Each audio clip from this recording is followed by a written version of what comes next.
Hello, and welcome back to the house in Fata Morgana. We are at chapter 6 today. After a very grueling and sad story yesterday, something of a dramatic end, we've come to the chapter where we discuss the story of the maid. If you've missed some chapters, you might want to wait on watching this one, because this is the downward slope towards the finale. And there's going to be a lot more being revealed. A lot of the stories are going to blend together.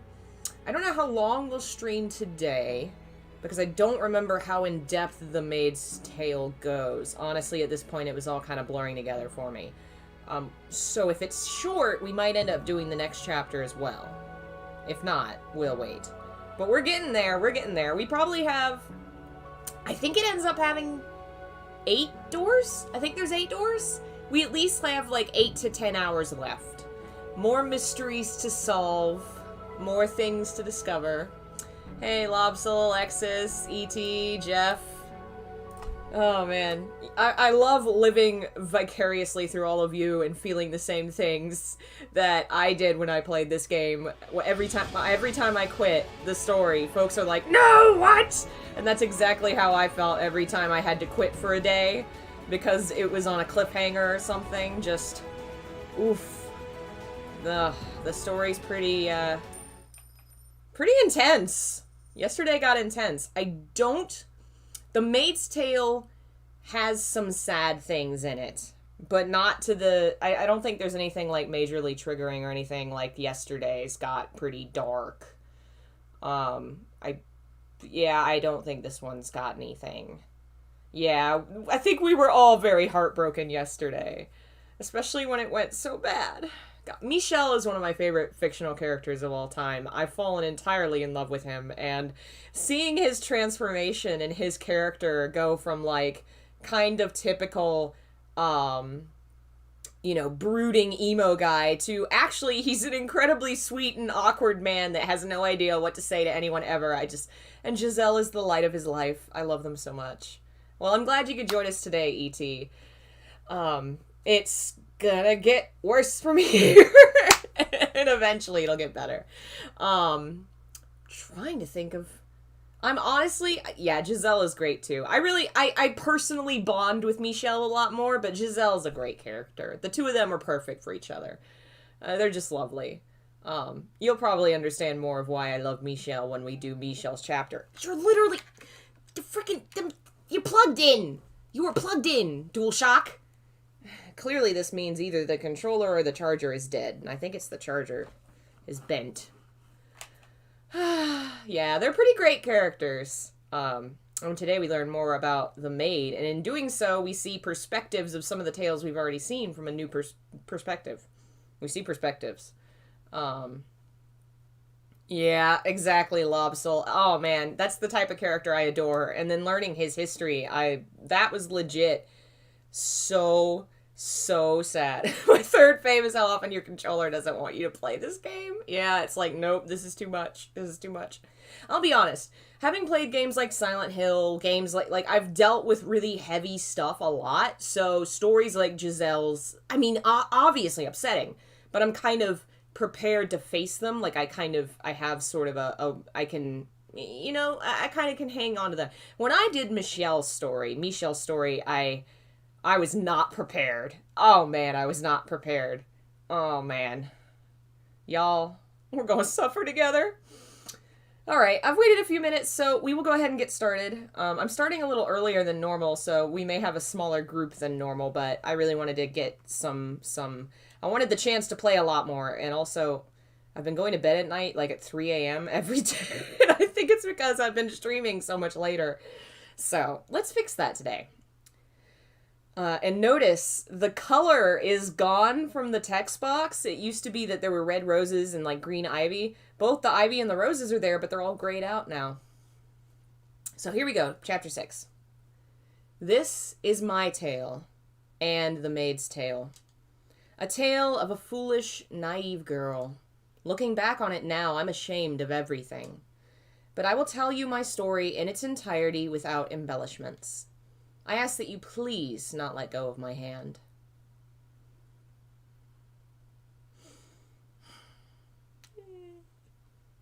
The only thing the knights left behind were a garment and a large pool of your blood. Blood had seeped into the fabric, and it was beginning to dry. When I clenched it in my hands, it made soft crackling sounds. The oppressive stench of death lingered in the tower. Michelle, there's no point in a life without you. You know that, right? Have a wonderful family? You know I can't do that. Hey, Michelle, answer me. Come back to me. I don't care if it's as a ghost. I just need you here with me. Come back to me. Talk to me about nothing and about everything. Be irritated with me when I do something stupid. Scoff at me whenever I tell a bad joke. Trounce me at chess again. Put your arms around me one more time. Come on. I'm begging you. If you won't come back to me, then I'll go to you. I don't care if that's not what you wanted from me. This world without you is meaningless. Dying won't guarantee you get to see him again.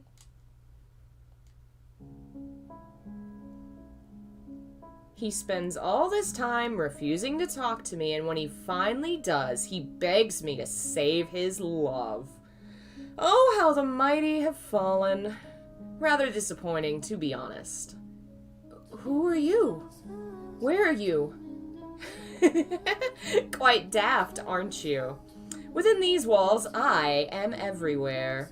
And you've heard of me before. What? I have no... Heavens, you are slow. Is that pretty head of yours only for decoration? What? But no, there's no one else. You might be thicker than these walls, my dear. Although, I suppose I shouldn't be surprised. You never did believe anything Michel said about me. You thought he was going mad. This is brilliant. No, there's no way. It can't be. The cursed witch Morgana? Oh, you even know my name, do you? It would appear my legend has survived longer than I expected. I suppose I should thank all the humans who passed it down for me. You actually exist? I most certainly do, my dear. As I recall, you don't believe in the supernatural, do you? But it's hard to deny when that very witch is talking to you right this moment. Michel was not even slightly mad, my dear. I told him he was better off without his sanity, but he refused to listen. He wasn't deranged. His surroundings were. His environment, the people around him, his whole world. Can you imagine how dreadful that must have been? To be the only sane resident in a world gone utterly mad. It's a miracle he managed to keep his head. Remember what you said just before he died, my dear? You said it was all in his head. You said he couldn't tell the difference between illusion and reality. You said he had long since gone insane. Shouted it at the top of your lungs. No, that's not what I meant. Ah, poor Michel. If only you had believed him about the witch. I feel bad for you too, though. You have my pity. What did you ever do to deserve this? Oh, and just to be perfectly clear, I played no part in either your or Michel's misfortune. The only force to blame for that is fate. You were a good, honest, joyful, lovable woman. And look at how the world treated you. May I ask you something? Was it you who sealed me in the tower? Yes, it was. That was what Michel wanted. Once I told him I would grant his wish, so I did as he asked. Though it looks like that ended up causing you even more pain. How tragic. So, you're planning to die? Are you hoping to reunite with him in heaven? That plan's destined to fail from the outset, my dear. God teaches that suicide is a sin and you'll go to hell for it. Then, I will not kill you. Why not? Because I swore to Michel that I would save your life. Poor Giselle. If you have any other wish, I'll be happy to grant it. I can't bear to see you so miserable. A wish. You have but a single desire right now, to see him once more. Isn't that right, Giselle? Are you saying you can make that happen? You'll bring him back to life for me? The forces of life and death are outside my realm. That is God's territory, or the angels. However, I can guarantee you this. His reincarnation. No, his reconstruction. His reconstruction? Yes. You can meet him again. Not in this life, but in some future life. Just imagine it. Finding your beloved again after overcoming so much tragedy. 10, 20, maybe 100 long years from now, you'll finally reunite. Doesn't that sound marvelous? True, unparalleled love in its purest form. What do you think? Just because you can bring his soul back doesn't make it Michel. I want to be with him, that brusque, impenetrable, slightly immature but gentle as a butterfly man, the man who sincerely, deeply loved me. If it's the same soul in a different body, can you still call him my Michel? Oh, my apologies. You beat me to the punchline, and you did so with such ardor you threw me off balance. You're exactly right. The idea that if your love is strong enough, you can both be reborn and have exactly the same relationship is utter fairy tale nonsense. You must be the same people to have the same love. Which is why I am not promising his rebirth or reincarnation, but his reconstruction. Your wish can become reality, Giselle. As long as you wish for it with all your heart, it can come true. I'll wish for his reconstruction as well. You have a witch asking to make this happen, my dear, so you can be confident it will bear fruit. And you wish for him to remain as himself. If he truly loves you, and he too wishes to reunite with you, your wish shall be granted. Will you really wish with me? I most certainly will, my poor, pitiful, dear Giselle. I shall offer up my most heartfelt prayers for you. Anybody else getting strong Ursula vibes? I'll wish for it. Until the moment of my death, I'll keep wishing for us to be reunited as the same people. I can't guarantee your reconstruction, though. What? I only said I guaranteed his. Michel's is the only reconstruction I will wish for. I will not ask for yours. Why not? You're not looking at a benevolent, wish-granting goddess or an angel with a magic bow and arrow. You're looking at a cursed witch. Then how am I to be with him again? I can offer you but one option that will allow you to reunite with your reconstructed Michel. Tell me, what do I have to do? You must live. Here, with me. Live with you? What do you mean? It was Michel who resurrected me, but he could not serve as my guide. I have work to do, but I cannot do it alone. I need a guide to assist me. Because as you can see, I have no body. If this house did not exist in this world, then perhaps I might be able to give myself form, my soul's form. I don't understand anything you're saying. You don't need to understand. All I need from you is for you to show your utmost hospitality to the people I'm expecting to show up at this mansion someday. Entertain your guests? That's right, my dear. Michel isn't the only one whose reconstruction I'm wishing for. There are others. Several heinous sinners. So I want you to serve as a maid and watch over them when they arrive. And until then, keep the house in good condition. I thought the witch was the butterfly. She is. The witch is represented by the butterfly. She doesn't have a physical form, but the butterfly represents her disembodied spirit. What? What are you scheming? Is that something you truly need to know, my dear? All you need to do is wish. Pray for the day your beloved appears before you again. For the day he wraps his arms around you once more. One word, Giselle. That's all I require. Do you want to see him again? Do you want to hear his voice again? I can promise you, you'll have your happiness back. What reason is there to hesitate? There isn't one. Or are you simply going to give up? I wonder what would happen if you said no. If you disappear from this world, how will Michel react when he comes back? Will he be sad, angry, or will he forget about you and fall into the arms of another woman? No, he can't.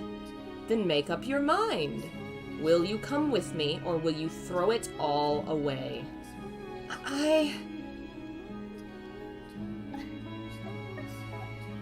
If I had given it a little thought, I would have realized she was manipulating me, that she was just telling me what I wanted to hear. But I believed her. I accepted her proposition. As unbelievable as it sounded, my desire for it to be real overpowered everything.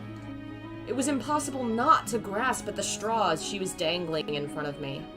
That was all I could do at the time.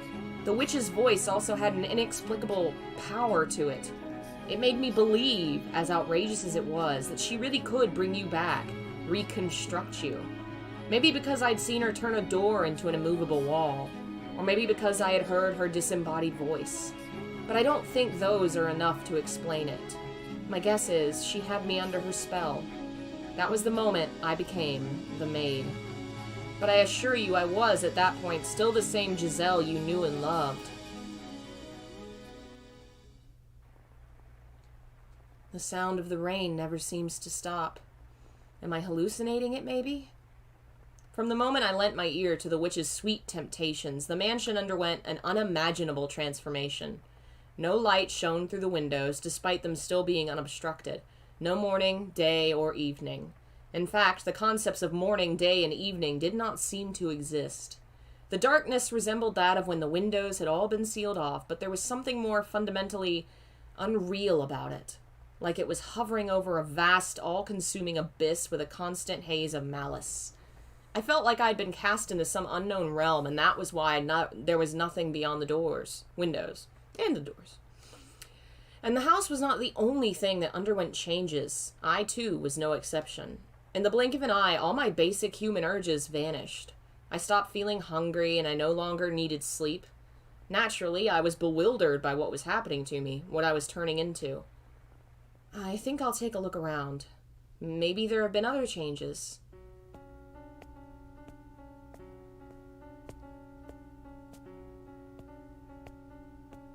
Welcome, Phil, and other folks who've joined us since we started. Akatsuki, hello.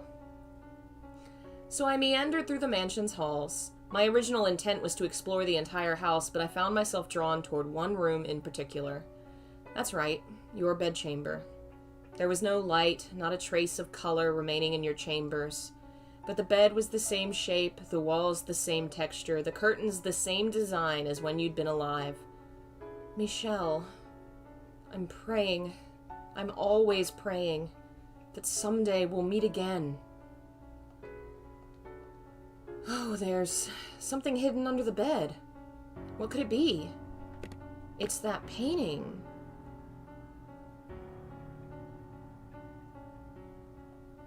I never did get to ask why he got so angry about me seeing this. I'm sure it's something he didn't want to be reminded of, perhaps having to do with his family. I was right not pressing him about it. What? Ah!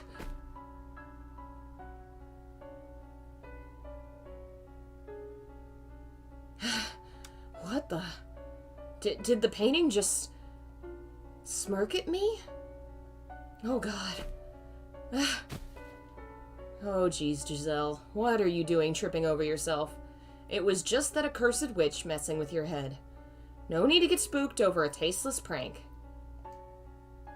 When I stumbled, I guess I knocked a drawer open. There's something inside. Letters, it looks like. I shouldn't touch these, they're not mine. But I want something of Michel's to have. Something to remember him by. His letters would be in his handwriting. They would contain his words. Please forgive me, Michelle. I don't mean you any ill will, but I'm going to take these. I must say there are an impressive number of... What on earth? It's like someone dumped an inkwell on every page, but why? Was this the witch's doing too? Yeah, it has to be. It must have been her. It definitely wasn't you, Michelle. Was it?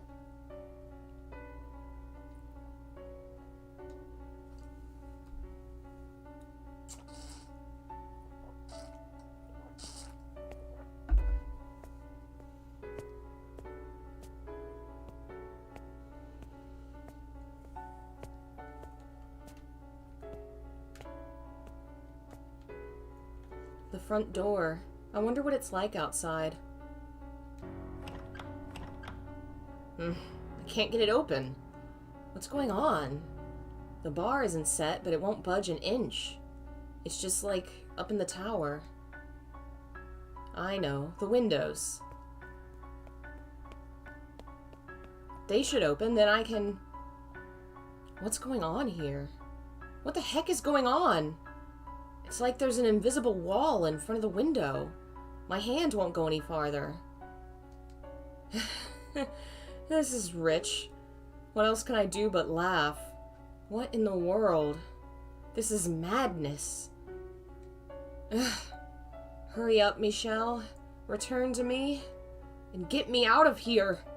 Please, get me out of here.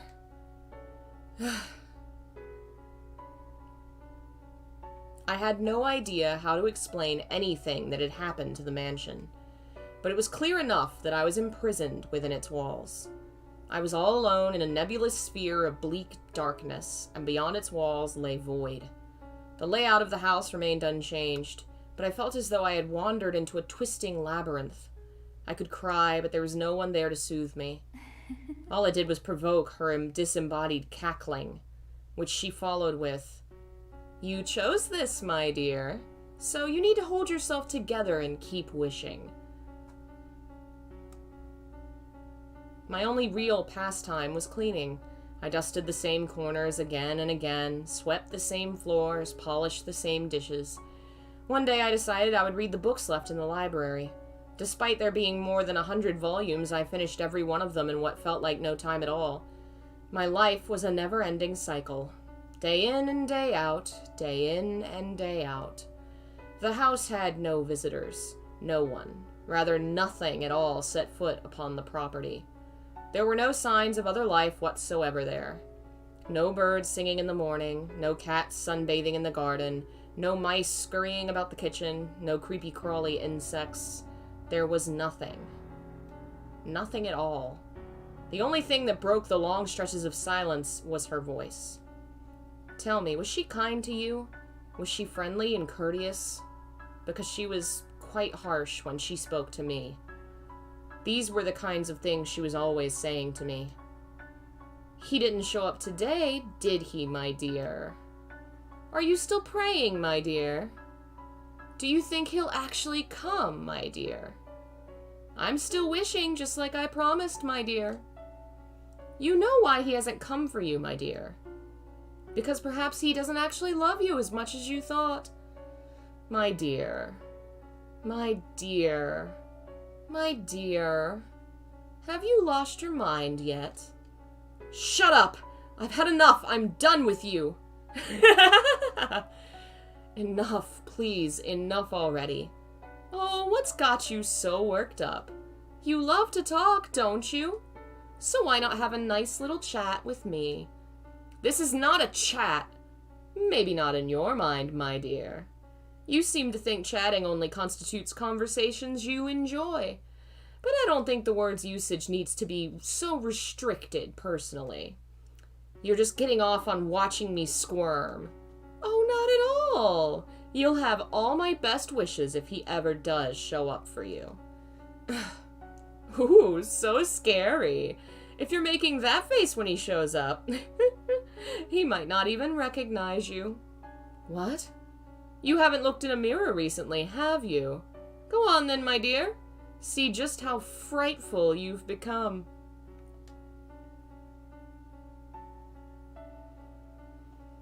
No. The witch was right. I looked nightmarish. My face was pale and lifeless, my eyes hollow, my cheeks sunken, heavy bags beneath my eyes. My hair had lost its sheen and it grew wildly. I was quickly losing everything that made me recognizable as me, and the thought sent a shiver down my spine. No, this isn't me. This is some kind of trick. You're trying to deceive me.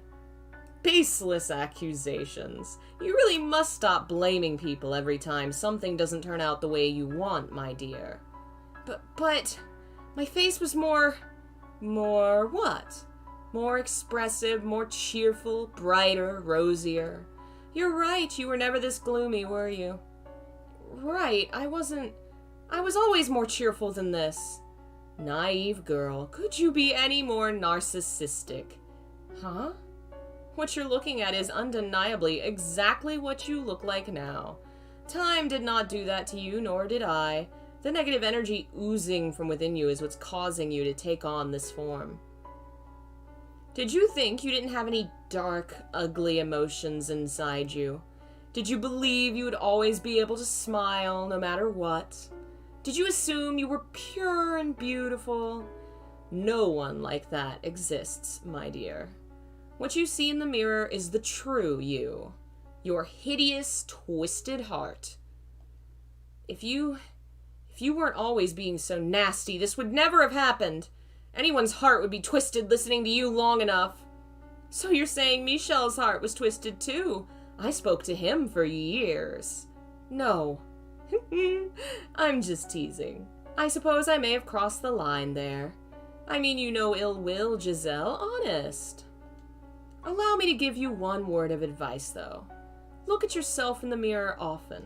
If you continue deteriorating at this rate and end up looking like a corpse, when Michel comes and sees you, he won't jump for joy, but run away screaming in terror.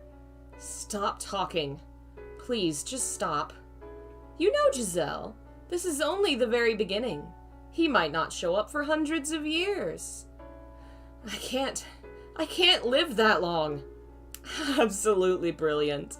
You still think you're alive? What? The moment you agreed to come with me, you ceased to be of this world. So don't worry about time, my dear. You can wait as long as it takes. As long as it takes for him to arrive. As the witch had suggested, I started checking my appearance in the mirror every day. I wanted to ensure I didn't turn into some horrifying creature. My hair grew, so time seemed to be passing, but I didn't appear to age at all. The flow of time had become perplexingly vague and uncertain.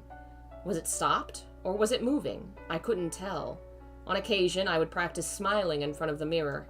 My smile was, after all, my one really distinctive feature, and I was certain you had seen me smiling more than anything.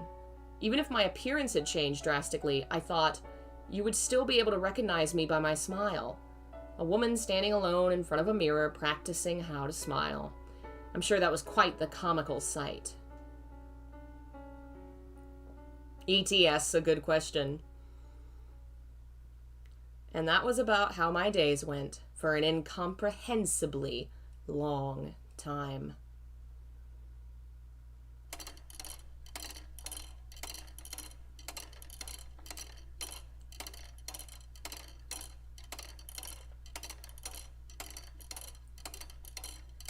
Remember how we were all, or not me, I guess, because I played it.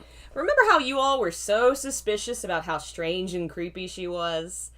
So ready to think she was the bad guy behind all this? For the first 100 years, I kept track of how much time had passed. An hour a day, a month a year, 10 years, 50. But once it had surpassed a person's average lifespan, the counting started driving me mad, so I stopped.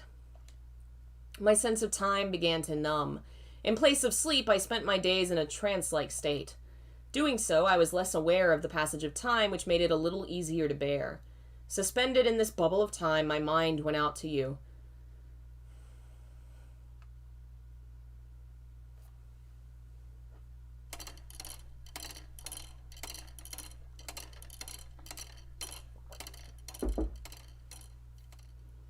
The next thing I lost a sense of was myself. I lived as a human for 21 years. After spending nearly 10 times that trapped in the mansion, I began to feel like that was all I had ever been. That maybe my past was all a construction of my imagination.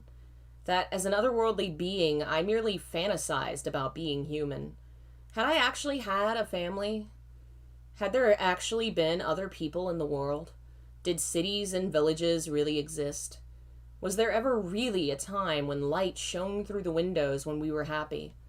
But I knew if I started doubting everything, I wouldn't be able to maintain myself. So I settled on believing one thing: that you, Michelle, were real. That you had been with me, that I had loved you, and that it was you I was waiting for. I tried to always remember that one fact.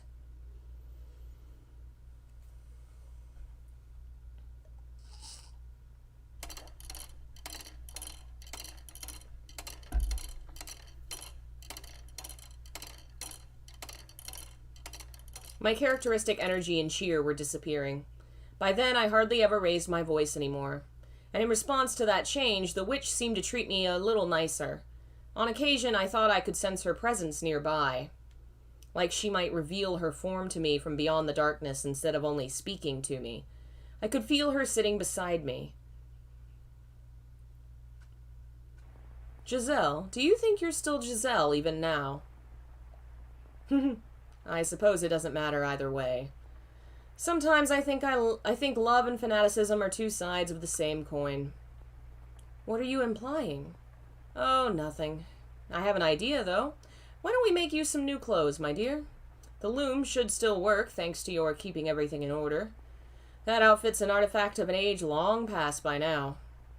You know how long it's been? Vaguely, but yes. As we speak, time still marches onward. Not too quickly and not too slowly, but at the same pace as your breathing. Now, on your feet, Giselle. We have plenty of time, so let's make you the perfect maid's outfit. And if we don't have enough materials, we can make more thread from the sheets or curtains. How exciting! Following her instructions, I wove garments in a style that did not exist in my era. They were quite strange to behold. The old me might have been stricken with fascination by them. But at that point, I wasn't even sure how to rejoice, how to be impressed, or how to be moved anymore.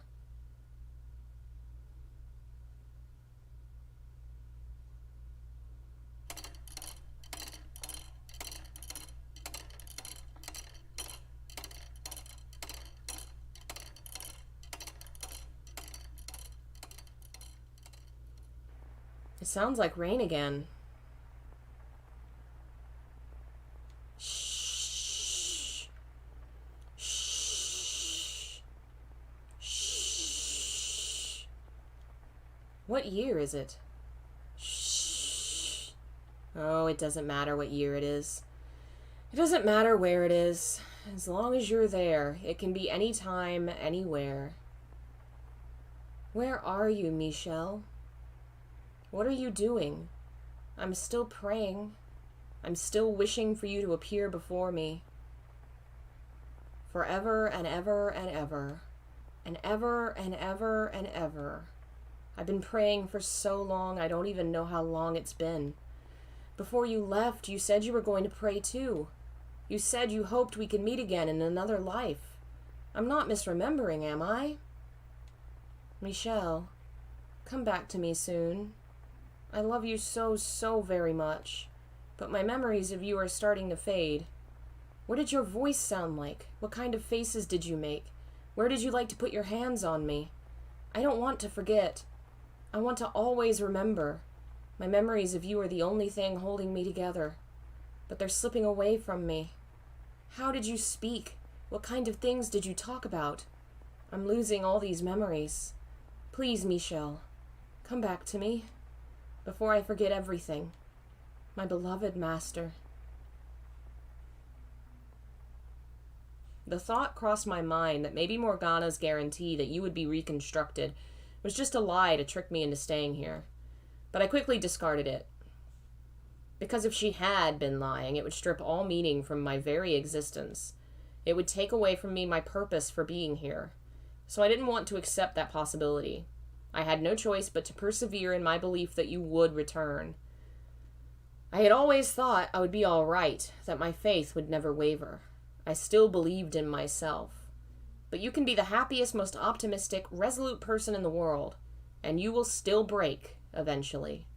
And I was at the point where even the slightest tap would shatter me into fragments.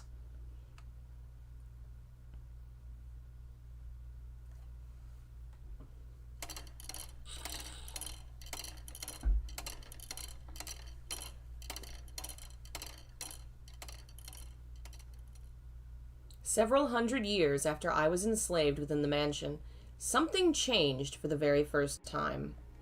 Sunlight, which I had not seen in all that time, shone in from outside.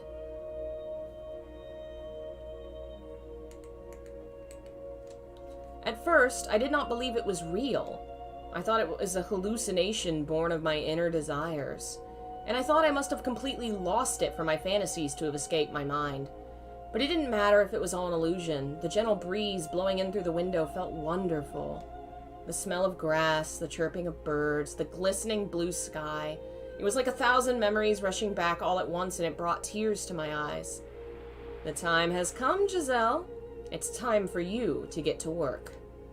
And as she always did, the witch's voice crushed my elation, dragging me back to reality. Reveling in the sight of the outside was the last thing I should have been doing. For it was that moment that began my true decline. Work? What kind of work? Have you already forgotten? Oh, good heavens. Do you have your head on straight, my girl? As I said, I need you to watch over the house and show your utmost hospitality to those who show up. Is someone... This is merely an appetizer. It looks like someone's here. Hold on, I have no idea what I'm supposed to do. Do the same thing you have been doing. Be a maid. Convince the house's guests that this is a wonderful place. Make them enjoy their stay. Now go on. I'm quite looking forward to this.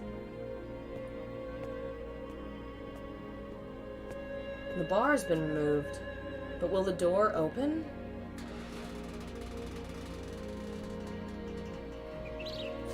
For so long, the door had refused to budge. For so long, light had forsaken these halls.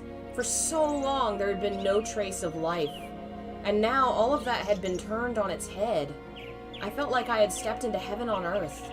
I know it sounds melodramatic, so please don't laugh. It was almost certainly a perfectly ordinary slice of nature.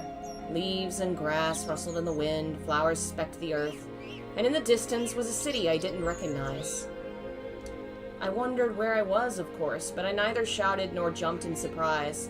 Instead, I found myself accepting of my circumstances, as unnatural as they might have been. As I was standing there idly before the entrance, a carriage rolled up. Egad, could this road be any bloody worse? It's in dire need of paving on top of everything else. And who might you be, young lady? That outfit. He's speaking a different language. The middle-aged man approached me. From his attire and the way he held himself, he appeared to be upper class. However, the words coming out of his mouth were not in the language I had grown up speaking. Could the mansion have moved somewhere far, far away? Naturally, I had no idea how such a thing was possible. And the longer I stood there staring at him absent-mindedly, the more incredulous he became. My immediate mission was to overcome the language barrier. Fortunately, I suppose, I was able to understand bits and pieces of what he said. As merchants in the capital, my family did business with people from other countries, and as a result, I'd learned a handful of words. The problem was, it had been so long ago, I had no confidence whatsoever in my ability to hold a conversation. I am a servant. Servant? Can't say I remember asking for a lady servant, but I suppose things happen. Doesn't much matter who they sent. Who are you? You weren't informed. Bloody hell. Off to a great start, I see. Well, what can you do, I guess? Name's Hayden Rhodes. Just a retired old man. As I am sure you have already guessed, this man was the Rhodes siblings' grandfather. He was also the first person I served under as the maid.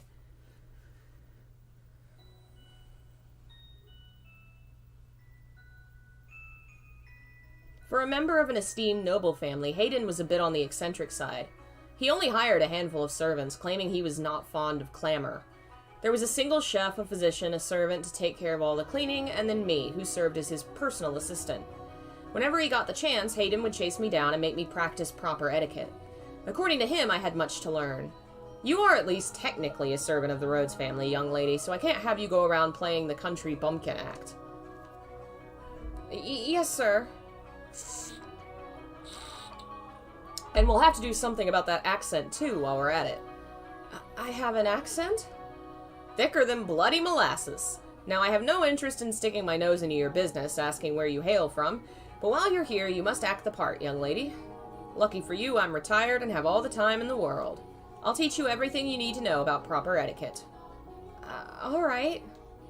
Speak up, will ya? Yes, sir.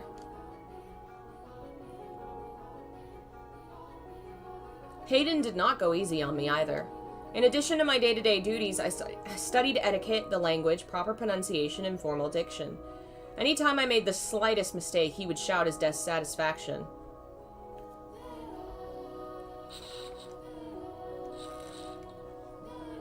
Listen carefully. A servant is the face of a house.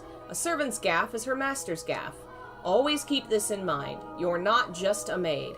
You must always act with elegance and grace.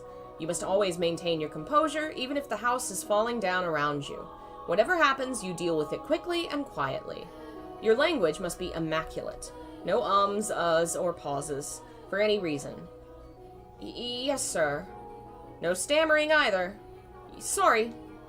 Bloody hell, you are not going to make this easy, are you? Whose idea was it that a country bumpkin would make a good servant? I'd like to give him a piece of my mind. I'm not from the country. Not even slightly. I was raised in the capital. Is that so, eh? A prim and proper city girl, are you? In that case, you should be a quick study. Absolutely. I can learn anything in a week, tops, piece of cake. Is that so? All right then, starting tomorrow, I'm tripling your lessons. I didn't think this through. In addition to being my master, Hayden was my teacher. When he yelled, he grew twice his size and I shrunk to half mine. But it wasn't at all an unpleasant experience, because I knew he wasn't raising his voice to belittle me. His instruction may have been harsh, but it was human interaction. There were people around I could talk to, and that was wonderful. I was starting to regain some of my humanity. Unlike me, you've still got a long life ahead of you, young lady. I don't know what kind of life you've lived, but I can't imagine it's been all that easy. Not many servant girls your age without a home to go back to. Which is why you need to learn this.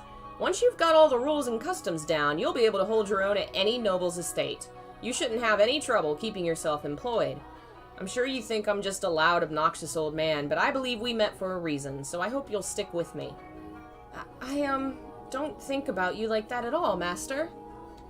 You're a remarkable man. One more time. I deeply appreciate your generous consideration, master, from the bottom of my heart. Aye. He's not so bad. I didn't know much about Hayden's situation, why he had retired to this mansion all alone, away from the rest of his family, but any time I asked about them, he would say, "It happens sometimes," with a melancholic frown. Before long, 2 years had passed. By that point, my etiquette had improved enough to satisfy his high standards. In that time, the mansion underwent a number of decor changes, as Hayden brought in sculptors to work on various areas of the house. He also sealed off rooms that were not in use, such as the observation tower and the chapel. It was a sad thing, seeing areas with so many memories for me falling into disuse, but as a mere servant, I had no say in the matter. In addition, Hayden seemed to greatly enjoy renovating the house, so I watched him warmly. The furniture was all gradually replaced, gorgeous paintings hung on the walls, colorful patterned curtains installed.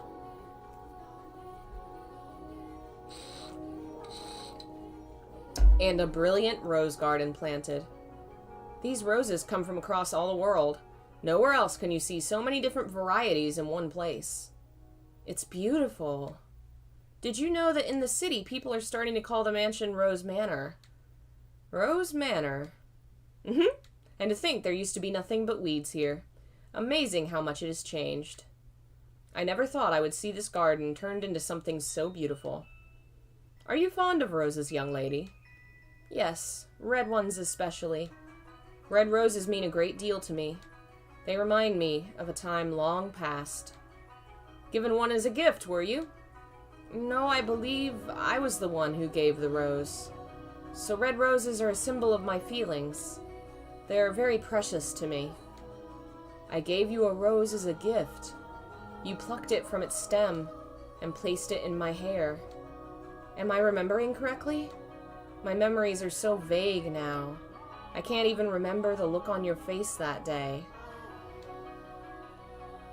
There are some kids I'd like to give roses to myself.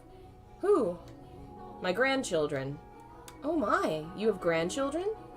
Aye, though we haven't been in touch for some time. Last I saw them was 4 years ago, when my second grandchild was born. The sweetest girl in the world with lovely flaxen hair.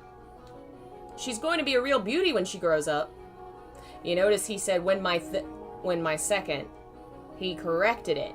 He knew about the third grandchild. She's going to be a real beauty when she grows up. Anyway, they're wonderful kids. And one day I want to hand this garden over to them. Each and every rose containing my hope they'll lead comfortable, healthy lives free of strife. I'm sure your wish will come to pass. Your grandchildren will have wonderful lives. Aye.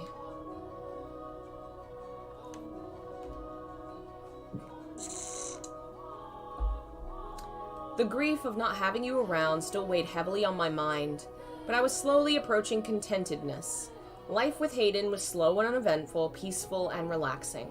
I imagined my heart was seeking anything to alleviate its pain, and it found that in the beautifully remodeled mansion, the garden blooming wildly with roses, and my time with Hayden.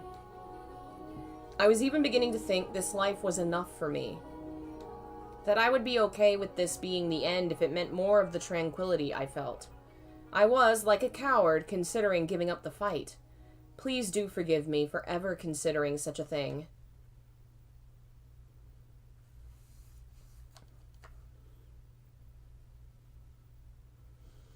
Hayden seemed to be in high spirits that day. A gift had apparently arrived from his son, who lived far away. It was a tea set, some leaves, and a small jar of sugar. Miss! How can I be of service, master? Brew me up a pot of this, would you? Be careful not to steep it for too long. You want to get it just right for the best flavor. As you wish, master. You seem quite pleased. Psh, why would I be? A boy who shunned his old man for years sends him a paltry gift on a whim. I'm just entertaining his fancy.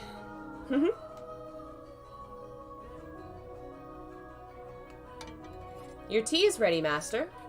Ah, what a wonderful smell. Tea and roses are life's best damn spices. Now let's see what the boy chose for me. If it's no good, I'll be sure to write him an angry letter. He looks so happy. He must really love his family. It's a little bitter. Shall I brew another pot? No, it's not your fault. Must be something in the leaves. Would you like to add some sugar then? There was a small jar of it with the tea set. Now that's some bloody fine sugar he's procured. White as snow and sparkles in the light. He chose it just for you, master. Bloody hell, what demon possessed him? All right, give me 2 spoons then. Yes, master. Here you are. Ah, splendid. This is some exquisite tea. The sugar balances the bitterness of the leaves perfectly. I guess that boy does have some... Master? Master! The doctor! I need to find the doctor! Water! I'll get you some water right away! So please hang in there.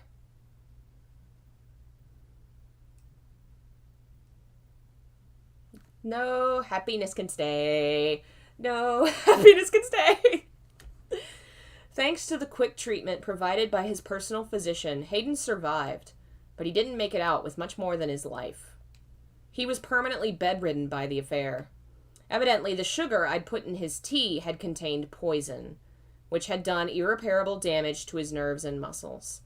Most of his body was completely immobile except for his left arm,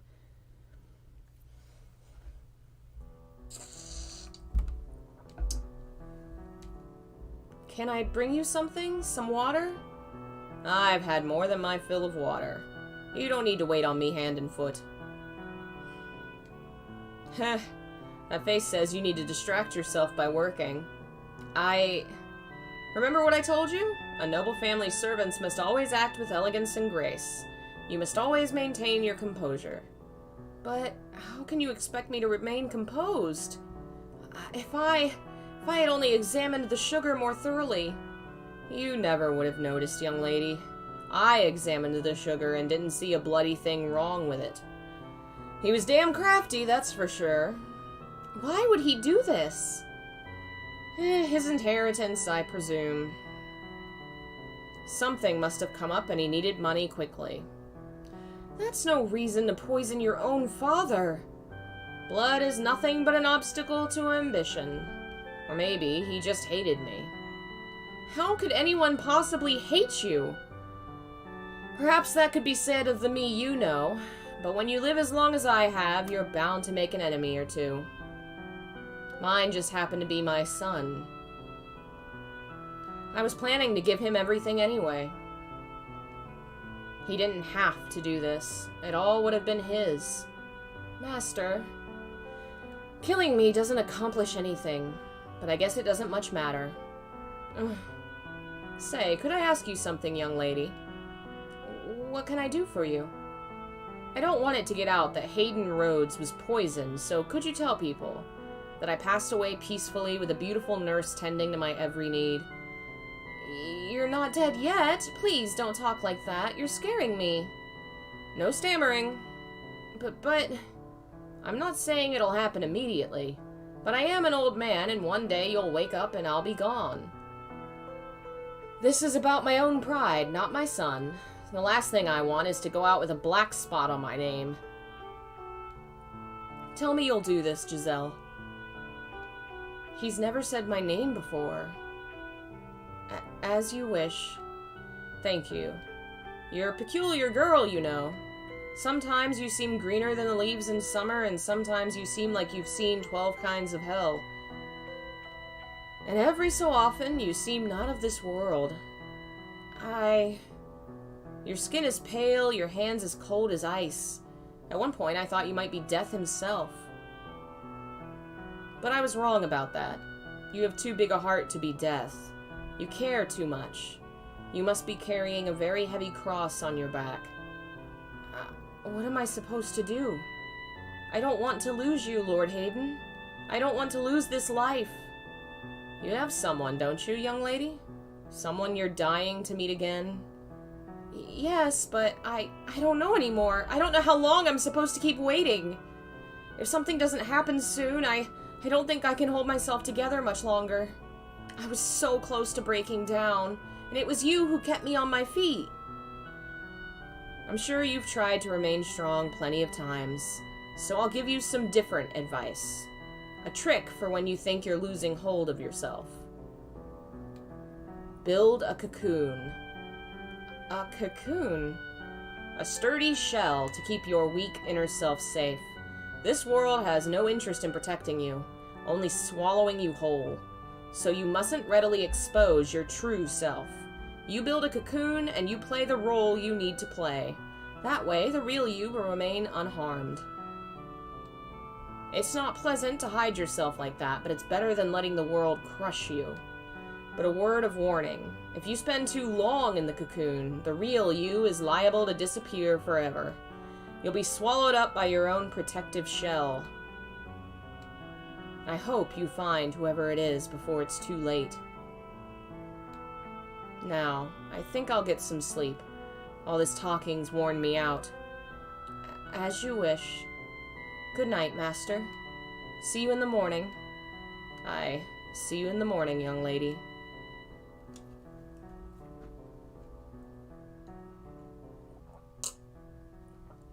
The next day, Hayden was dead.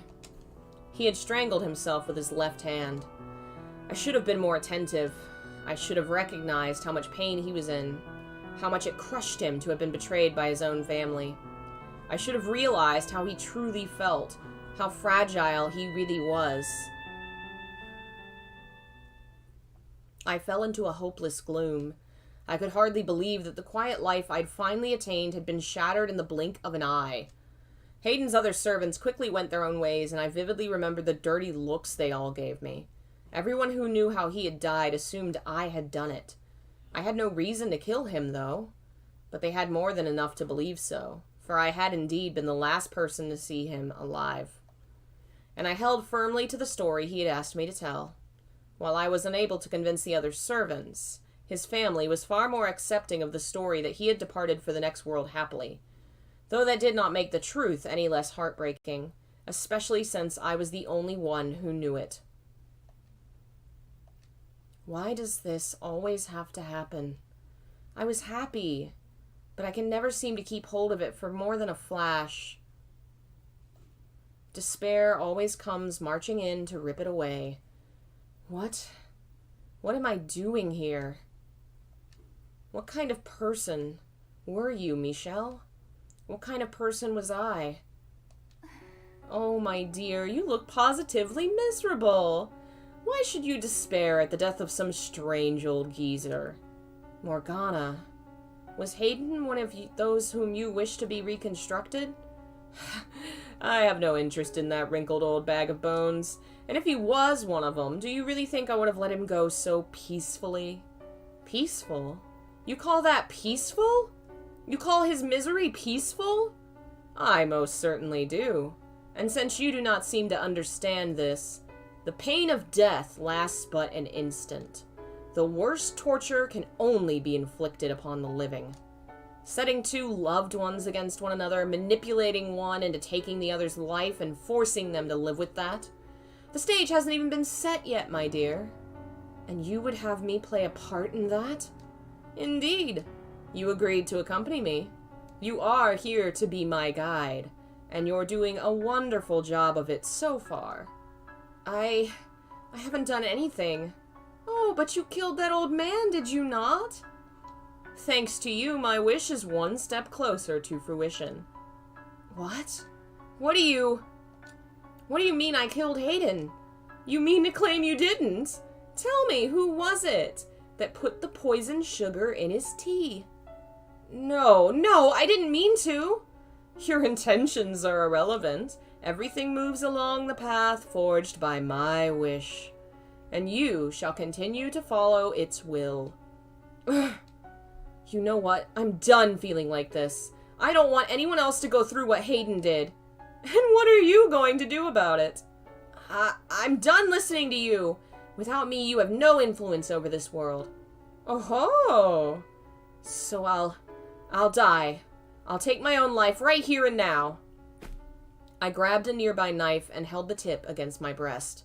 My hands were shaking, my heart pounding, my whole body was racked with terror, but I could have sworn I heard Morgana gasp. This was her one weakness, I thought. What are you thinking? Don't do this, Giselle. Don't be foolish. Put the knife down right now. I'm done trusting anything you say. Giselle, put the knife down. I've missed you so very much, Michelle. I've wanted nothing more than to see you again. But if my being Morgana's guide is going to cause other people suffering, then I can't. It's all over, Morgana. Huh? There's no blood. Not even pain. Why? Absolutely brilliant. I told you not to be foolish, but you just wouldn't listen to me. Such a silly girl. I really am. I couldn't even die if I wanted to. Learning that absolutely crushed me. My backup plan, the one escape route I thought I had available to me, had been ripped away. My spirit crumbled, and I felt myself sinking into a vast darkness. I began losing my grip on myself, which is when I recalled Hayden's advice. Build a cocoon. It was the only option I had left, my final chance at protecting myself. Although ultimately, I was unsuccessful in that endeavor, as you know. But by that point, my mind and spirit had all but been lost, eroded away by years of solitude, the witch's whispers, the brief glimmer of happiness, and the eternal, boundless darkness it had left me in. It was in that moment that all light drained from my eyes, and it was in that moment that the maid was born. So now we know how she became the person she was in all the stories. Oh, dearest Mel, come over here. There are so many beautiful flowers. Now, Nellie, there's no need to run. You're going to fall, and you can't say I didn't warn you. Hello, I've never seen you before. Are you the new maid? Good afternoon, Lady Nellie. That is correct. It is an honor to serve you. Oh, did you do all this? I did not. The garden was your grandfather, Lord Hayden's work. Wow, is grandfather a wizard? Perhaps he was. I am sure he would be delighted to know you like it. Did grandfather like flowers? Yes, he loved them quite dearly. Wow, I love flowers too. I've never seen a garden with so many pretty flowers. Did you know this kind of flower is called a rose? Just like our name. Why, yes, they do sound alike. And like the flowers, you are also a very sweet little girl. Say, what's your favorite color of rose? I like all colors. But you don't like any the most? That's too bad. Notice earlier she said that red was her favorite, but now that she's the maid, she's repressed all of that. My favorite is pink. Pink roses are so pretty. Indeed they are. Ah, geez, there you are, Nellie. Oh, my apologies. Please don't mind my sister. Oh, not at all. We were having the most wonderful time. That's good. I imagine we'll be seeing each other around, so it's a pleasure to... Dearest Mel, let's go see what the inside's like. Mother says I have my very own room. Slow down, Nellie. I beg your pardon. The inseparable siblings ran off toward the mansion hand in hand. It was a heartwarming sight. But the next moment, when they stepped inside, I saw something else. The darkness enveloping the mansion seemed to flare up, the open door a gaping maw into its hungry bowels. The whole house looked as though it was cackling. It was, I presume, the Witch Morgana's madness taking form, a manifestation of how she felt now that her centuries-in-the-making wish was bearing fruit. Those two children were the ones Morgana had been waiting for. Had I still had any willpower to fight left in me, I would have taken them by the hands and sent them somewhere far away. I would have done something before the house swallowed them up. But instead, I just gently lowered my eyes. Misfortune would surely sink its teeth into those two children before long. Pain and misery would befall them. I knew no good lay ahead for them, but my heart had all but frozen solid. I had my hands full taking care of myself, so I let Hayden's beloved grandchildren fall into the witch's hands. I was, for all intents and purposes, Morgana's marionette.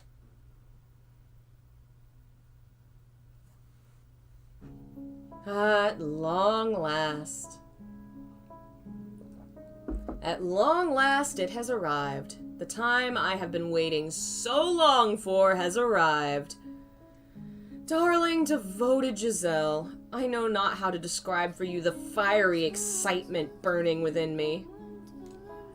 I know, I can tell you my story. Tell you exactly what that mild-mannered little boy once did. You'll be open to listening now, won't you, my dear? And you'll surely understand that I am doing nothing wrong. Because you're my ally, my trusty servant. You and I, we live in the same world. We're as close as family. Are we not? Yes, as you say. So let us curse them, all of them. Let us inflict a pain worse than physical torture on them. Let us put their souls on the rack for all eternity. Curse them. Make them suffer. Curse them. Now listen carefully, Giselle. This is a tale of wicked men, and my curse upon them. The witch spat her curses for some time, the bile overflowing from her words, the pure, unadulterated hatred brimming within, consumed me more than the horrifying things they described. She was brutally honest, each word a carefully sharpened blade of animosity. How much bitterness did you have to carry inside you to become like her? How long did you have to feel nothing but hatred to become like her? I felt like if I let my guard down, I would be consumed by her enmity. It would become mine, and I would grow to despise them myself. All the while, I kept my mind on one single thing. That is, what was left of my mind, locked away inside a shell of my own creation. It was that solitary truth that allowed me to hold on to my human emotions, to continue believing. I'm always waiting. My love will never fade. When I was still my old self, I called them master and would do anything for them. Michelle, that was their name. They were beautiful. They had pearly white hair and ruby eyes. They are going to come for me.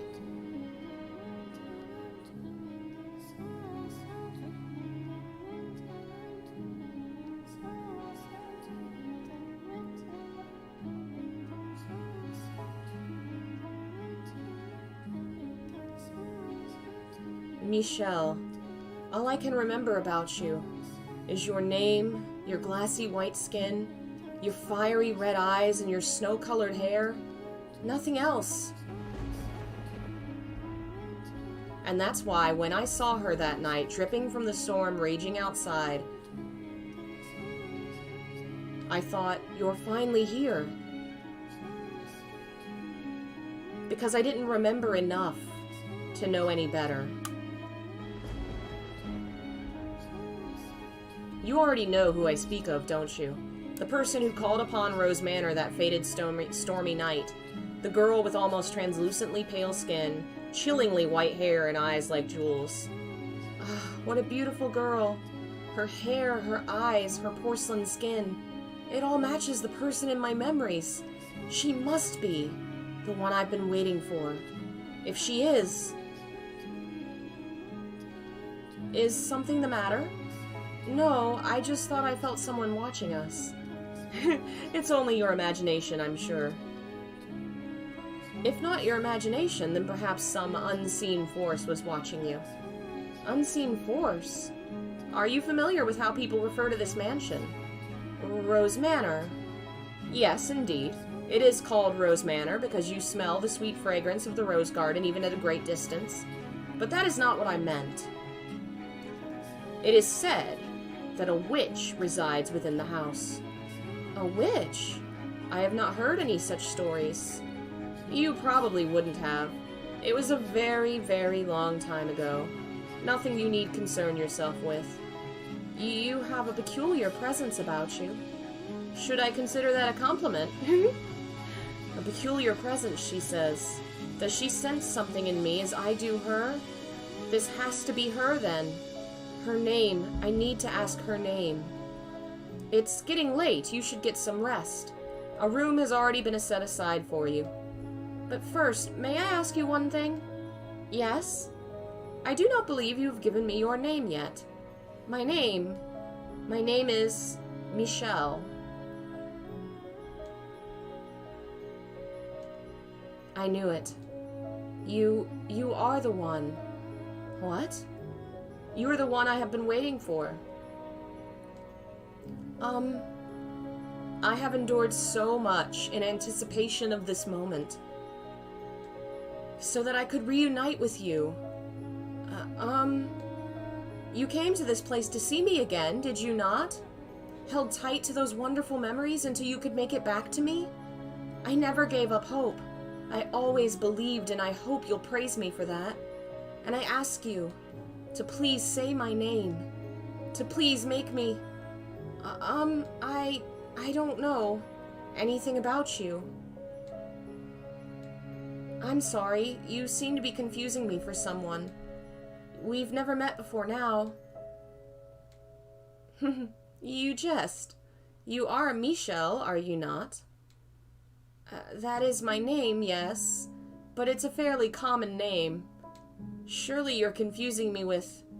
That cannot be. That white hair, white skin, those red eyes, and that name, the name of the Archangel. Everything about you is the same. How can you say you are not my Michelle? Please, Michelle, remember for me. Stay away from me. I'm sorry. I didn't mean to be rude. You would reject me. I'm so sorry. I honestly don't know you. Do you care nothing anymore for the time we spent together? We have not spent any time together. You would deny everything? I'm sorry. I see. I see. So you feel nothing for me anymore. You do not need to say anything. I understand. You are feeling a great deal of disgust toward me. No, Or perhaps it is fear. Yes, you were always so kind. You would not easily allow yourself to succumb to hatred. I understand. Please forget everything I have said. Who are you? I am but a simple maid, nothing more.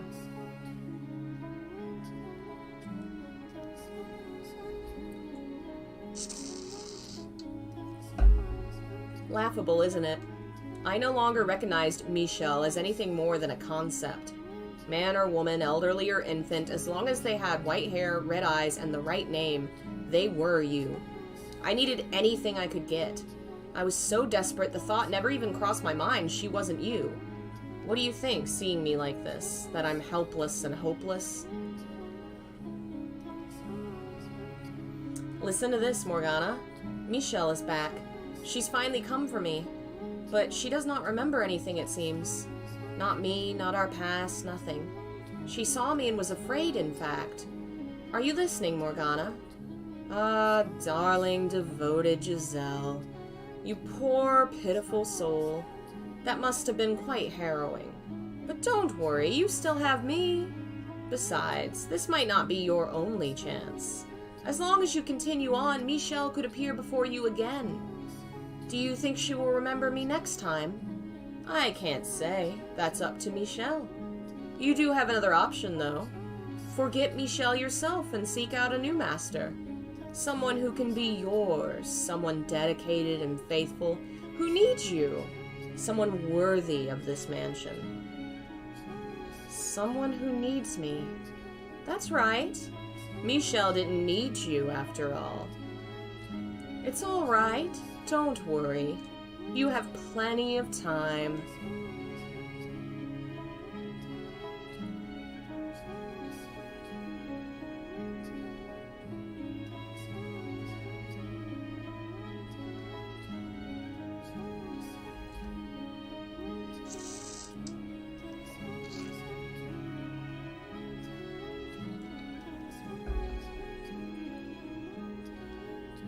What did Mel do that Morgana wanted to ruin his life? We don't know. It faded out. She said she was going to explain, and then it faded back to Giselle talking.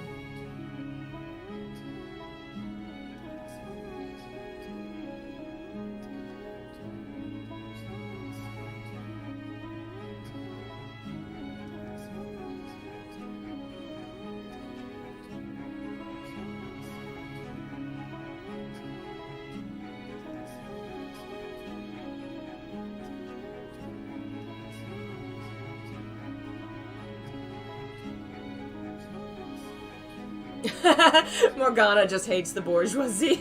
You know, you could be right.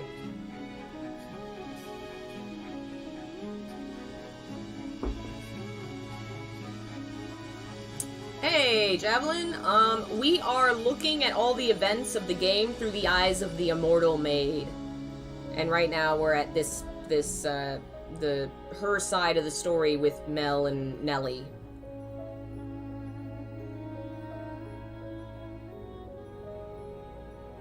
And of course, everyone's speculating on who the white-haired girl is. Her name is Michelle, with L-E at the end. The female version, I guess Michelle. I'll call her Michelle, and I'll call Michelle Michelle, because of the Frenchiness of the word.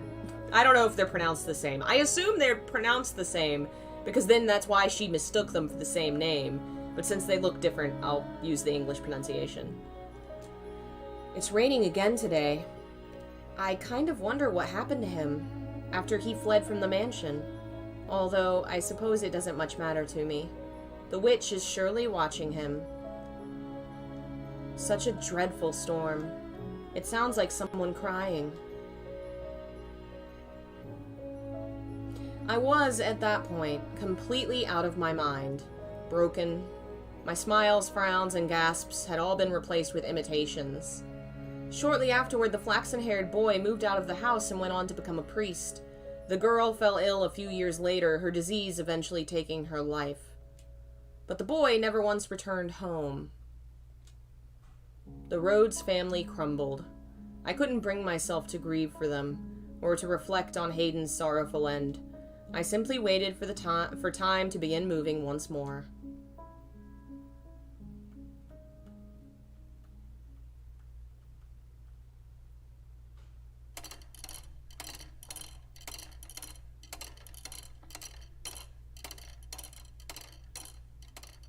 I like Jackanus's explanation of who the two are. Little remains to be said about my broken self, but as I stated before we began, this is the Maid's Tale, so I would like to take this opportunity to elaborate on events I was unable to show you before. That is, if you can bear listening to such a dismal, miserable story. I already told you of my meeting with the beast, so I will begin the second tale from here. After Bestia slaughtered the merchant who showed up at the mansion, his mad laughter echoing through the halls.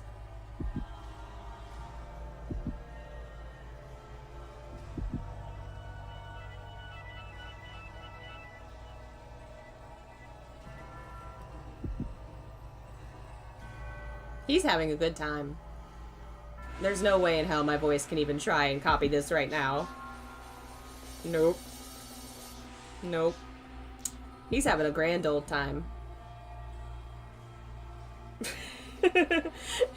He's just smashing his head on the keyboard.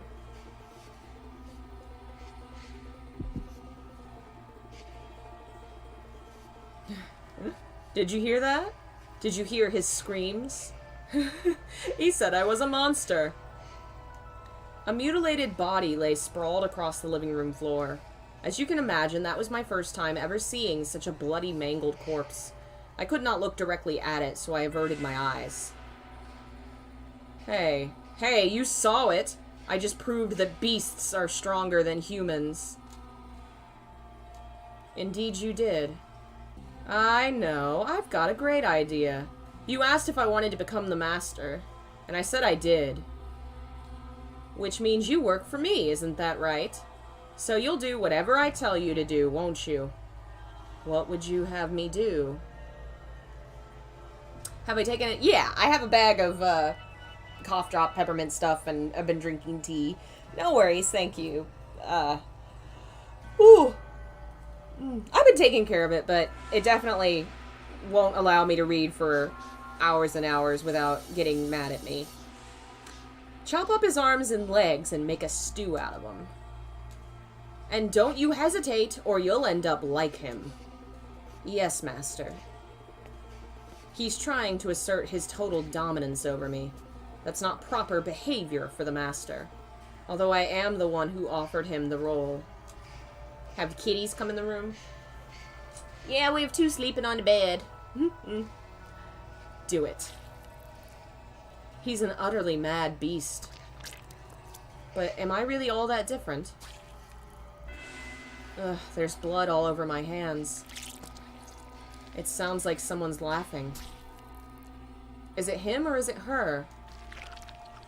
No matter what happens, it won't affect me. The cocoon is not the real me.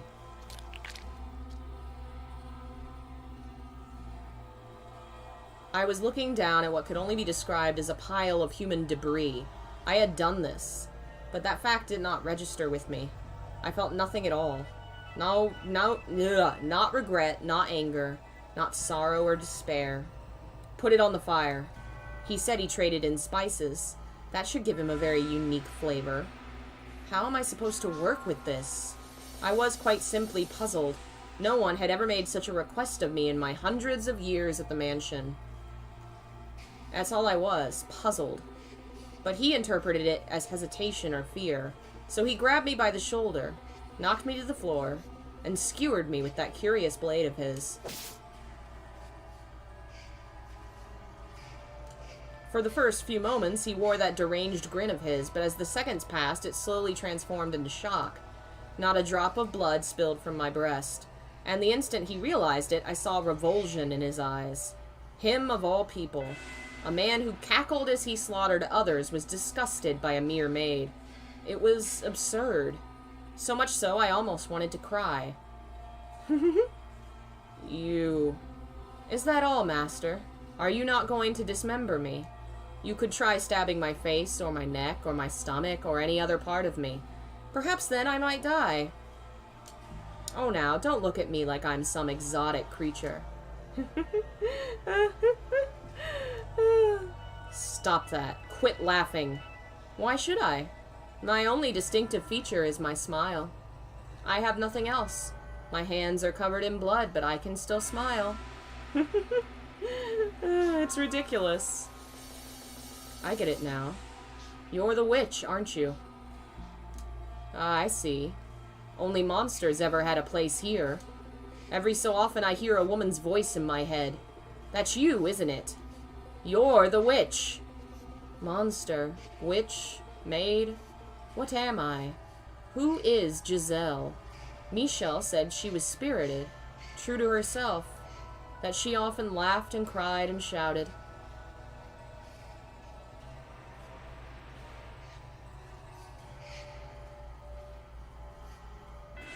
But I don't know anyone like that. I'm just a maid, nothing more than a servant. The woman's voice he had said he heard was probably the real witch's, but I had no interest in that. I almost would have preferred not having to think about anything at all. Yukimasa, no fear. Maid exists. Yukimasa, one fear. Yeah, so now we know part of why Yukimasa went mad was because he was hearing the witch talking to him all the time.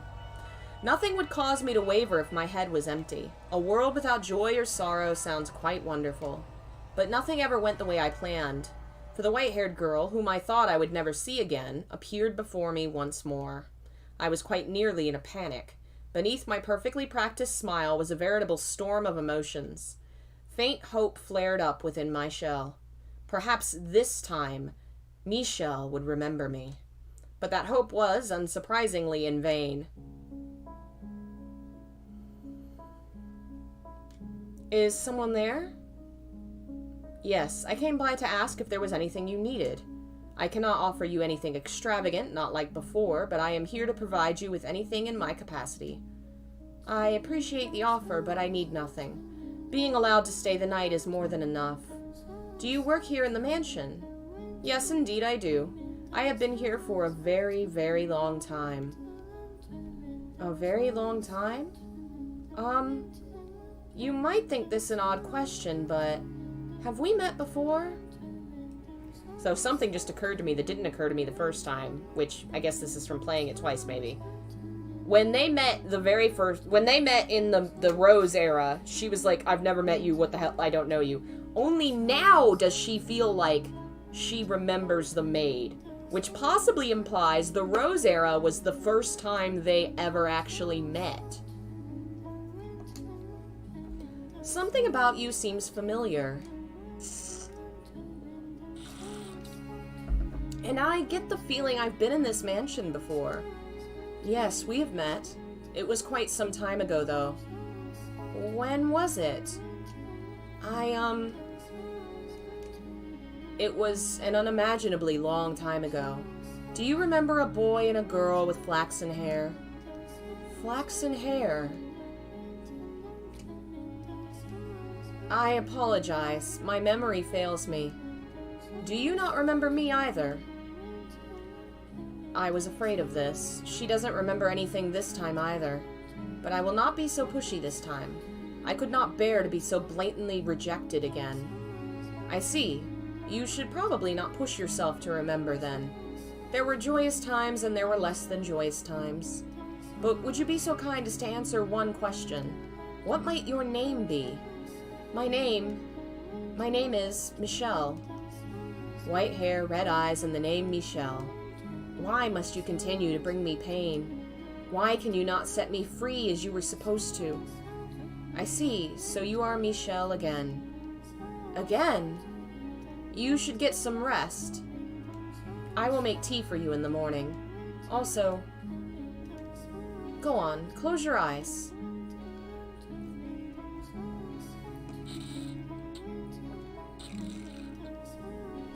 The white-haired girl lay so quietly in her bed I could not tell whether she was asleep or awake.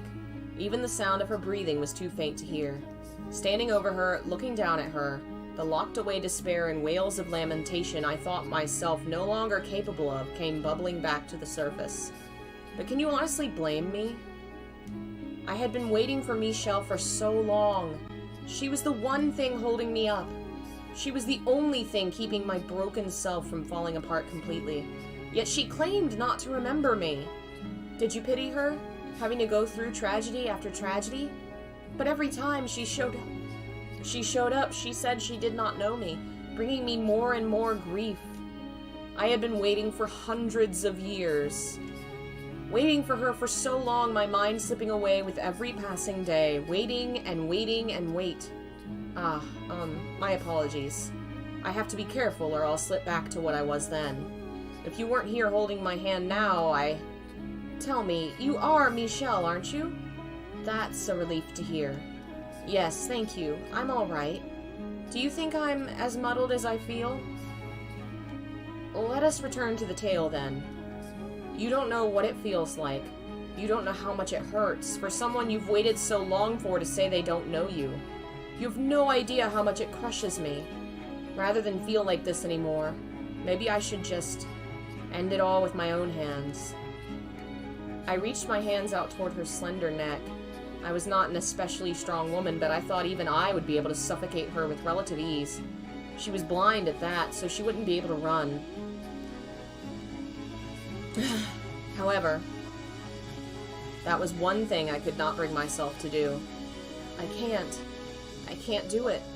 Ugh.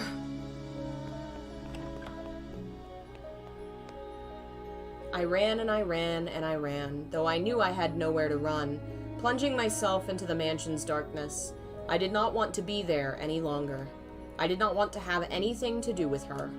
But being an inhuman inhabitant of the house, I could not close my eyes or plug my ears to what happened within its walls as much as I may have wanted to.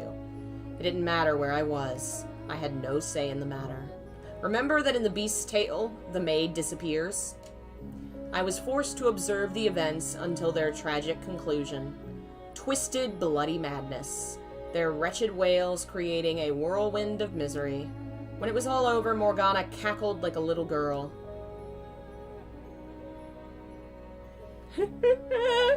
Go on, you have a laugh too, my dear.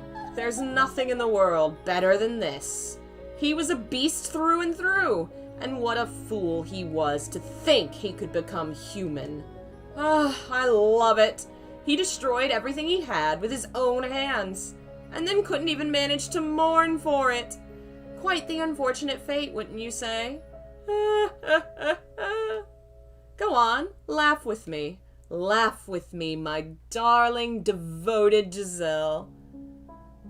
Oh my god, Kefka laugh. I don't often get the chance to use my mad clown laugh.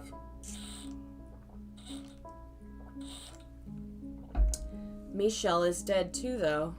You're worried about that tiny little detail? She'll show up again, of course. So you don't need to worry about a thing. You don't need to feel bad about any of this carnage. Rest easy, my darling, devoted Giselle. If you say so, then I shall not be concerned. Yes, that's good. Laugh. Laugh, my dear.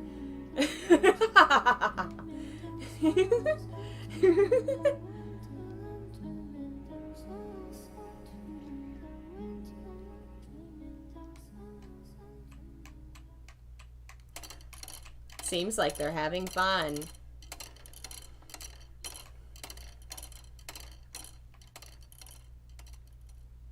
I apologize for making you listen to my dreadful stories for so long.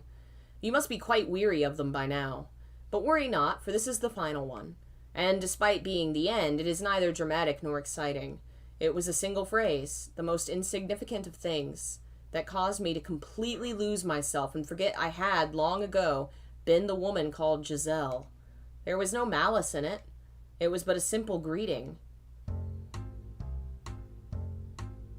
Do you remember how the first time she arrived, Michelle said I had a peculiar presence about me?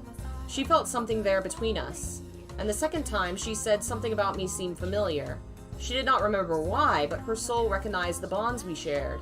So I assumed the next time she showed up, she would feel something even stronger, or perhaps even have her memories. Despite having been let down again and again, I still held on to the faintest glimmer of hope. But when she appeared, she was someone else's wife.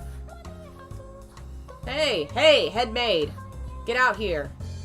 I am right here, sir. Is something the matter? I figured you should get to know her as soon as possible, since you'll be spending a lot of time looking after her. Hey, get out here! Christ, there's not a goddamn confident bone in your body, is there? I'm sorry. I'll be right out. The first thing she said when she saw me was, "It's a pleasure to meet you." It's a pleasure to meet you. What had I spent all that time waiting for? It was all for naught. It was all meaningless. In this era, she felt nothing at all for me. In retrospect, it makes enough sense. But for me at the time, that was the end.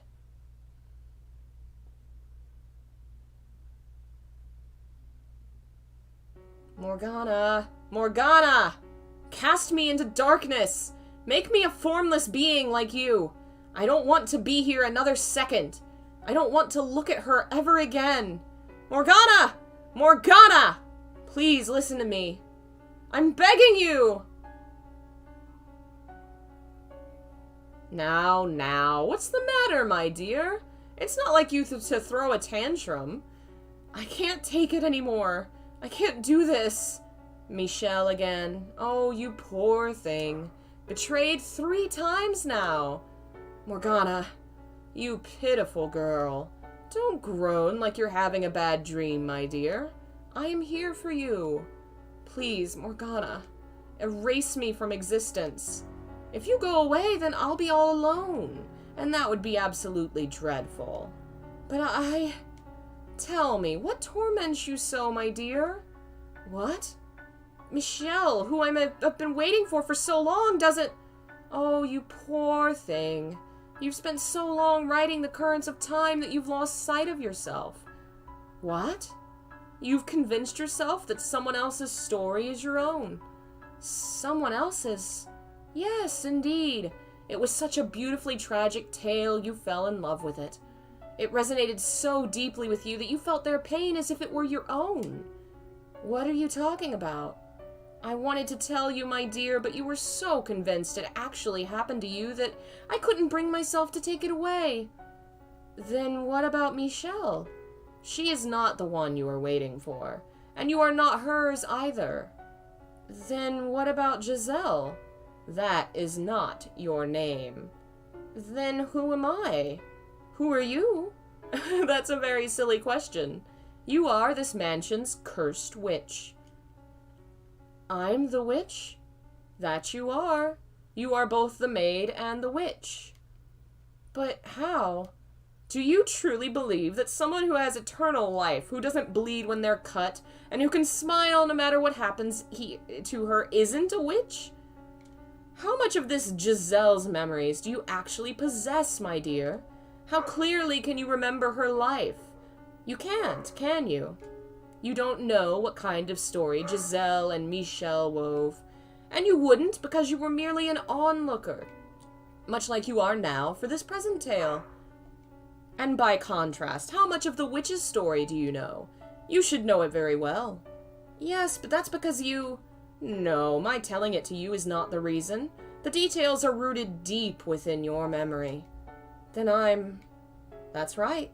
You are the cursed witch, Morgana. But you... I am you. You split into 2 because you refused to accept who you were. Think about it. Have I ever shown myself to you? Have I ever shown myself to anybody? That's why. I am the witch? That you are. I see. It all makes sense now. Everything has fallen into place. There's one thing I still don't understand, though. The story I was so enamored with, Giselle's and Michelle's story. What kind of story was it? I would be glad to tell you. You look like you're ready to know the truth.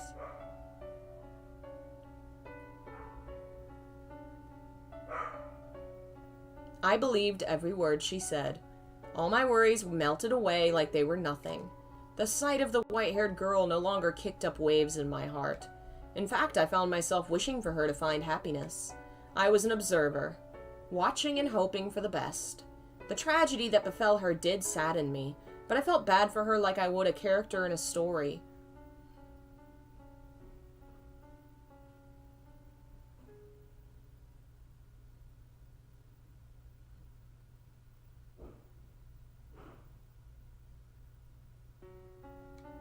I brought you your medicine, Master. Thank you. Just set it down over there. Yes? What are you staring at? My apologies. I was simply musing about how much time has passed. I can hardly believe it has been 40 years since you were a bright young businessman. I'll be right back. I gotta get more water anyway.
All right.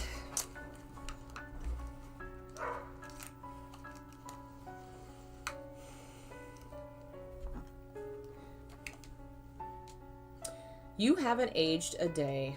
Why, thank you. I am a witch after all. Well, I don't much care what you are. You could be the Grim Reaper for all I care. You still work harder than anyone else. May I ask you a question, Master? What is it? Why have you not returned to your homeland? I thought it was a place quite dear to you. I can't wait for her back there. Do you still believe she will return? To a degree, I understand how difficult it can be to wait. Though for me, waiting now brings more joy than pain. With your lifespan, Master, it will only be pain that wins out. Perhaps you should consider letting go. Tell me, was her name really Michelle? Why, yes, it most certainly was. But why would you ask such a thing? Have you forgotten your own wife's name? You have waited so long that it would seem, like me, some part of you has begun to break down. You poor, poor man. You know, you look a whole lot more pitiful than me. Oh my!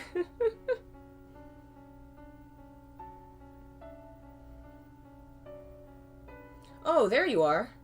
What has you in such a flurry, my dear? You are a noble servant. You must maintain your composure at all times. But, the master... What about him? He was found deceased in his chambers. The doctor just came out. He said it was his ailment. And it would seem the master knew his time was short, for he left a will, asking not to be given a funeral. I see. I feel kind of bad for him, though. Not only did he not have anyone at his side for his final moments, he didn't want to be sent off at all. Isn't that sad? It is for the best. There is not a single soul in this world left who could send him off.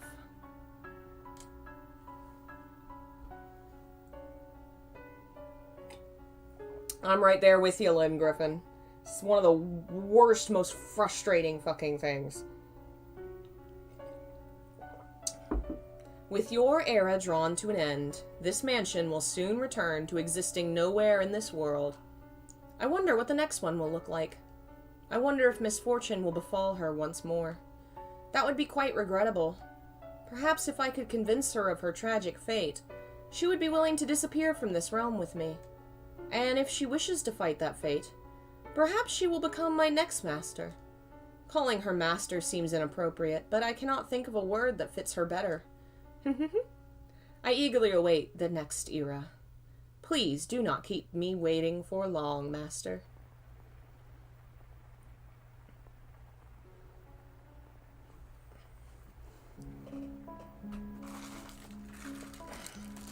Time pressed onward, and then at long last you arrived.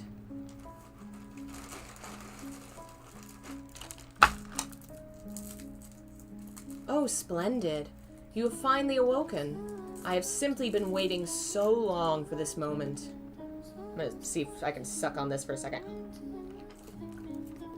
Get a little peppermint in my throat. Today is worse for some reason. Last couple days, as long as I quit, I could do it for 3 or 4 hours. Now it's like, as soon as I started, it got mad at me.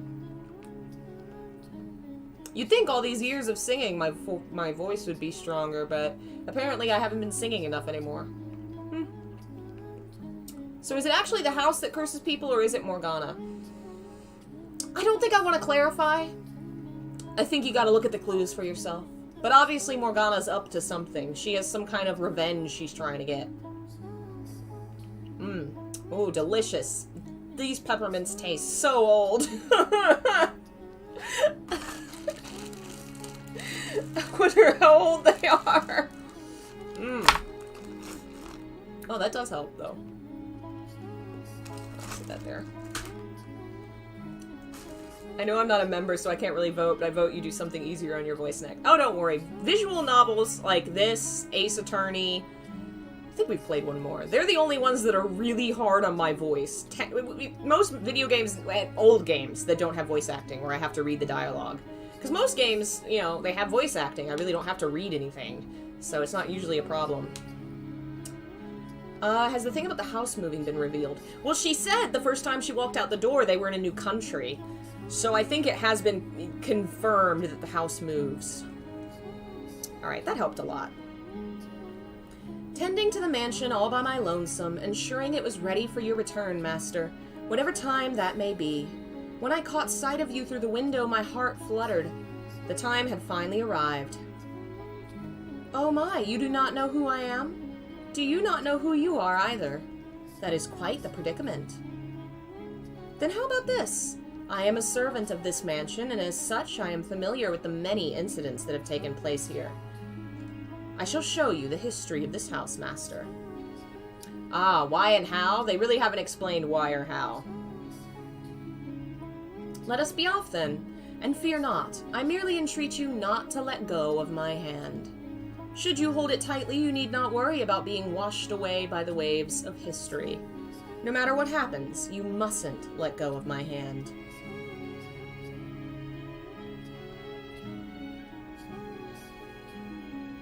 And so when they first finally met again, neither of them remembered each other. No matter what happens, no matter what you see, never again let go of this hand. And yet some part of her remembered because she told him not to let go. That is everything. I prepared a number of things to say when she was finished with her tale, but I can't manage to put any of them into words. I almost hate myself for thinking it would be so easy. For letting myself hope I could simply pull her back to her old self, accept whatever had happened to her, take her hand in mine, and that would solve everything. The truth is so much worse than I imagined, so much more harrowing. She was subjected not only to her own terrible fate, but every single one of this house's tragedies. The tales she told me are things she witnessed with her own eyes. How can I possibly blame her for forgetting me, for forgetting herself, after so many hundreds of years? No, I should be. Why didn't you come for me? Why couldn't I have returned before she was so far gone? Why did you show up now? Giselle, because you opened the door to my memories, I now remember everything. But I didn't want to remember. I didn't want to be reminded of all those empty years, of the people who passed on, leaving me behind, of you who refused to show up no matter how much I begged. I'm not the Giselle you knew anymore. I may have my memories, but I cannot go back to that time. My hands are stained with blood, my soul worn thin. The girl who would laugh at the simplest things, who would tell silly jokes and wasn't afraid to speak her mind, doesn't exist anymore. That Giselle is dead. How can you say I am the same girl? How can you say I feel the same way I did? How can you be sure that even now I still love you? Can you deny the possibility that I no longer yearn for you, but the white-haired girl? Can you deny the possibility that my love for you has transformed into hate? She brings her hands up toward my throat, and I make no attempt to move out of her way. When her fingers brush against my skin, they feel as frigid as death itself, far colder than anything I have felt from her thus far. If she were to wrap her hands around my neck, she wouldn't even have to squeeze to stop me from breathing. This is the fork in our road. One word will decide everything. I don't have much time. I have to say something before the cold robs me of my voice.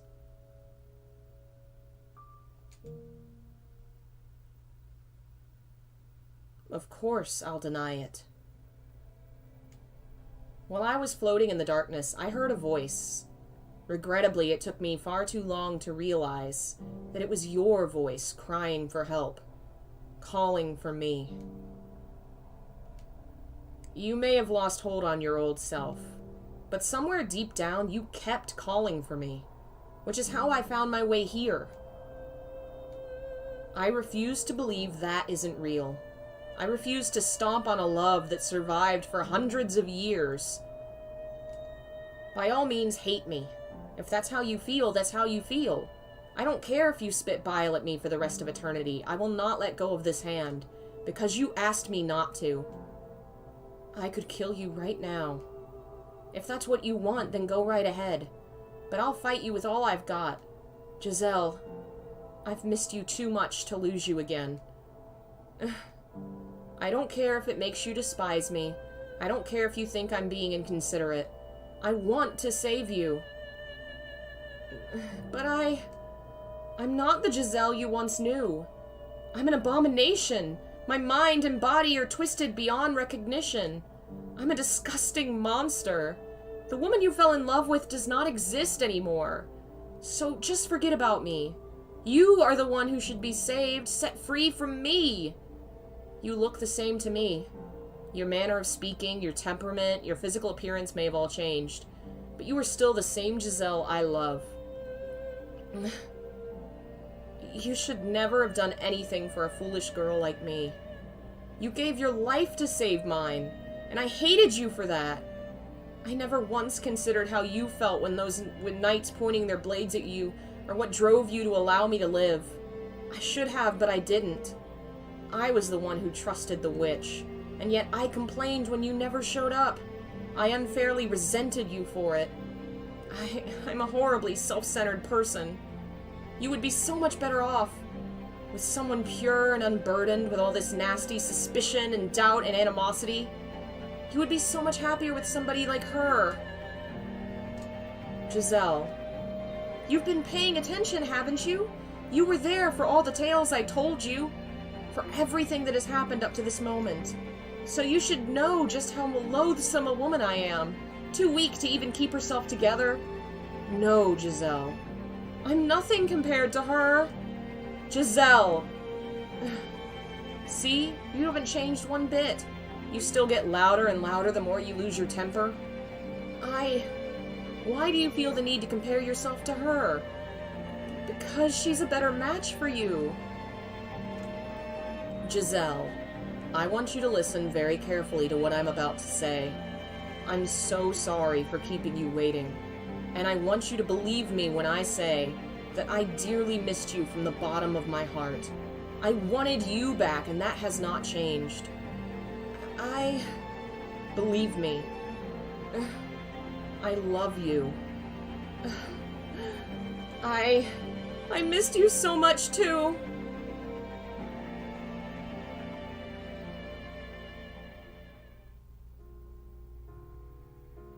She leaps into my arms, and she's just as cold as ever.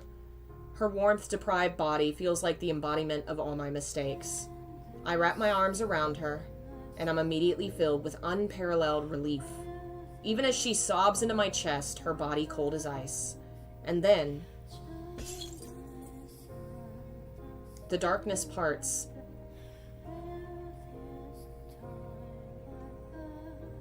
We are once more at the top of the observation tower. It's still shrouded in a miasma of shadows, but we're back in the mansion now. We've emerged from the darkness in her heart. Michelle. Yes? I'm sorry. For what? I never should have erased you from my memories. Yours are the memories I needed to hold on to tightest. I was so glad to hear you say you still loved me, even after learning the truth about me. Thank you so much. I'm incredibly relieved. As I watched, it felt like you were slipping farther and farther away from me, Giselle. It terrified me. Maybe it makes me a coward or pitiful, but I was truly afraid of you coming to hate me. I would never hate you, Michelle, ever. Thank you. We must leave this place. What? It would not be wise for us to remain here long. The air is still thick with darkness. But the front door won't open. And even if we could get out from somewhere, what would happen to us? Alexis, I agree. And you've not even seen the best parts. Oh man. I think I've decided The Maid's Tale was only about 2 hours. The next tale is probably 3 hours, but it's my favorite tale, and I think I can push through it. So we're gonna do it. Oh, it's gonna hurt. I will give you warnings in a minute when we get there. We finally found each other again after so long. I want to share a quiet, modest life with you like before. What if that all disappears when we step outside? After all, we are... She doesn't finish, but I feel like I know what she was going to say. We're different now. She's stepped far outside the bounds of mortality. And the same could be said of me. I am, the man known as Michelle is, long since dead. The mansion itself does not follow the rules of nature either. As beings no longer in possession of their proper forms, stepping outside these walls could very well mean the end of us. I can't say what may lay in store, but we must return. Even though by staying here, we could be together for all time, I don't imagine that would be a very happy life. There is no sun here, no chirping birds, no trees or breeze to rustle the leaves. If we stay here, the nothingness will eat away at us. We have finally reattained our old selves. We need to take action now while we can. What if I say I want to stay here? Then I'll drag you out. It's almost like we've switched places. Back then, it was you who wanted to stay. It's also kind of funny hearing you speak favorably of the outside, and especially the sun. The words, "that's all thanks to you," are on my lips, but before I can say them, I find myself hypnotized by her smile. That smile has picked me up so many times. She claims it's her only redeeming feature, but if she didn't have it, my life would have gone in a very different direction. I'm grateful to have gotten that back, too. Say, we're in the middle of a very, touching reunion, wouldn't you say? I suppose so, yes. And wouldn't you say there's a certain way these things usually go? Huh? Are you really going to make me say it? I was, hoping you might perhaps kiss me. What? What? Oh, seriously, what? Where did all that boldness from a second ago go? What happened to all that momentum you were building? Yeah, about that. I think that might be more appropriate later. Later? How much later? After we find an exit. We're, in a hurry. You're just making excuses because you don't want to. I swear that's not it. Giselle, let's save that for when things aren't as crazy. I can't relax and enjoy it right now. What are you, 12? God, these two are just so cute. God. Love it. All right, fine. But you'd better keep your word, got it? Promise. Let's go then. Let's find our way out of the mansion. There, our frozen time should begin moving again. That's hopefully where our future waits. What do you think? They're gonna make it out the front door and they're gonna leave and Morgana's just gonna let them get going? Yay! It will be. No, we'll make it so. Yes, we will. If we leave the mansion, it should release our souls as well, and in doing so should finally provide her deliverance. So I mustn't hesitate. To end all of this for both of us, we must start again. This is where we... What?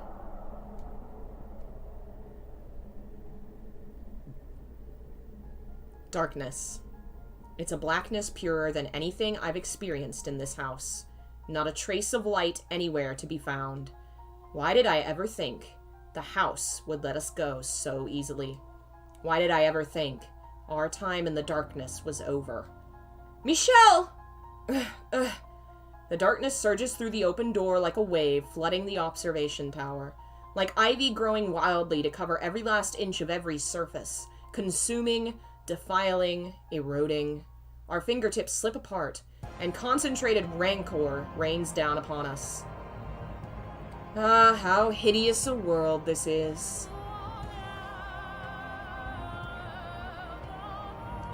No, Michelle! But please, please! Don't let go of my hand.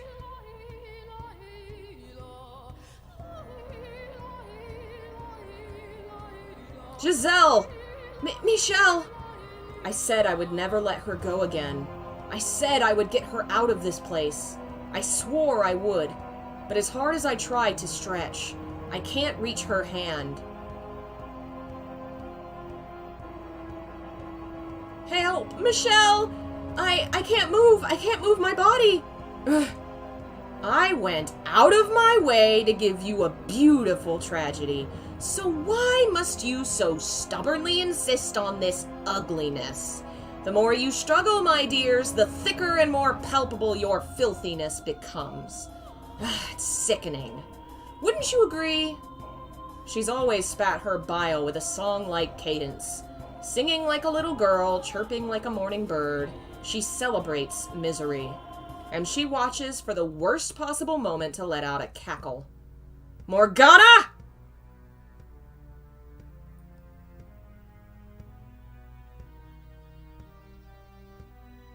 Morgana's every pissed off DM who had a story planned out till players ruined it. You're not far off.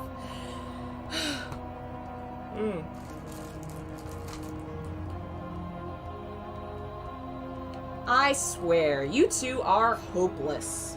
I pity you. I give you my deepest condolences. Let go! Let me go! Don't take me away from him! Giselle!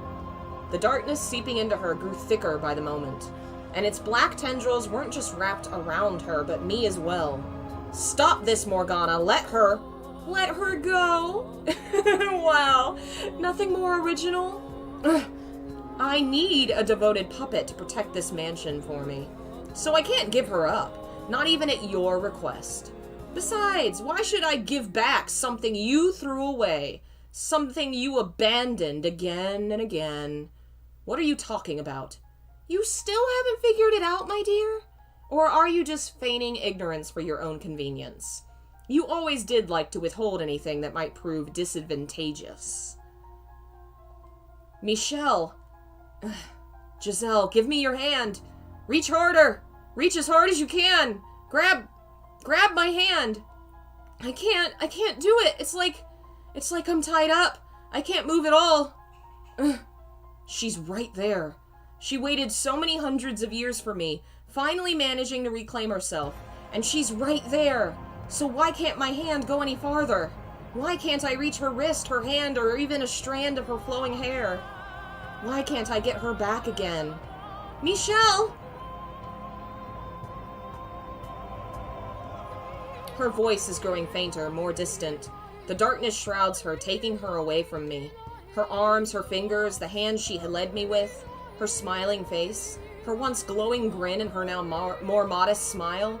The witch's darkness is stealing every last bit of her.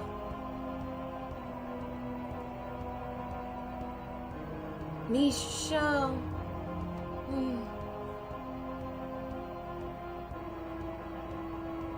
Stop, please, don't do this. Take me instead of her. Why? Why does it have to be her? Why her? Morgana!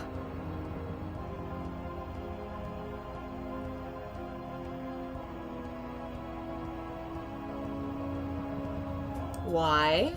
Because your work is done, my dear. By all accounts, as the one who resurrected me, you should have become my guide as well. But you let a silly woman emotionally manipulate you, and you gave up on cursing others. And then you threw away your life, deluded into thinking you were protecting her. Morgana! You already gave up the position once. Don't think you can just walk up and ask for it back. Set Giselle free. I'll do anything you ask. If you need a puppet, I'll be your puppet. If you want more from me, it's yours for the taking. But I can't leave her to remain in this cursed house any longer. You certainly have let your obsession for this girl take its toll on you. I much preferred the old pessimistic, cynical Michelle. It wasn't until I met Giselle that I truly became human. She made me into what I'm supposed to be. I can't lose her again. Is that so? Well, you'll come to the harsh realization soon enough that everything you saw in her was just a facade. It was not! Alright then. If you want her back so badly, you can have her. But in exchange, I want you to entertain me. Will you endure maddening agony for me? Will you know pain enough to make you howl? Will you face despair again and again and again? If you need her that badly, you can bear anything, can't you? If that is what you want from me, if that will allow her to see the sun once more. Brilliant.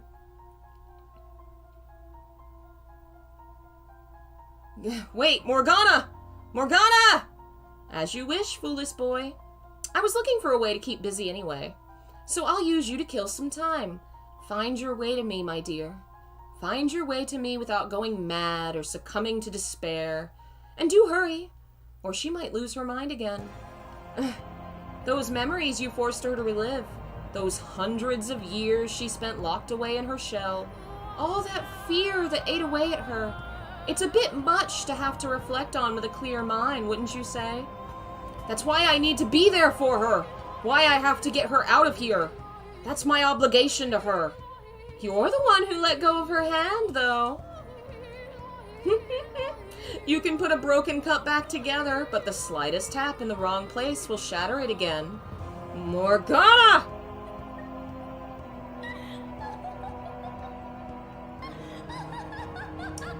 The witch's cackling fades into the distance. My outstretched hand is completely enveloped in the shadows. I can't even make out the faintest outline of it. And I can't tell if I'm sinking, floating, being pushed along some invisible stream, or falling with incredible speed. My eyes are open, but they can detect nothing. The complete lack of sound is almost painful. Nothing, anything, anywhere. Void. My consciousness begins to drift. Vague remnants of the feeling of her hand in mine are my only link to reality, my one and only landmark. Giselle. I must get her back. She waited, enduring for hundreds, no, almost 1,000 years, and now it's my turn to act. I have to hold that resolve, hold it firm, so that I never forget her again. So that I never lose myself again, even if I'm consumed by the darkness. You must never back down. You must never look away. You must never lose her.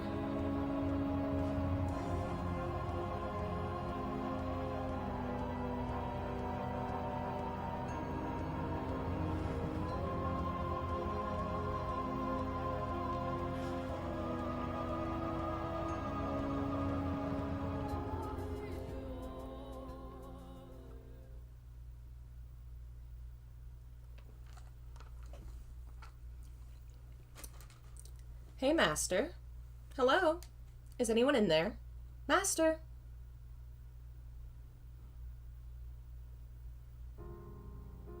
Oh, good. Welcome back. What's gotten into you? I thought you'd fallen asleep with your eyes open.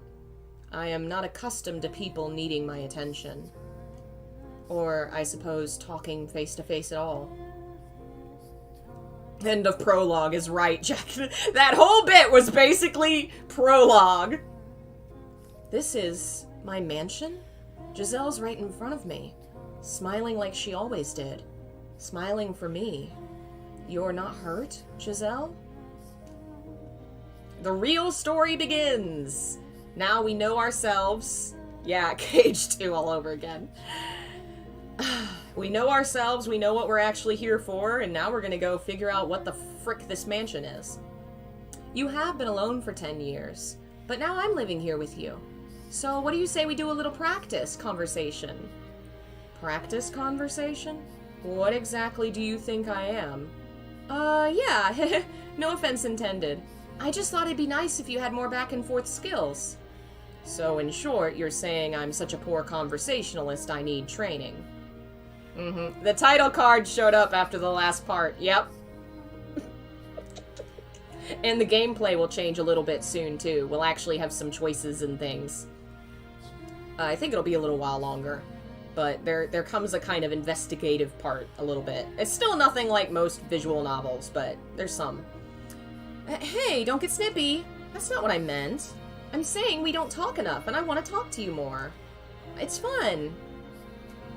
Yeah, every time when I was first playing this game, every time I thought I was coming towards the end, it was like, oh, no, there's so much more. Oh no, there's so much, oh no, like every time. It's a very complex game. No, this is an old memory. Bye, Lisa, thanks for joining us. From when Giselle first returned to the mansion and we were just starting our new life together, when we were still feeling around in the dark. What exactly would you like to talk about, then? Each other, of course. I have nothing to say. Now, let's not be rash. It can be anything. Things you like, things you don't like. Start with something small, insignificant. Does that serve any purpose? It does, yes. The more you know about someone, the closer you feel to them, and the better friends you can become. Is that how it works? Now that that's out of the way, ask me something. Ask me anything, and I'll gladly answer. Her eyes are lit up like a child's. Is she really so eager to converse with me? I don't believe it. What's the matter? I'm ready for anything. Very well, I'll ask whatever comes to mind. Go for it.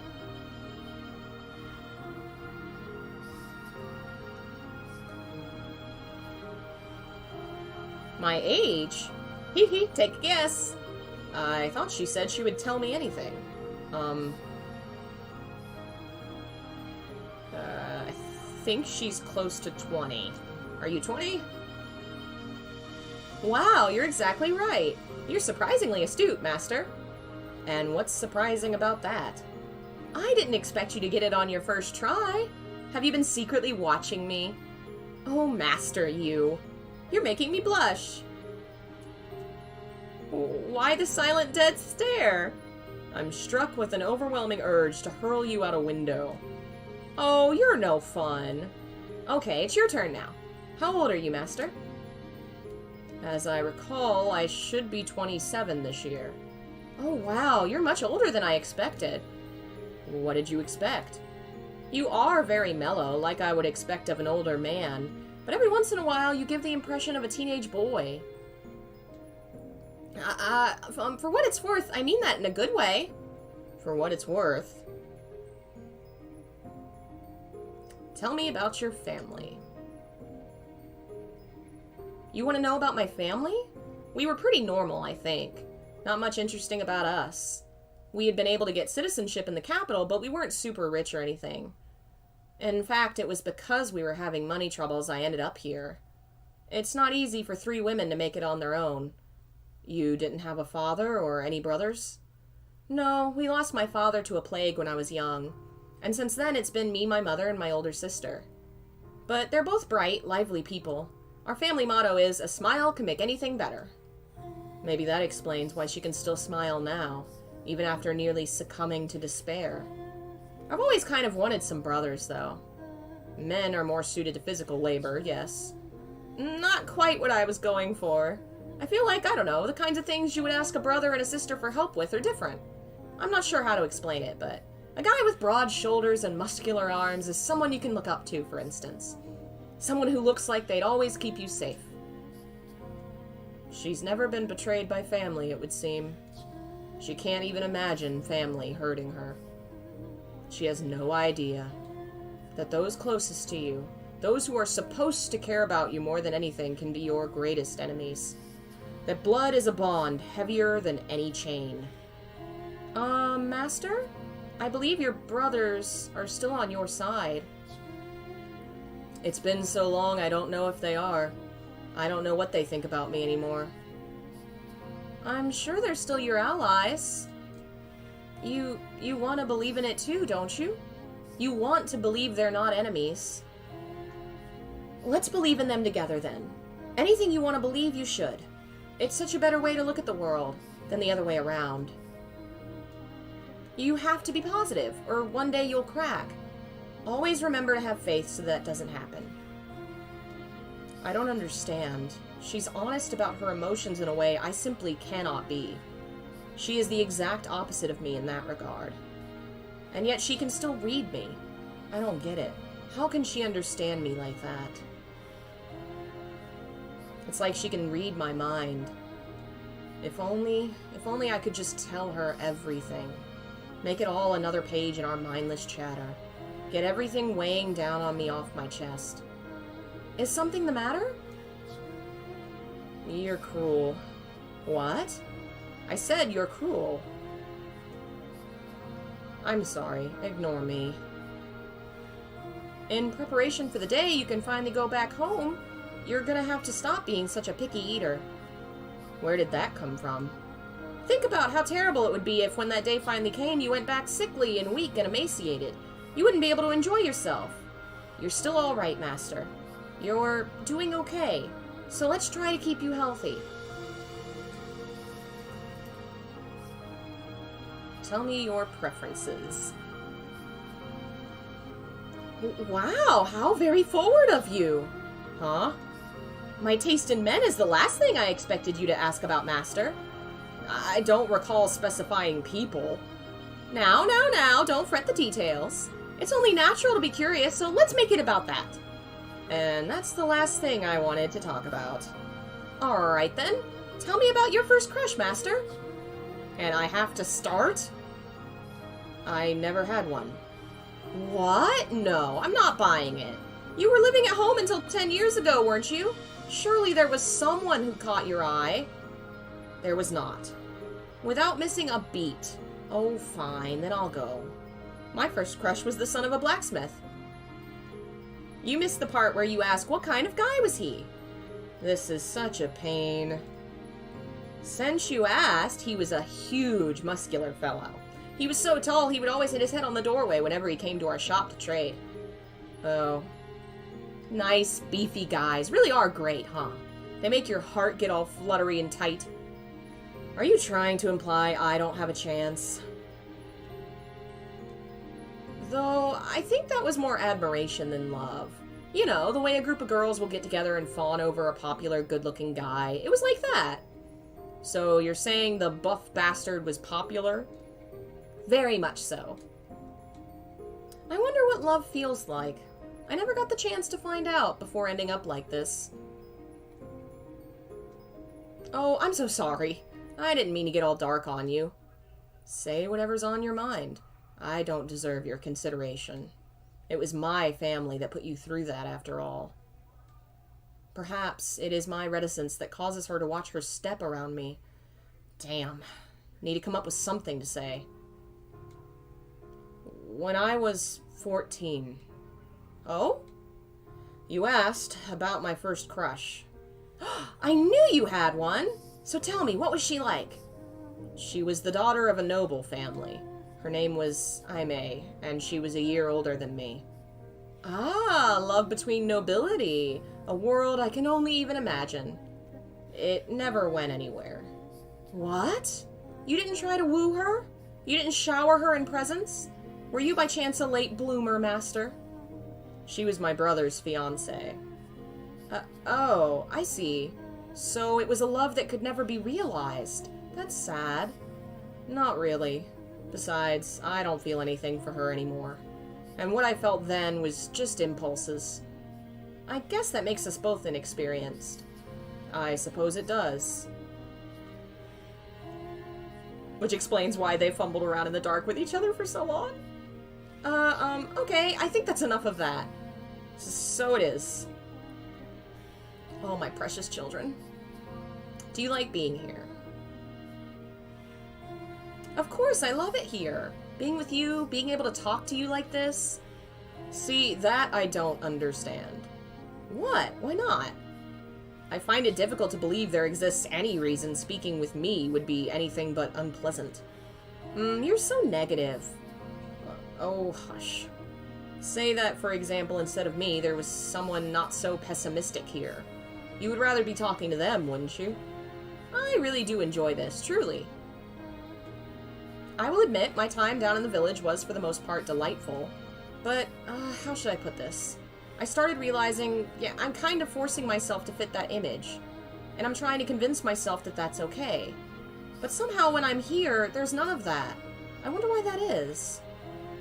I certainly wouldn't know. I suppose you wouldn't.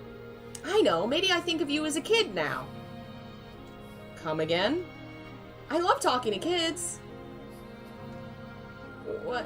Hey, don't give me that look. What I'm trying to say is, you're very sincere, Master. You're not going to smile and then stab me in the back when I turn the other way. I can relax around you, which is nice. I see.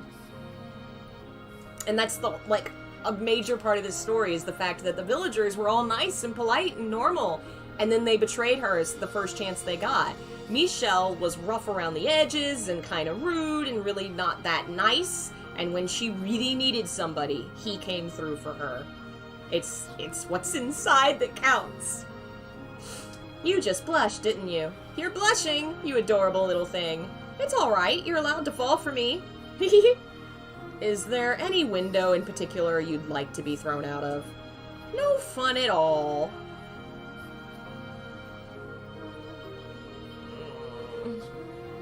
See what I was saying, Master? With just a short conversation, I know you better than I did before, and you me. That's fine and well, but what do I do with that knowledge?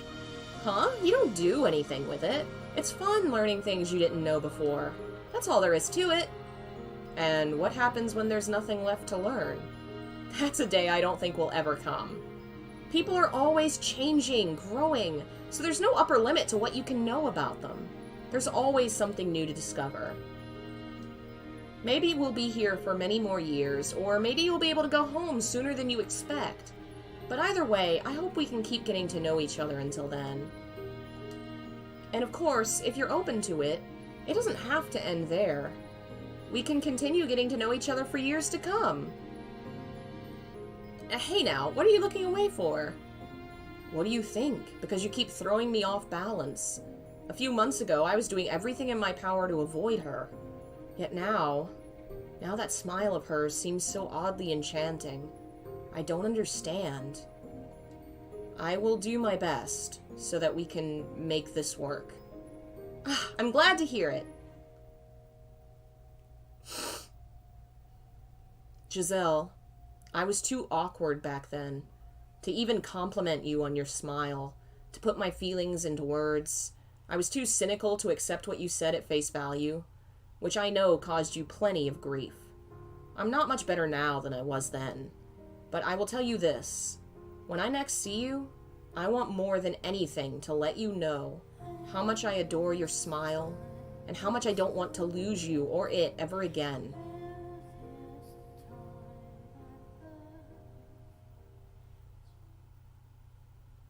You must never reclaim your old selves. Become my loyal servants, always at my side, and curse them with me, my dears. Eternal suffering on all their souls.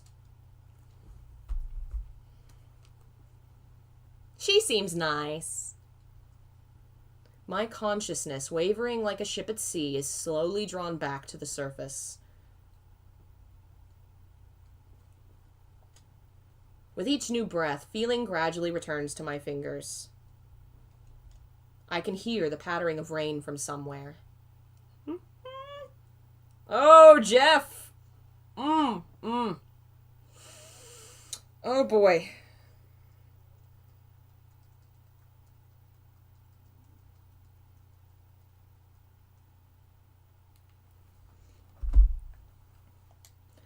I can hear the pattering of rain from somewhere and the sound of a crackling fire. Creak, creak, creak. Splurt, splurt, splurt. It takes a moment for me to realize I'm in the very same spot where I first awoke. I don't know how I got here, but I'm sitting in a rocking chair hunched forward. My head feels like someone filled it with rocks, and I'm having difficulty focusing. My joints are creaking, and I feel like I'm going to vomit. A suffocating odor hangs over the room. What is this? Giselle. Giselle! Everything comes back to me all at once. That's right. I watched Morgana kidnap her. I watched the witch drag her into the darkness, unable to reach her hand. Where are you, Morgana?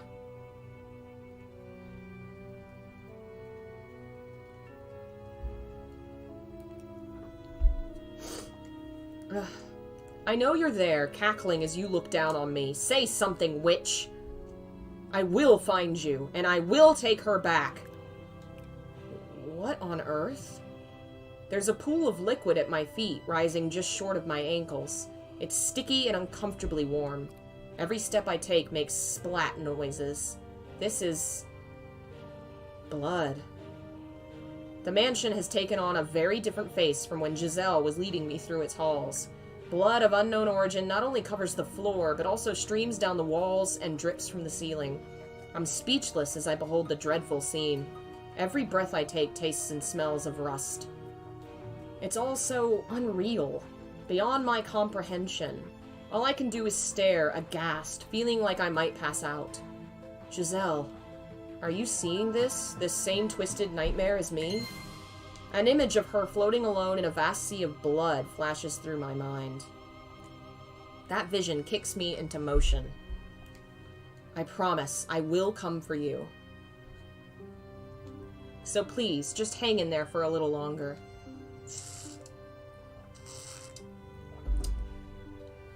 I begin walking, or more accurately, dragging my heavy feet forward. The constant splashing of blood against my ankles grates at my already taut nerves. Morgana told me to find my way to her, and I can think of only one place she would be. She and Giselle must be there. The stained glass window is splattered with blood, too. It creates trails like streams of tears running down the Archangel's face. I give the window a brief glance before making my way to the door leading to the observation tower. However, why won't it open? There shouldn't be a lock. So why... Lustrous black chains seal the metal door. I can recall no such obstruction present during either my life or my time hereafter. What on earth is going on in this house? No, that's not important right now. What matters is making it through this door. Ooh, I had not heard of that, Jeff. Fascinating. Damn it. Wow, Pyramid Head's in Dead by Daylight. Funny. I might have to actually try that game out. I push and pull and the chains won't give an inch. They feel sturdy enough I probably couldn't cut through them either. There has to be some way. I consider giving up here and scouring the rest of the house, but I'm convinced the tower is my best chance. The fact that it's sealed now when it hadn't been before feels like a challenge more than a deterrent. I trace a length of chain with my hand, and at the end of it I find a peculiar-looking lock into which several ends of chain have been fed. There are 3 keyholes. Morgana fashioned a custom lock just for this. I need to find 3 keys to open the door, then. But I have no idea where to begin my search. I lived here for more than 10 years, and yet it feels like I've stepped into a strange land. No, it's not the same house. Searching blindly is only going to waste time, and the longer I take, the more danger she's in. I met someone before who had a key. It was before I had reclaimed myself. When I was exploring the mansion alone. Think, Michelle, who was it? The painting.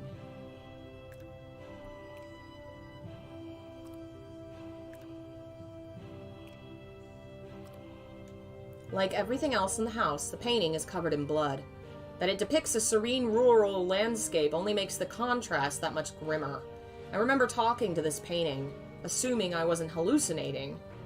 I have a question for you. Are you awake?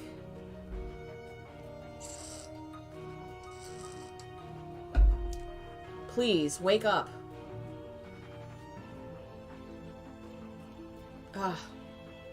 Can you hear my voice? Please, say something. You reside here in the house like the witch, don't you? You've been here with her all this time, haven't you? Then you must know how to get into the observation tower. About the 3 keys that I need to open the lock. I need to get into the tower. Please tell me where I can find the keys. Say something, damn it! Answer my question!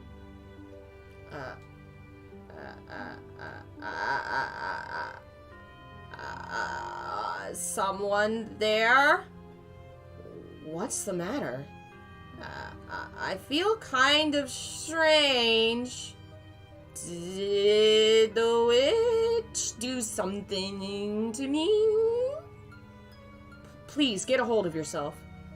Everything's all red. I can't stand it. I don't remember using that color. I reach my hand up to try and wipe as much of the blood off the canvas as possible, but I can't even smear it with my sleeve, let alone get it off. You're wasting your time, but it's the thought that counts. Anyway, you had a question for me.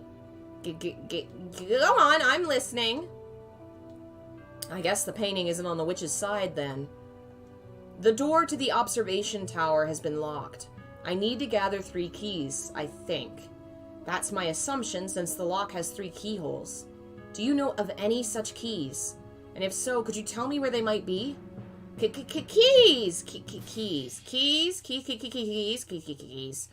Please stay with me. You're the only one I can ask for help. Keys. I'm guessing that this is probably in some way connected to her her past. You know, the events the witch is always cursing about. What happened between her and those three men? What happened between them? The keys are probably with the three of them. The three shadows. You must have seen them. Three men? Shadows. Find them. And you'll probably find the keys too. But watch yourself. They aren't likely to trust you easily. The depth of their sins grows greater the farther you go. Visit them in order. The first one probably won't be a problem. So tell me something. You're the Michelle, aren't you? What? I've wanted to apologize to you for so long.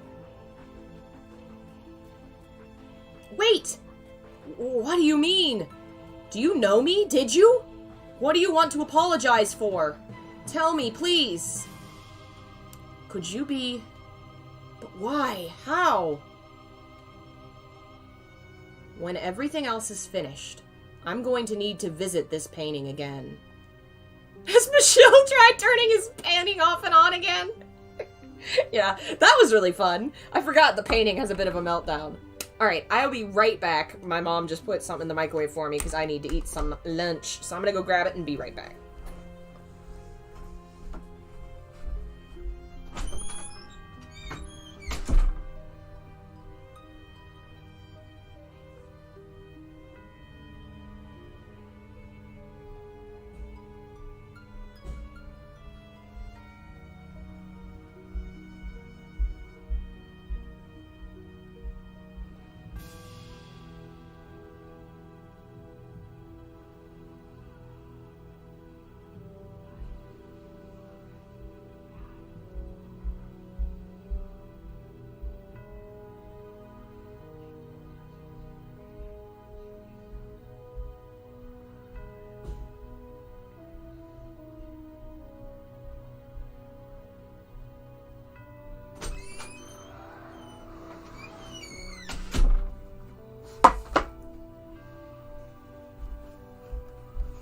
All right. Now I got my lunch, but it's got to cool down, so set it right here. Oh my god, it smells good. It's spaghetti.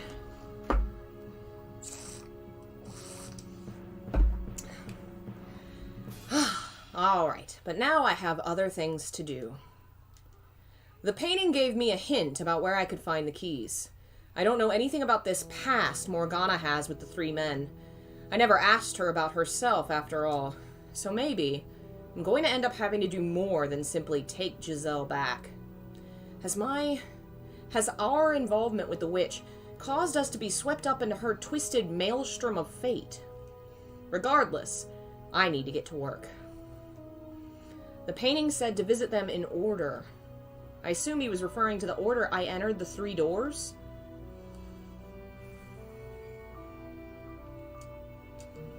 Remember when we explored the mansion, there were these mysterious shadows around the place? I make my way to the rose garden. The corridor leading there is a mess, and the wooden door is rotting away. I can smell the flowers on the other side. Everything is different from when I was alive. From when Giselle planted and raised that single rose.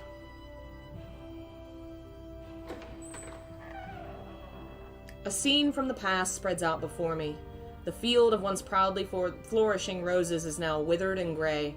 Knowing how beautiful it had once been only makes it that much more dispiriting. A bitter breeze brushes past me. Solitude hangs over the garden like a thick fog, eating away at me. This isn't what I wanted. Someone get me out of here. Oh God, tell me it's not all my fault. A young man's shadow stands off to the side, muttering listlessly to himself. I recognize his voice. Do you have the key? The boy and I have never met, but I feel like I know him quite well, like we've been acquainted for many years. I know how polite and mild-mannered he is. I know how kind, and how vulnerable, how human his heart is. However, very little of that boy seems to remain. This isn't what I wanted. Oh God. Please answer me. Someone get me out of here. Tell me it's not all my fault. Answer me, Mel Rhodes. I know that's you. Huh? As soon as I say the shadow's name, it turns to face me. I still can't make out much detail, but he seems slightly less tenuous now. Who are you? How do you know my name? My name is Michelle. I once lived here in this mansion. Michelle? I know that name. I know it very well. But something's not right. You look different from the Michelle I remember. I am not the Michelle you know. Our names simply sound the same. Oh, that makes sense. She would never come see me. I have a question for you. Do you have the key to the observation tower? I do. Would you please give it to me? I need to go into the tower. And what do you need there? There's someone there I need to find. That's all? It may not sound like much to you, but it means a great deal to me. Is he alive, Alexis? Is anyone in this mansion alive? You're not one of her prisoners, then? No. I came here of my own will. To find this person? Exactly. Then maybe you can help me. Help you how? Set me free. Convince her to release me from this place. I'm begging you. The anguish emanating from the boy's shadow is so thick it causes me to recoil. There's a thread of dark desperation in his voice. Has he been imprisoned here for hundreds of years like Giselle? Promise me you'll get me out of here. Am I even equipped to judge whether that would be a good decision or not? All I know of him is his time in the mansion during the era of roses. I know nothing else of his life. I don't even know if I would be capable of keeping such a promise. Do I have the strength to save anyone other than her? Do you absolutely need the key? You won't agree to help me without it, will you? What? I dropped it. Over there. Huh? The boy is pointing to a thick bramble of roses. You don't get to have spaghetti, Pippin. Shoot. Shoot, shoot. Only come to see me for my spaghetti. Despite the flowers themselves being wilted, the thorns are still sharp. It was an accident, I swear. But I didn't want to scratch up my arm, so I left it there. It's not my fault there are so many thorns. I really want to hit this boy. Why couldn't you have just said so? Because I thought if I didn't have the key, you wouldn't help me. There's only so much I can do, regardless of whether you have the key.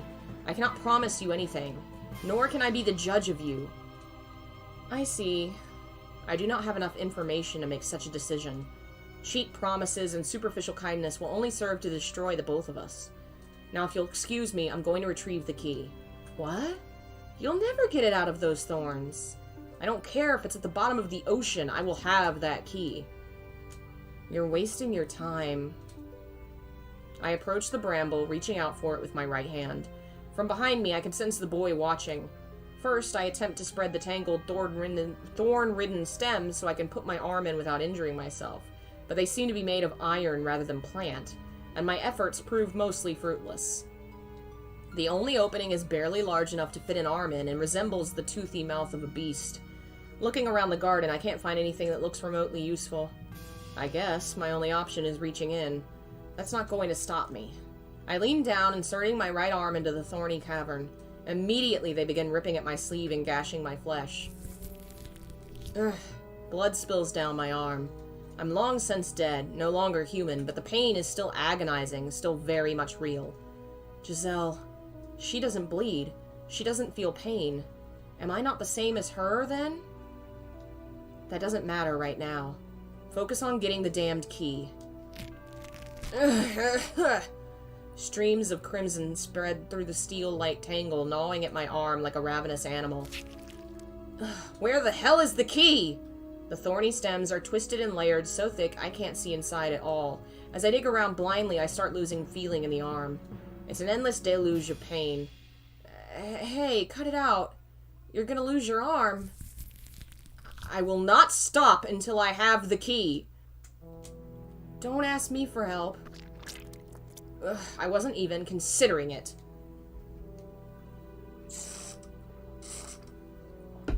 I collect what remains of my gradually fading sensation and focus it into my fingers, praying even one of them will brush against the key. Ugh. Lovely noises, aren't they? Damn it! But as much as I search, as much as I dig, I find nothing so much as resembling a key, which means it must be deeper than I can reach my arm. Even so, I cannot give up. Hey, please, be quiet right now. I need to focus. I'm sorry, I do have the key, actually. You what? I'm so sorry. It didn't look like you were willing to help, even if I gave it to you, so... Plus, she told me not to give it to anyone for any reason.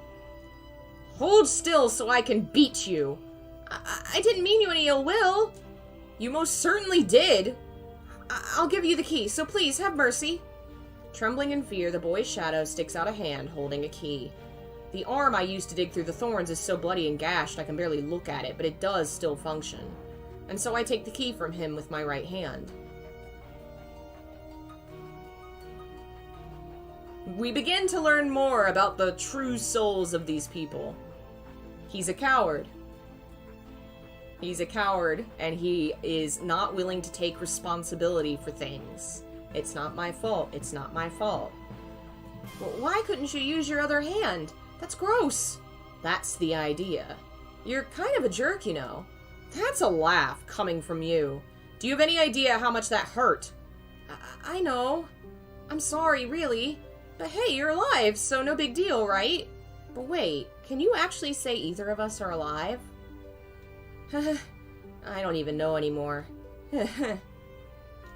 I do appreciate you giving me the key, though. Seeing as it seemed to be rather important to you two. Hey, is this person you want to get back really worth going through all this for? She is. She's the one person who ever loved me. And she's waiting for me. I see. You know, I had someone that meant a lot to me, too. My sister. Which one? Which? The one with flaxen hair, like me. If you happen to see her, do something nice for her, please. That, I would say, is your responsibility. Yeah, you're right. But I'll keep it in mind. Thanks. In the tale I witnessed, the boy pushed his sister away. Nope, not yet, Akatsuki. For an understandable reason, admittedly. But now he seems to bear no grudge for her. Did something else happen between them? Even if it did, I don't have time to ask about it. I'll be on my way. Alright, take care. There are 2 more keys. Watch out, though. They're not the most friendly people. And they'll probably be even more enraged locked up like this. I appreciate the warning. If only someone like you had shown up sooner and taken the keys from us. Goodbye. After bidding me farewell, the boy's phantom dissipates into the shadows of the rose garden. I wonder if he's gone back to mindlessly muttering his regrets. Food.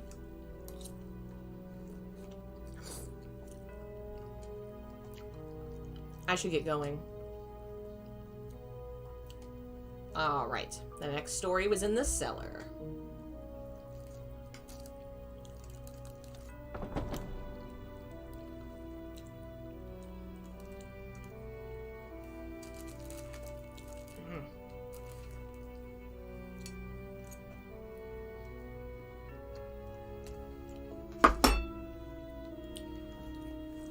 I descend the stairs, opening the cellar door. The first time I visited the room, the smell of blood from within was nearly suffocating. Now the entire house reeks of it, and I've started to go numb to the odor.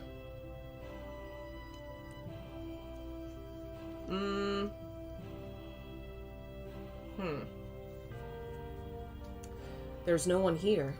Am I in the wrong place? I begin exploring the cellar, hoping to maybe find the key hidden away or abandoned somewhere. As I reach my hand out to investigate one area,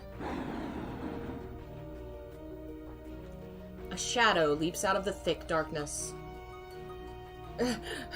It's so swift I have no time to react. My body freezes in place. A shadow stands before me, holding the tip of a blade mere inches from my face. A key. You have a key. I do, yes. Cold sweat trickles down my back. My voice is shaking, and there's no hiding it. The shade appears to be glaring at me, though I cannot make out its face. After a few seconds, it withdraws its blade. Let me see it. The boy's key. Did he give it to you? In the rose garden, yes. Are you two acquaintances? How could that be, though? You were from a completely different era. And country. Who are you? No, never mind. Who you are is irrelevant to me. Are you human now? If you are speaking of my nature, then no is the only answer I can give you. You didn't kill me, though. If you wanted to, you could easily skewer me where I stand. If that's what you want, I'd be happy to oblige. What did you come here for? For your key. I came to ask if you would give it to me. You mean to open that door. I need to get into the tower, yes. I see. Take it.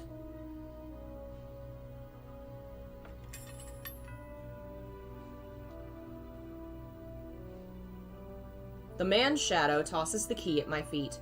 I'm not quite sure what to think. I didn't expect him to give it up so readily. What? Take it. I won't stab you in the back while you're bending over. I thought you were supposed to hold on to this at all costs. I no longer have any reason to guard that key. In the past, I might have severed your head from your shoulders the moment you mentioned it, though. What point in the past? That's a question I wish I knew the answer to. Hey, do you know why I'm here? Where this place is, when it is, why I can't get out of here, what's happened to me? Tell me! I have no idea what's going on. Not a single goddamned idea. Neither do I. Get out. Take the key and get out of here. Get out! I can't bring myself to say anything to the enraged shadow, so I follow his commands, picking up the key and departing the cellar. My fork ran away. Yeah, surprisingly easy compared to Mel.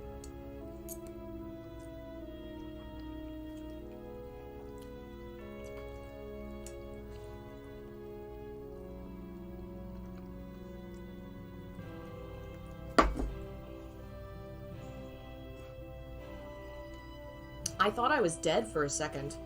This makes two, though. What could have happened between these people? The painting mentioned a past with them, and Morgana spoke of the wicked men she cursed. Does that mean they did something awful enough to earn Morgana's spite? Right now, though, I must push onward. If I'm not mistaken, the final key should be in that room. The room with the billiards table. What is billiards, anyway?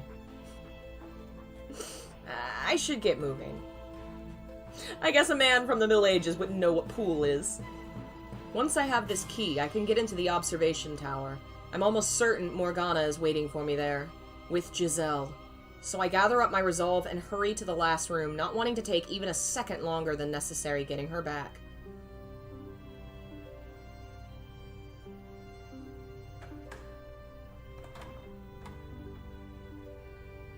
I can hardly believe my eyes when I step into the den. In the middle of the room is a large rectangular table. Several balls roll across its surface, and perched on one corner, looking down at the floor, is her. Giselle. Giselle! The question of why she's here never crosses my mind. All I feel is elation to see her once more. There's no room for anything else in my head. I run over to her, put my hand on her shoulder.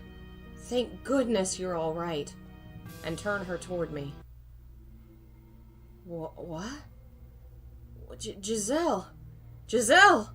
I shake her, causing her head to droop lifelessly. There's not a trace of light in her unmoving eyes. Why, Giselle, why? Say something, Giselle. Say anything, please. This can't be. You can't be. You can't be! My mind goes blank. I can't catch my breath. The world is hazy. Why is Giselle? Why did I have to find her like this? Why? I swore I would do anything. I swore I would never lose you again. No, this can't be. A thought crosses my dazed, despairing, wrought mind. It's probably nothing more than vain hope, but... Not a drop of blood spilled from my breast. That's right, she doesn't bleed. So this can't be her. This isn't her. Or maybe Morgana has the power to alter Giselle's very nature. Kill her with the flick of a wrist. No, I don't even want to think about it. There's no hope to be found down that path. All I can do is pray. Beg for her to still be alive. Or if alive isn't the right word, herself. My prayers bring me back to reality, which is when I realize... There's something hard pressed against the back of my head. I hear a harsh metallic clink. What? Ugh. A piercing bang rips through the air as I drop to the hard floor. My ears are ringing painfully. Through the cloud of smoke and confusion, I see a man's silhouette. Missed. It takes several moments for me to recognize the object in his hand as a gun, not only because it's draped in shadow, but because I've never seen one with my own eyes. Had I not witnessed what they were capable of through the stories, I would not have understood how terrifying they were. Not a problem, though. I'll finish you with the next one. Now you hold still, boy. Start running around like a rat, and I can't guarantee you a painless death. Wait, hold on a second. What are you trying to kill me for? Because you make too much goddamn noise, that's why.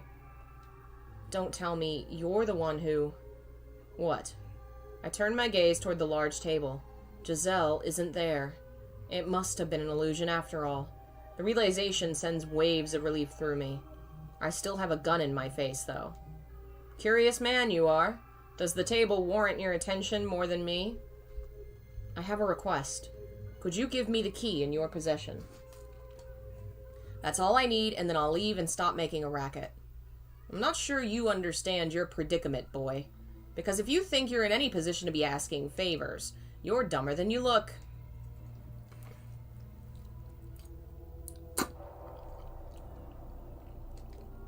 First off, I don't even know what key you're talking about. I don't believe that. The other two had keys. You telling me they gave you their keys? It sounds like they really do know each other.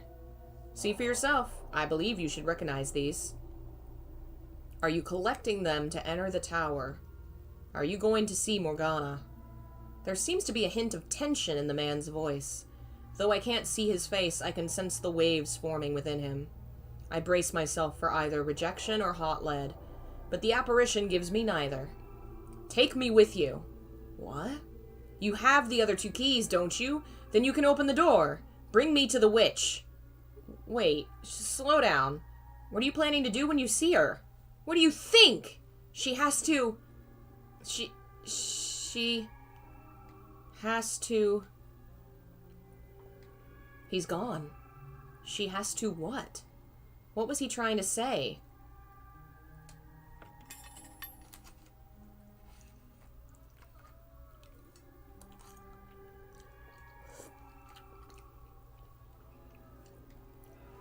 On the floor where the shade stood is a new key. Curious though I am about his last words, this makes 3. I have all the keys now. Are you trying to rile me up, Morgana? Are you enjoying yourself up there, showing me these phantoms and watching me squirm? Just you wait. I'm on my way. I give the room a brief once-over before making my way back to the chapel.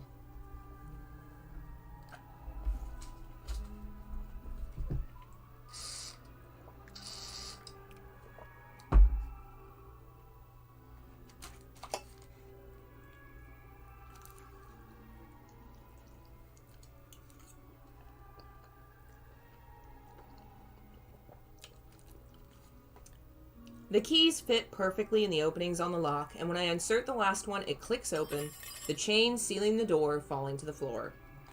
Alright, I'm gonna finish this real fast, because we're about to get intense. We're about to get real.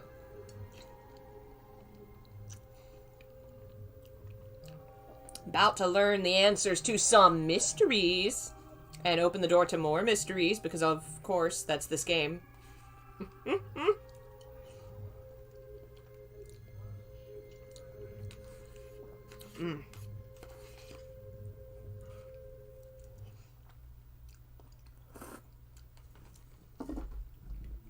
Ooh.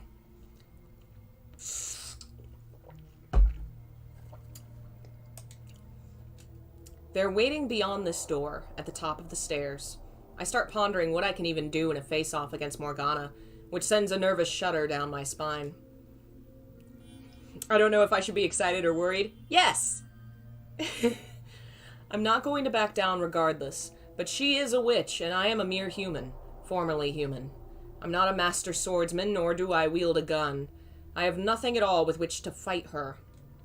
I still have to confront the witch, though, no matter what. As laughably reckless, as foolish as I may be, I have no other option. Warning for extreme violence, I think is, for this portion, I would say just extreme violence. I place my hand on the door, preparing to climb the tower where I once spent my last breath, Giselle locked safely away in the chamber at the top. The tower where I first met the witch. No hesitation. Gore too, maybe? Not visually, because the game just shows you blood splatters, but... Anyway. The sound of blood streaming down the stairs echoes off the stone walls. Although I have begun growing numb to the house's otherworldly ornamentation, the sight of a seemingly endless river of blood flowing down the spiral staircase sends a chill through me. Every step I climb makes a splat noise. When I reach a window, I look out to see a churning, reddish-black fog. Now this brings me back. You climbing these stairs alone, just like old times. Morgana. I waited so long for someone like you to show up. Someone with enough despair to resurrect me. Give her back. But now I don't see it in you. I don't feel one bit of that intense hopelessness anymore. Give her back. And here I had thought we were cut from the same cloth. Morgana? Yes, I'll give her back. If you can make it to me without losing yourself. I will not give up. It doesn't matter what you do. Looking up, I can't see how far the stairs extend. It's just a gaping blackness, so I have no way of knowing for sure whether I'm getting closer. Around and around, around and around, around and around. Beneath me, the blood river traces the same path in reverse. I start to wonder if the staircase even does end, if I'm not just eternally retracing my own steps. But I continue climbing regardless. It's all I can do. Put one foot in front of the other and hope I make it to the top. Morgana, what is this place? What did you do to it? What is it? Why, it's the mansion you lived in for a decade, of course. You look at this and tell me it's the same house? What's with the blood everywhere? And the three shadows? Now, my dear. No need to raise your voice. And you're being impolite. One question at a time. Answer me! What is this place? That's immaterial. Even if I were to give you an answer you found satisfying, what would the knowledge do for you? Your objective is to reach the top of these stairs and rescue Giselle. Nothing more, nothing less, isn't that right? Or by chance, have you taken an interest in me, despite never once asking me about myself before? My gut tells me that without knowing what this place is, without even the briefest glimpse at its nature, I won't be able to safely get her back. Without knowing what I'm up against, I don't stand a chance. Please, tell me about this mansion, Morgana. About yourself. About yourself. What are you, Morgana? A witch. No, that's not what I'm asking. I'm gonna finish this.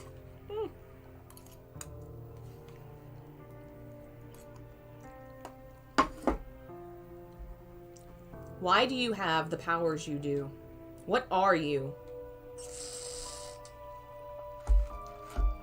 Yes, I get it. Humans feel the need to attach names to things and phenomena they don't understand. I understand that feeling very well.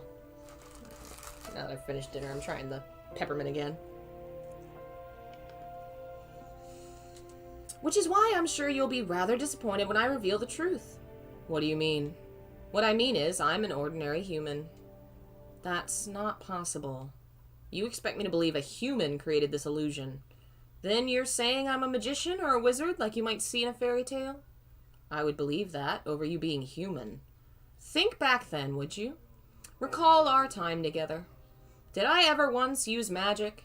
Did I control fire, wind? Did I create illusions? No, I did none of that, because I could not.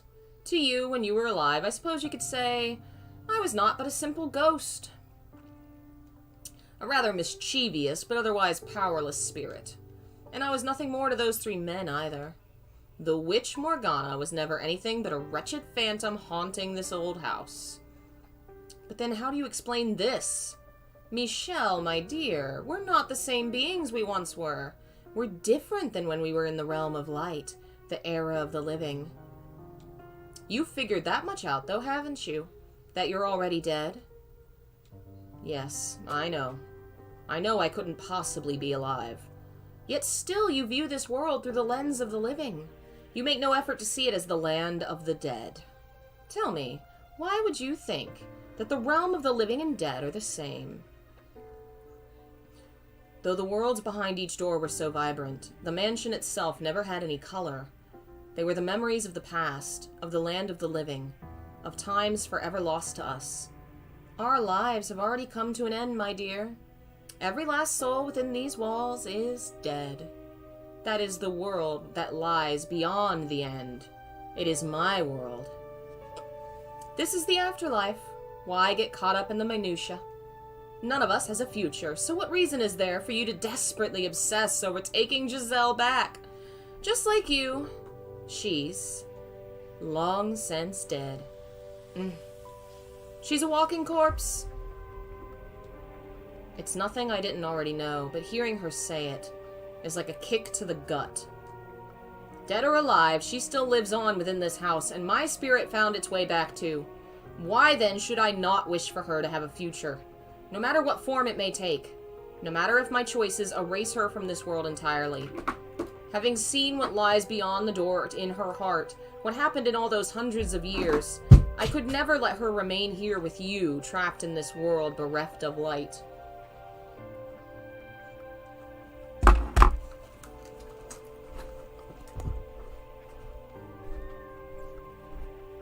You're being naughty. Someone's being naughty and knocking things down. Yes, a cat was messing with stuff. This cat. I'm locking you outside now.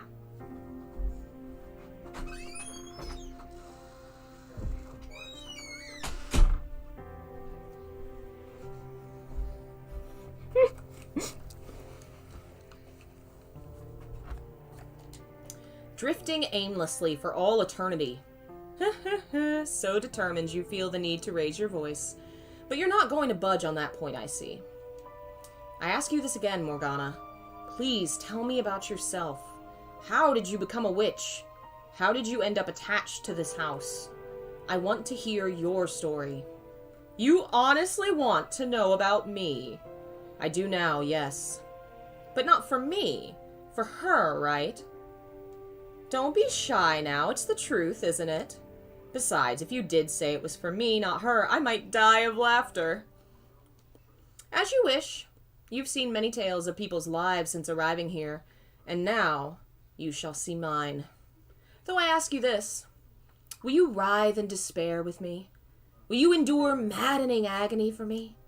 Will you know pain enough to make you howl? Will you face despair again and again and again? As I said before, if that is what you want from me, let me tell you something, though, my dear. It will not be as easy to watch as you imagine. Now that you've reclaimed yourself, you will be able to feel all my pain as if it were your own, to resonate with it. Resonate with it? You no longer have your little guardian with you either. My guardian? She was always protecting me.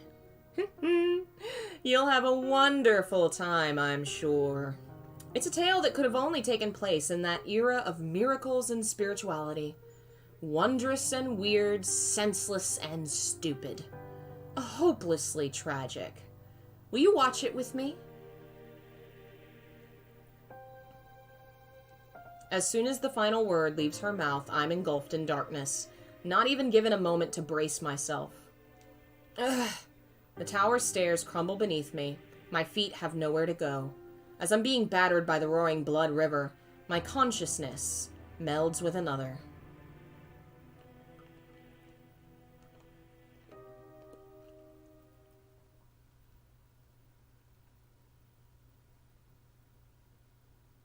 I carry within me the child of God. That is where it all began. The words of one foolish woman determined the course of my entire life. Before I was even born, my fate was decided. Did her claim come from faith? Was it her way of escaping reality? Did she do it for money or fame? I don't know. I have been visited by an angel of the Lord. The village where she lived had suffered from years of poor harvest. Had been months since the last rain, and all the villagers prayed desperately to be blessed with succor. I am with child, though I have known no man. So proclaimed the pregnant woman in the midst of the drought. And on the day of my birth, the very moment I let out my first cry, a heavy rain fell down upon the village. The storm quenched the parched earth, nourishing the crops and saving the village. The villagers were astounded, for they had thought the drought would never end. As plump drops of rain poured down upon the village, they gathered around newborn me in exultation. Ah, she is the child of God! Perhaps there would be more wonder in claiming I had magical powers. Perhaps it would make a better story if I were to say there were higher forces involved. But all these years later, here is what I truly think. It was nothing more than a fluke, an improbable stroke of luck, an unbelievably fortunate accident for my mother in the village, and an indescribably unfortunate accident for myself. I am with child, though I have known no man. As if that's even possible. Maybe she had fooled around with a man who'd gone and abandoned her, and she spouted those lies to convince herself it had never happened. None of the village men made any claim to be my father. Perhaps he was someone else's husband, and as such he couldn't reveal himself, as adultery is a sin in the eyes of God. The girl they were praising as the child of God was indeed not more than the ordinary daughter of a wretched woman. At the time, though, I thought differently. I believed my mother's words, convinced I was a saint, and it gave me a sense of duty, or purpose, rather than superiority. As the daughter of God, I believed it was my responsibility to help anyone in need. So every day I prayed. I asked my father what I could do, what I was meant to do. Not everyone is equally good, however. There will always be someone who lends their ear to the devil's whispers. One man claimed I was the daughter of a charlatan. He shouted for all to hear, "If you really are the child of God, then perform a miracle for us." Could he have been any more unreasonable? Miracles are neither magic nor parlor tricks. They are realized through the power of faith. A lowly villager has no place demanding God prove his own divinity. It is the height of arrogance. But the man refused to heed my words, so, having no other choice, I contemplated what I could do to show him I was, indeed, a saint.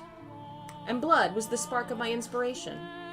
Michel, the time when I lived and the time when you lived were not so different. Our views and beliefs about the world are very much the same.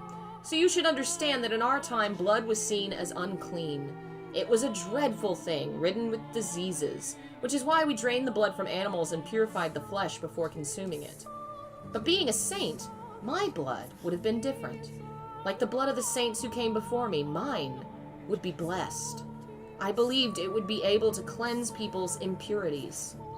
For my demonstration, I chose an elderly woman afflicted with a terrible disease. She was on her deathbed, and no one thought she would live for longer than another day or two. The woman was overjoyed when I came to visit her. Sincerely believing me to be a holy servant of the Lord, she gathered all the strength she could muster to climb from her bed and kiss my feet. I felt an intensely deep love for this woman. Placing my hands upon her cheeks, I said with all the kindness in my heart, "My beloved sister, partake of my blood." The woman agreed without a glimpse of hesitation. And so I pricked the tip of my finger with a knife and let the blood drip into her mouth. Within 3 days, her health had improved enough for her to get out of bed unassisted. Seeing that, no one in the village doubted my powers any longer. In fact, the man who had accused me of being the daughter of a charlatan was subsequently punished for his sins. He received much-deserved retribution for challenging the daughter of God, for mocking her. But of course, being a saint, I forgave the man. He in turn repented and changed his ways, worshipping me as the true child of God. Now, I'll be honest with you. I was ecstatic, utterly elated. I felt like I was on top of the world, and I reveled in it. The villagers showered me with adulation. They revered me, the daughter of God. Anyone who didn't was punished. And on top of that, my blood could cause miracles. Tell me, do you look down on me for feeling the way I did? The actual child of God would never let herself be consumed by such base emotions, would she? But if you would give me a chance, I would like to explain myself. I was but a young girl at the time, and to a child her mother is the world. Anything she says is the absolute truth. So when my mother's claims so happened to coincide with a lucky miracle, my young mind was set in stone. I was a saint. My blood could heal the sick, and nothing would convince me otherwise. After all, I was a girl of but 6 years old. It is not my place to decide whether my blood truly had miraculous powers or not. If you think it did, then it did, and if you think it was all happenstance, then so it was. Miracles are brought about by faith, so the elderly woman who was healed was done so by the power of her own belief. Baseless hope and desire can at times make the otherworld otherwise impossible reality. You understand just how major a role religion played in our time, don't you, Michel? Especially as someone whose life was taken from him in the name of God. And you understand how powerful word of mouth can be as well, don't you? It didn't take long for word of the miracle-performing child of God to spread. Travelers from faraway lands came to our village, all in search of aid. Driven by a mixture of elation and duty, I gave my blessings unto every pilgrim who sought them. I gave them my blood, yes. My young hands were perpetually covered in wounds. Running out of skin on my fingers, I cut the back of my hands, my palms, my wrists. Before long, they'd turned into swollen, carved up, black and red horrors, and so I kept them wrapped in cloth at all times. The only time I uncovered them was to give blood to those who sought it.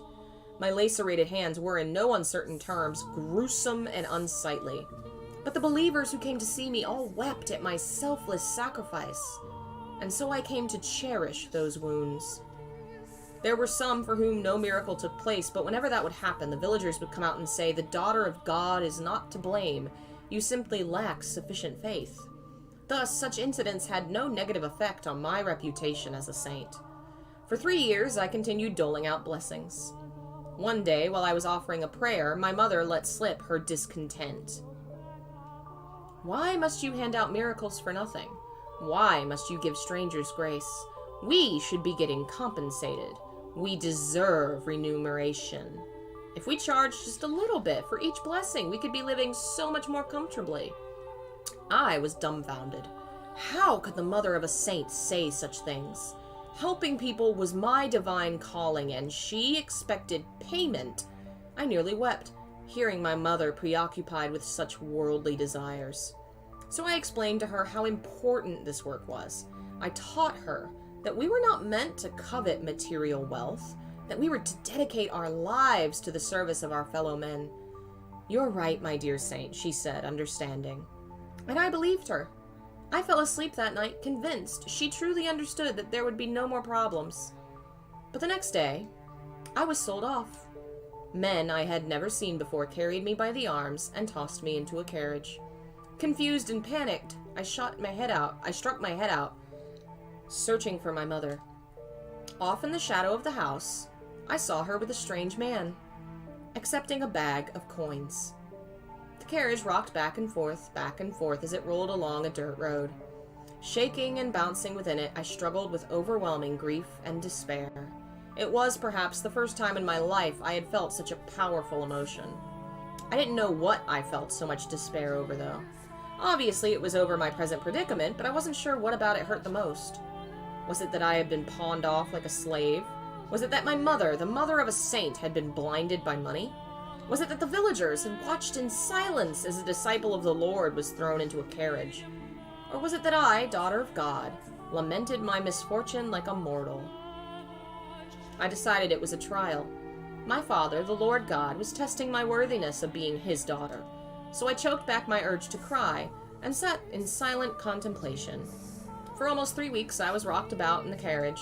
The coachman treated me well enough, but I'm certain it was only because he didn't want his precious cargo dying before he could deliver it. He did not by any means think me the child of God. The 3rd week, the carriage arrived at a city. It was much larger than the village I had grown up in, with many, many more people crowding the streets. Something about them felt different, too. They all spoke in a tongue foreign to me, which is when I realized I was far, far away from home. I was delivered to the lavishly decorated mansion of the region's lord. Brightly colored flowers bloomed wildly in the gardens as guests laughed and ate extravagant meals. And in addition to them, there were probably 4 times as many slaves moving about the grounds. Getting a range of looks from everyone we passed, from smartly dressed men to scrawny, emaciated servants, I was led to the Lord's chambers. The Lord was surrounded by beautiful women. Perhaps they were slaves, or perhaps they were prostitutes, I couldn't tell. Among them were some girls hardly older than me. They all wore thin swaths of cloth, barely covering themselves at all. The Lord looked me up and down, and with a laugh he said, "Welcome, daughter of God. You'll be performing miracles for me now." "Miracles are not something to be performed for one single person's benefit," I replied, shocked and furious he had just said something so utterly blasphemous. In response, he said, "I bought you. You are my property. You have no right to an opinion." But I would not have any of it. I entreated him to give up his indulgent lifestyle and devote himself to the service of the Lord. But the more I pleaded, the deeper the creases on his face grew. Thinking back on it now, it was hardly surprising. A 9-year-old girl was scolding the most powerful man in the region. I believed it was my duty, and that I was doing what was right, but he surely saw it as incredible arrogance. So the Lord forced his will upon me. He bound my hands and feet and cut me without my permission, filling a goblet with my blood and passing it around to his guests. A saint's blood and good fortune to all. That was when I realized the Lord was only interested in the approval of others. He reveled in their envy as he pranced about, showing off his curious new toy, me. He didn't need my miracles. Neither he nor any of his guests were afflicted with diseases or misfortune. They were all richly blessed. Every time he threw a banquet, he drained me of my blood. It became nearly impossible to find a spot on either of my arms that wasn't a swollen reddish-black gash. And soon, because my arms weren't providing enough blood for him, the cutting spread to my legs. I lived in a haze of half-consciousness. Honestly, I'm amazed it didn't kill me, though perhaps the Lord was simply taking care not to take more than my body could spare. Watching the wealthy partygoers laugh and sip my blood through bleary eyes, another wave of despair came over me. My miracles, my blood, were not meant to be an appetizer at a feast. They were meant for the sick and poor. But despite my wishes, the Lord persisted to squeeze me dry day in and day out for his own enjoyment. For a while, I was convinced it was all God's test, that it was part of his plan for me, his daughter, that if I could make it through this trial, I would be allowed to go back to helping people. That man would celebrate my success, envy me, worship me, that sinners would face punishment, that divine retribution would be delivered unto all who had wronged me, a saint. With each passing day, my spirit grew more twisted. Would anyone have believed that scarred and bloodied girl tied up on the floor in the banquet hall was a saint? Unlikely. This was no charitable gathering, but an unholy sabbat. Perhaps it was caused by my corrupted spirit. Perhaps it was my heart's way of crying for help. Or perhaps it was the devil giving me my witch's mark. But no matter what the cause, during one of the bloody banquets, I underwent a transformation. I was half-conscious as usual when one of the guests pointed at me and shouted something. His face went pale as if he were afraid, which I found quite curious. The Lord then approached me, grabbing me by the hair and lifting my head. He yelled something, but I was too far gone to be able to make out what he was saying. Suddenly, I found myself released from my bonds, but my body had grown so weak from being tied up for so long, I didn't have the strength to hold myself up, and so I collapsed to the floor. I was still trying to figure out what was happening when the Lord drew his sword, raising it high above his head. His words in that moment reached me with perfect clarity. "You're a damned witch wearing a saint's skin." A witch? Why was he calling me a witch? I was the holy daughter of God. I had certainly never made a pact with the devil. What could have given him that idea? What was in store for me now? Had God performed some kind of miracle for him? Dozens of thoughts and questions floated through my mind as death hung over me. I couldn't comprehend anything, and so I didn't feel any fear or anger at my impending death. I was simply curious. What had happened to me? But before I had a chance to find that answer, the Lord swung down his blade.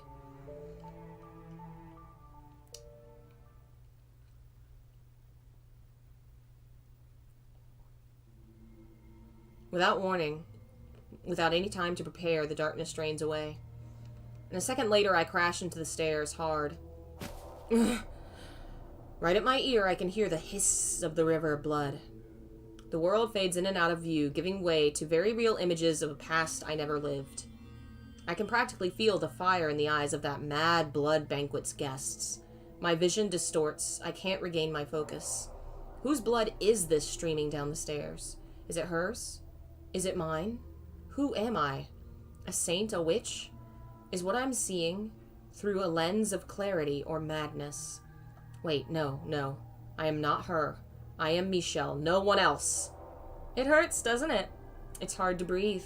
Your chest is on fire, your vision is blurry. It's dark, it's lonely, it's scary. It's frustrating, it's disheartening, it's exasperating, isn't it? What you're feeling is exactly the pain I felt. I reach my hand out in a plea for help, which is when I see something I can hardly believe.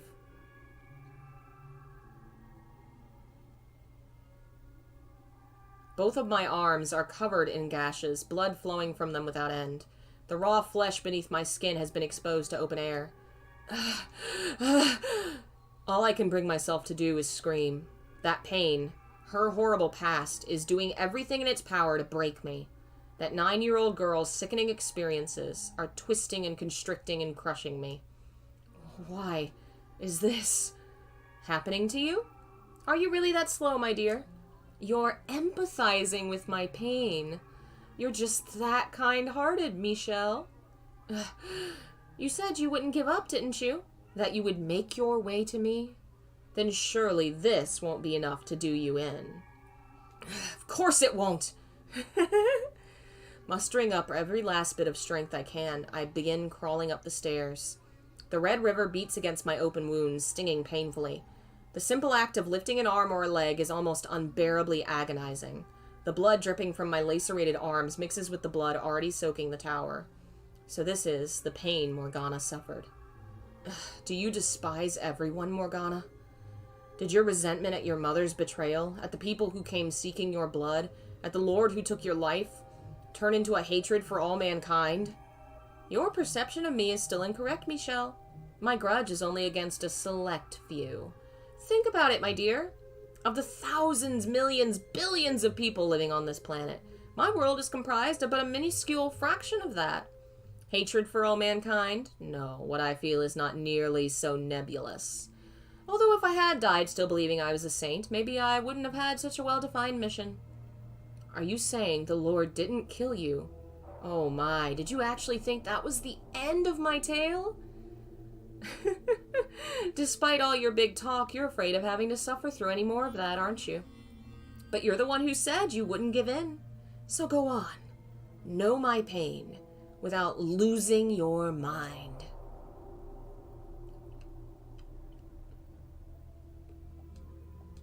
Once again, my surroundings crumble. I have no say. I have no chance to object before I'm dragged back to that repulsive banquet. I reach out, stretching my hand as far as it will reach, but all I can grab is darkness. My bloody body sinks back into the abyss. The pain becomes more than just a memory, eroding away at my consciousness.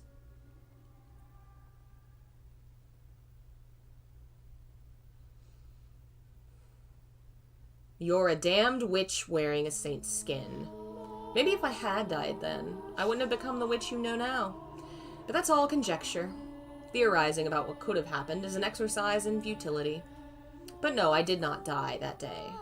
Brought together by constant mistreatment, the Lord's slaves chose that moment to start their revolt. When he swung down his blade, someone bumped into him and it was knocked off course. I didn't have the strength to get to my feet, so I simply watched the chaos unfold before my hazy eyes. It never even occurred to me that I should try to escape. At some point during the riot, a young man, one of the slaves, grabbed me by my bloody, limp arm and led me out of the Lord's manor. The young man brought me to a slum, a place where the people banded together in their hardship, barely scraping together enough to eat every day, let alone pay the taxes demanded of them. By the time we had arrived at a small brothel located a ways into the slum, the fog was beginning to clear from my mind. I knew where we were, and feeling the gazes of those scantily clothed women, I trembled. In a sense, that was possibly the most frightened I'd ever been in my life, despite everything else I had been through. The idea that I had fallen so far that I would have to become a prostitute scared me to death. After all, I was a saint, and saints were supposed to retain their purity. Spreading my legs for any man who gave me enough coins would shatter my very identity. As all that was going through my mind, I probably shouted no in protest, because the slave gave me an exasperated look and told me he hadn't brought me here to become a prostitute. He said he knew someone here, someone I could trust, and that she would give me a room. I had trouble believing him, though. I couldn't trust the word of a prostitute, someone who valued money more than her own body. It was all a trap, I was sure. One day they would tell me I had to work. Nothing he said would convince me otherwise. Apparently sensing my mistrust, the slave gave me an apologetic frown and handed me a mirror, saying even if I did, you couldn't get any work looking like that.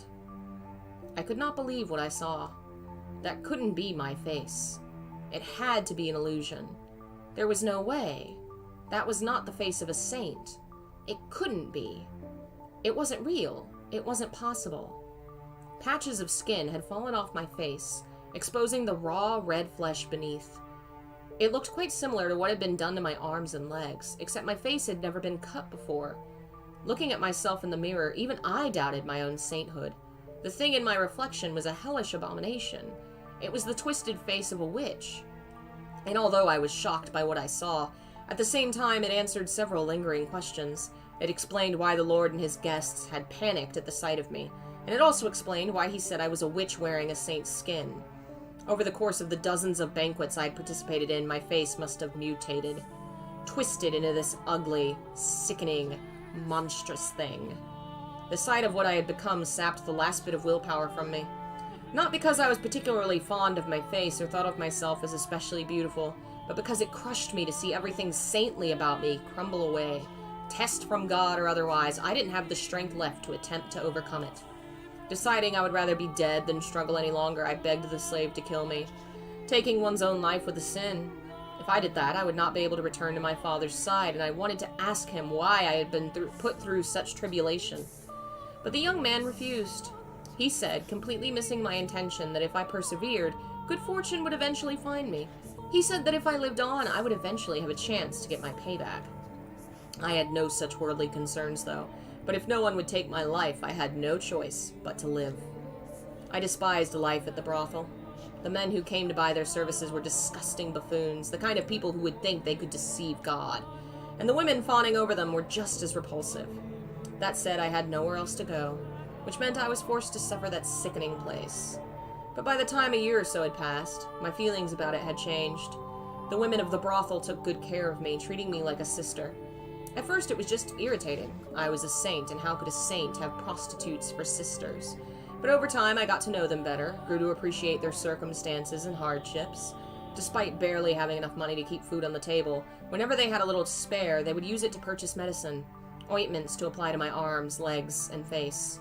And as a result of their generosity, my arms and legs started looking almost human, but nothing had any effect on my face. Occasionally the slave would drop in to check on me. The other men thought me ghastly and wouldn't get anywhere near me, but he was different. And every time he visited, he would say, "One day I'll show you the world." And to tell you the truth, I was beginning to grow attached to it all. My time at the brothel was probably, all things considered, one of the brighter chapters of my life. There I was neither saint nor witch, but an ordinary human girl. For the first time, I felt like my life had meaning beyond my assumed divine purpose. I was even beginning to feel kind of happy. And with each passing day, my intractable worldview was gaining a little flexibility. Perhaps I could perform miracles, but that didn't necessarily mean I had to be the daughter of God or a saint. Maybe I was just a regular person who happened to possess some unusual abilities. Ridiculous, isn't it? Despite coming to accept my humanity, I refused to let go of my miraculous powers.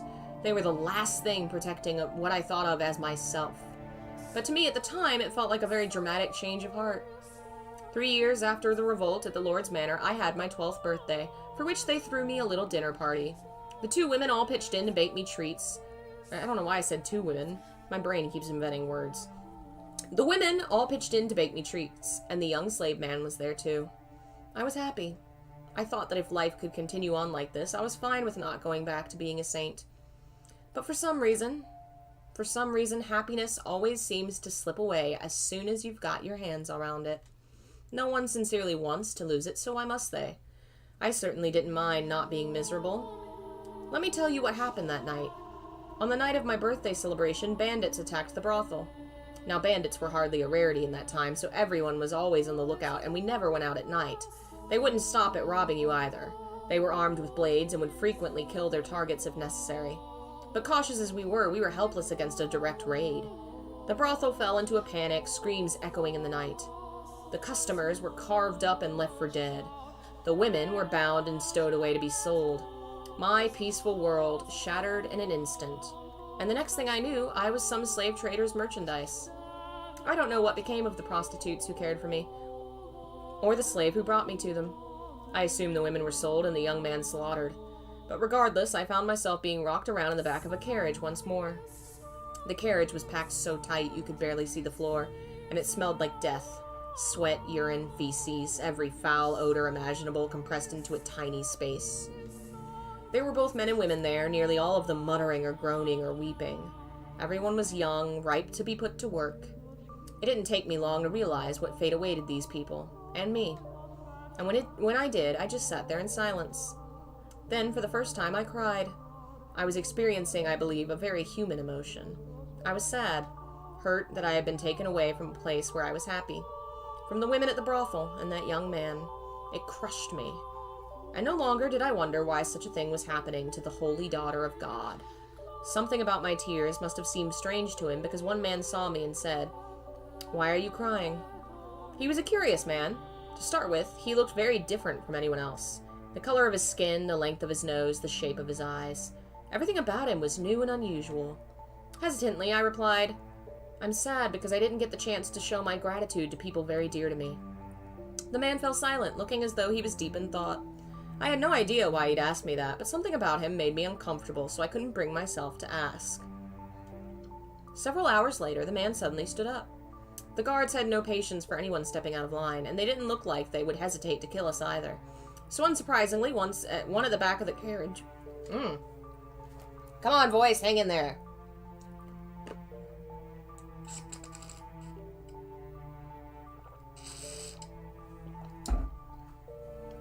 One at the back of the carriage drew his sword and pointed it at the man. What was surprising, though, was what happened next. The man, his hands shackled like the rest of us, leapt for the guard, slamming his fists into his face and stealing his sword. The entire carriage was in shock. The guards were too stunned to effectively react, so they were quickly cut down. And because the one-man uprising had taken place between cities, there was no one the slave traders could ask for help before they were slaughtered. In the blink of an eye, it was all over. And there was nothing human about what I had witnessed. If I had to describe it, I would say it was though a wild beast had attacked. The man ruffled through the slave trader's clothes until he found the keys, which he brought to me, ordering I unshackle him. And so I did as he commanded. Once they had enough time to process what had happened, the would-be slaves applauded. Their wretched souls had been saved. And for a moment, I believed so too. When the man's hands were free, he rolled his shoulders a couple times, made sure everything was in place, and then he began his massacre. Screams of agony filled the carriage as he ran his sword through the helpless men and women packed inside it. Blood and guts were splattered against every surface, and those who tried to escape did not get far before being mercilessly skewered.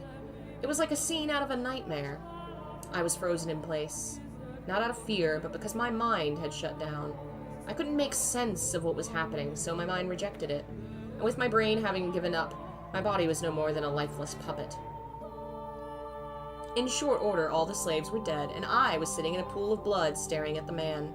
He pointed his blade at me and with a little smirk said, "Why didn't you run?" In turn, I asked him, "Why did you kill them?"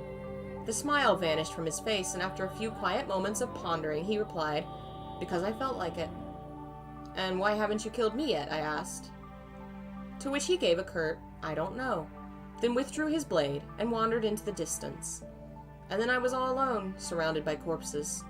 I glanced down, and half of someone's face was looking back up at me.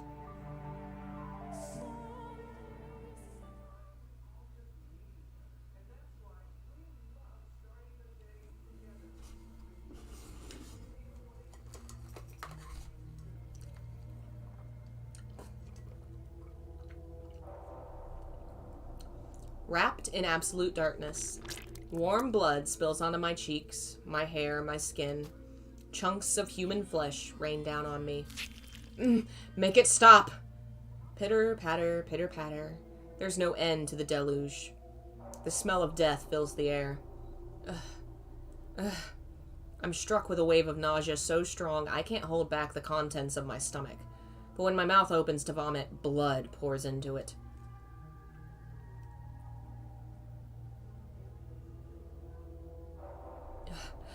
Let go of me! Dead bodies grab at my ankles, dragging me down.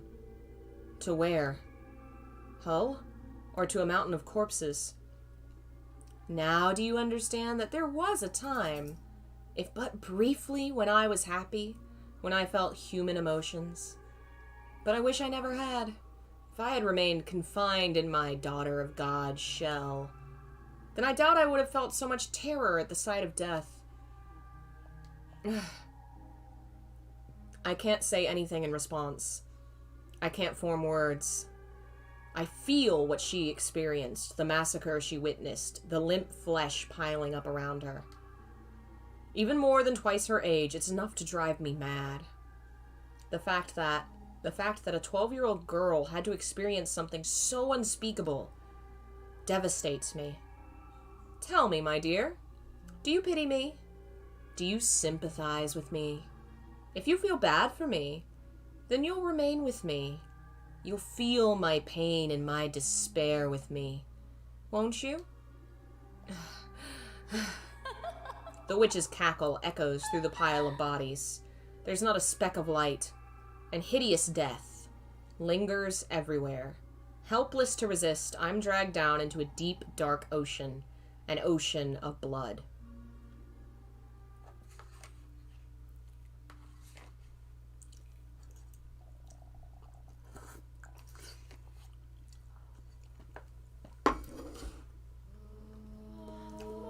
Now, on with the story. I was at a complete loss for some time after that. I didn't want to return to the city because I knew there was no one left who would take me in. There was only the Lord who'd bound me and drained me of my blood. So I wandered the roads, no destination in mind and nothing to defend myself but the clothes on my back. Frankly, I'm rather surprised I wasn't attacked by bandits. After walking for days without food or water, my mind was hazy and my exhaustion at its peak. In the distance, I saw a lake. So driven by my thirst, I turned my unsteady feet toward the water, not caring that it took me off the main road. And it turned out that was the correct choice, because there was a small cottage beside the lake, smoke rising from the chimney, telling me it wasn't abandoned. Out of sheer desperation, I knocked on the door. No one answered. The door wasn't locked, so I slowly, hesitantly pushed it open. And beyond it, I found an old woman sitting dead in a chair. The woman was a witch, by trade, that is. It appeared she had a deep knowledge of medicinal herbs, using it to make an assortment of medicines. In her cabinets were dozens of small glass bottles containing dried powdered leaves and crushed berries, among other things. On the fire was a cauldron, liquid bubbling inside. The woman looked as though she was asleep. Presumably, she had passed away of old age, for there was no sign bandits had been rooting through the cottage. Oops. And she had a look of absolute serenity on her face. Looking over at the woman's dead body, I didn't cross myself. I envied her. Dragging the woman's body by her feet, I dumped her into the lake. Do you think doing so makes me a bad person? Makes me unsaintly? Well, I didn't have anywhere else to go, and the owner of the cozy cottage was no longer of this world. There was no reason I couldn't fill the home in her stead, was there? I deserved to have somewhere I felt comfortable after everything I'd been through, didn't I? And so I took up residence in the old witch's cottage and remained there until my 16th year. By 16, a terrible cynicism had taken root in my heart. I had no trust for people. I shut them out, building high walls around myself. After such a tumultuous, bloody childhood, it was all I could do to protect myself, to keep my young spirit from cracking. Nevertheless, travelers would on occasion pay the old witch's cottage a visit, seeking her medicines. Whenever someone arrived, I would cautiously crack the door open, telling them they could trade for whatever they wanted with food and never showing my face. One day, a young man showed up at the cottage. My sister has fallen very ill, and she desperately needs medicine. He was very soft-spoken.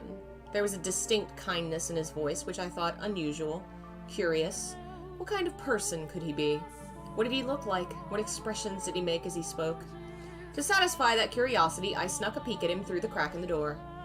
He was a very handsome young man with flowing flaxen hair, and upon seeing me, he didn't flinch back in disgust. He smiled. According to him, his younger sister had fallen gravely ill, and though they had tried a number of remedies, she was still bedridden. The medicines I gave him, too, had no effect, but he persisted in his quest, visiting me again and again for new combinations to try. He wanted nothing more than to relieve even the slightest bit of his sister's suffering. And moved by his dedication to his family, I too wanted to do anything I could to help. For the first time in years, my world encompassed more than my small cottage. When the young man came, he would ask not only for medicine, but to go on walks with me. He volunteered to spend time with me despite my horrifying appearance. It's not healthy to stay holed up inside all the time. You've got this beautiful lake right here. What do you say we take a walk around the shoreline? He said with a smile, taking me by the hand. We spoke as we circled the lakeside. His voice was always soft and pleasant, like a ray of light shining through a crack in the walls. When I was with him, I felt that I could be an actual person, an ordinary girl. He talked about his sister more than anything, and whenever he did, he was at his brightest and most melancholy. The young man had been a member of a noble house, but disputes over who was the rightful heir had forced him and his sister out. Shortly after that, his sister had fallen ill and was now bedridden. I'll take anything at this point to make her better. I'll even take a miracle if I can get one. That word, muttered beneath his breath, sparked my memory. I was a saint. My blood had healing properties. I had no reason to hesitate. Someone needed my help, and who deserved it more than this kind-hearted young man's sister? So I decided to tell him what I really was, that my blood had miraculous powers, that it had saved people, that the moment I had been born, the drought plaguing my village had come to an end, that I had been known as a saint, the daughter of God. I told him everything, and he believed it all. He led me to his house, where a pale, sickly young girl lay in bed. She was a sweet little girl with the same flaxen hair as her brother, who looked like she would have been quite spirited if not for her ailment. It was touching to see the two siblings sitting there together, quietly holding each other. I would gladly give my blood for the two of them. And so I made a new cut on my arm, which had healed considerably thanks to the slave and the women of the brothel, and let the girl drink of my blood. Neither of them had any doubts about my sainthood, and because they believed, a miracle occurred. The flaxen-haired girl recovered enough to get out of her bed. I was extremely proud of myself. I felt like for once I had actually saved someone's life. The only issue was she didn't make a complete recovery. For a few days after drinking my blood, she was in good health, but her condition quickly regressed. I was deeply perplexed by this. A miracle had undoubtedly taken place, but it was only temporary. Now, though, I believe I can explain what happened. Her recovery was nothing more than a placebo effect caused by her faith. But that's something I couldn't have known at the time. We were all three perplexed, and we were all three disheartened. Nevertheless, I was prepared to give her my blood as many times as needed. Whenever her condition worsened, the young man came to request more, and never once did I turn him away. On the contrary, I enthusiastically offered her my services. Over time, though, the hope in his eyes began to fade. He asked me on fewer walks, and he seemed hesitant to look me in the eye. I assume it was out of discomfort, out of guilt, out of shame about asking for blood. But I don't think his concerns were for me, rather himself and his sister. As I mentioned earlier, blood was considered unclean in our time, And not only was I giving mine away, I was having his sister imbibe it. Looking at it that way, it would be hardly a surprise for him or anyone else to think what I was doing depraved. As time passed, the flaxen-haired young man seemed to grow more and more disturbed by me. That was what I got for opening up. That was what I got for letting his kind, warm light shine in on me. The moment things went bad, he pulled away. There were times when I thought I shouldn't have done anything in the first place, but regardless, I held fast to my original decision. I would put myself on the line for them. No one else. Just them. Even if he was afraid of me or had no interest in seeing me, I would continue offering her my blood. And I was firm in my resolve. One day, though, I received a new visitor. The young man was still the only one I would show my face to, the only guest I had let into my walls.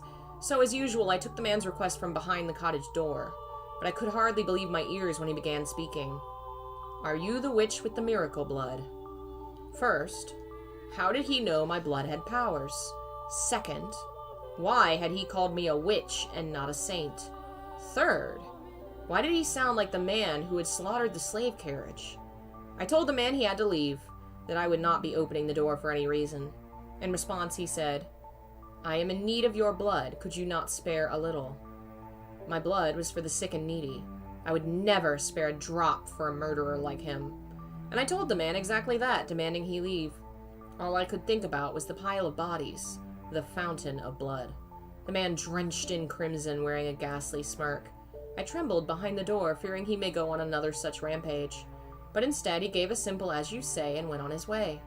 I let out a deep sigh of relief, which was when I realized tears were pouring down my cheeks. Like an ordinary girl. 3 days later, the flaxen-haired boy showed up at my cottage. I'm sorry for being so distant lately. I want to talk things over. Those 2 sentences were like a light shining from above. I wanted to talk to him too. I wanted to take a walk around the lake and listen to him talk about nothing. I wanted to experience the warmth of his world once more. And I wanted to tell him about the terrible man who had been there a few days earlier. About how scared I had been. I wanted him to tell me it would be all right. I want to talk to you too, I said, opening the door without a second thought.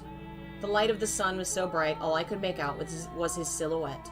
I couldn't see the look on his face or the look in his eyes. A gentle breeze blew past, and my mind froze. How could this be happening? What did it mean? Why? How? What was that man doing, standing behind him? Why was he carrying a sword? Why was he coming into my house? And why did he swing it down, severing my arm? I was in a daze. I couldn't make sense of anything. I didn't want to. My left arm fell to the floor before I even knew what was happening, and then my legs gave out. The pain, searing and unbearable, came a few moments later as I was lying in an ever-expanding pool of my own blood. I did something then that I hadn't done before, that I had resisted doing no matter how much blood the Lord had stolen from me. I screamed. It was a hideous, visceral noise, a sound I had never thought a saint could make, the same ear-splitting howl the slaves had made as the man had butchered them. I writhed, I wailed, I wept, I crawled across the floor through my own blood. I begged and I begged and I begged for my life. The man walked over and picked up my severed arm, and then, shockingly, he tossed it to the kind-hearted young man, after which he said, That's your share. Should last you long enough. Share? What did he mean by share? What was he talking about? Why had he given him my arm, and why had he taken it? Why was he talking like they knew each other? Why? Why? I had spared blood for him when he asked, hadn't I? So why was he doing this? Was cutting my arm off and stealing it easier on his conscience than simply asking? You understand how I felt, don't you? You can put yourself in my shoes, can't you? The young man refused to look me in the eye. Holding my bloody arm in his trembling hands, he fled from the cottage as quickly as his legs would allow. The man then walked over and picked me up. I had neither the strength nor willpower to resist. Holding me in his arms, he began to speak, telling me the things I didn't want to know, things I didn't want to hear, but he didn't care. Nothing personal, I just need your blood. Without it, she'll lose her church. Don't take it personally? Tell me, is there anyone in this world who wouldn't feel a bit of spite after being put through such torture? How was I supposed to let that slide? No one's that much of a saint. My trust had been betrayed, and I was supposed to turn the other cheek? A man had barged into my home uninvited and cut off my arm, and I was supposed to smile and take it? Is there anyone anywhere who doesn't feel even the slightest bit of hatred ever?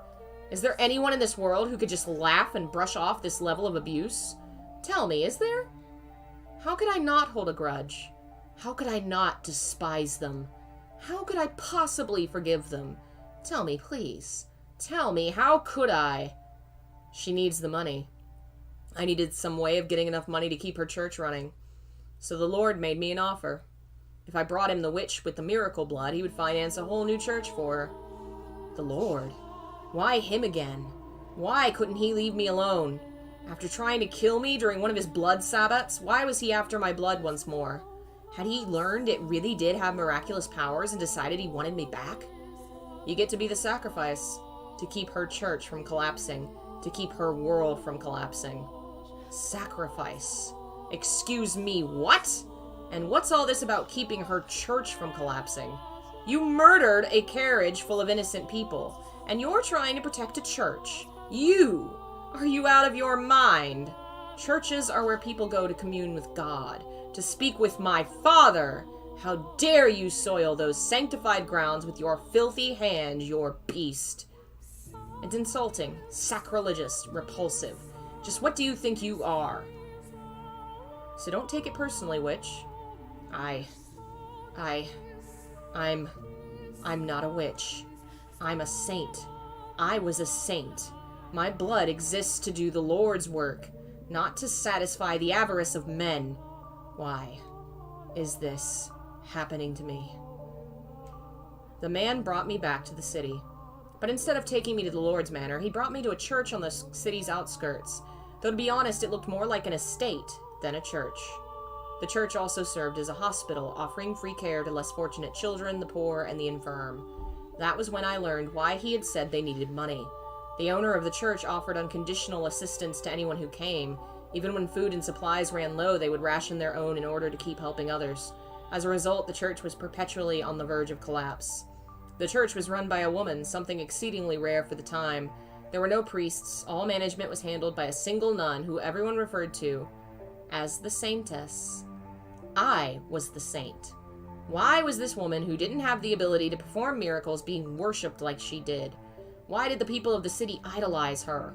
Why were their smiles all directed at her? Why was I not in her place? The man carried me to the top of the observation tower. It was there that I had my reunion with the Lord. I was to spill my blood for the people of the city, but also for the Lord's profit. He was not offering free aid, but selling it as medicine. He claimed it was a miracle elixir, telling no one it was actually my blood. It was mixed with a beautiful red wine, and drinking it would cure you of any ailment. If they knew it was actually the blood of a witch, they would think it unclean. They would fear it.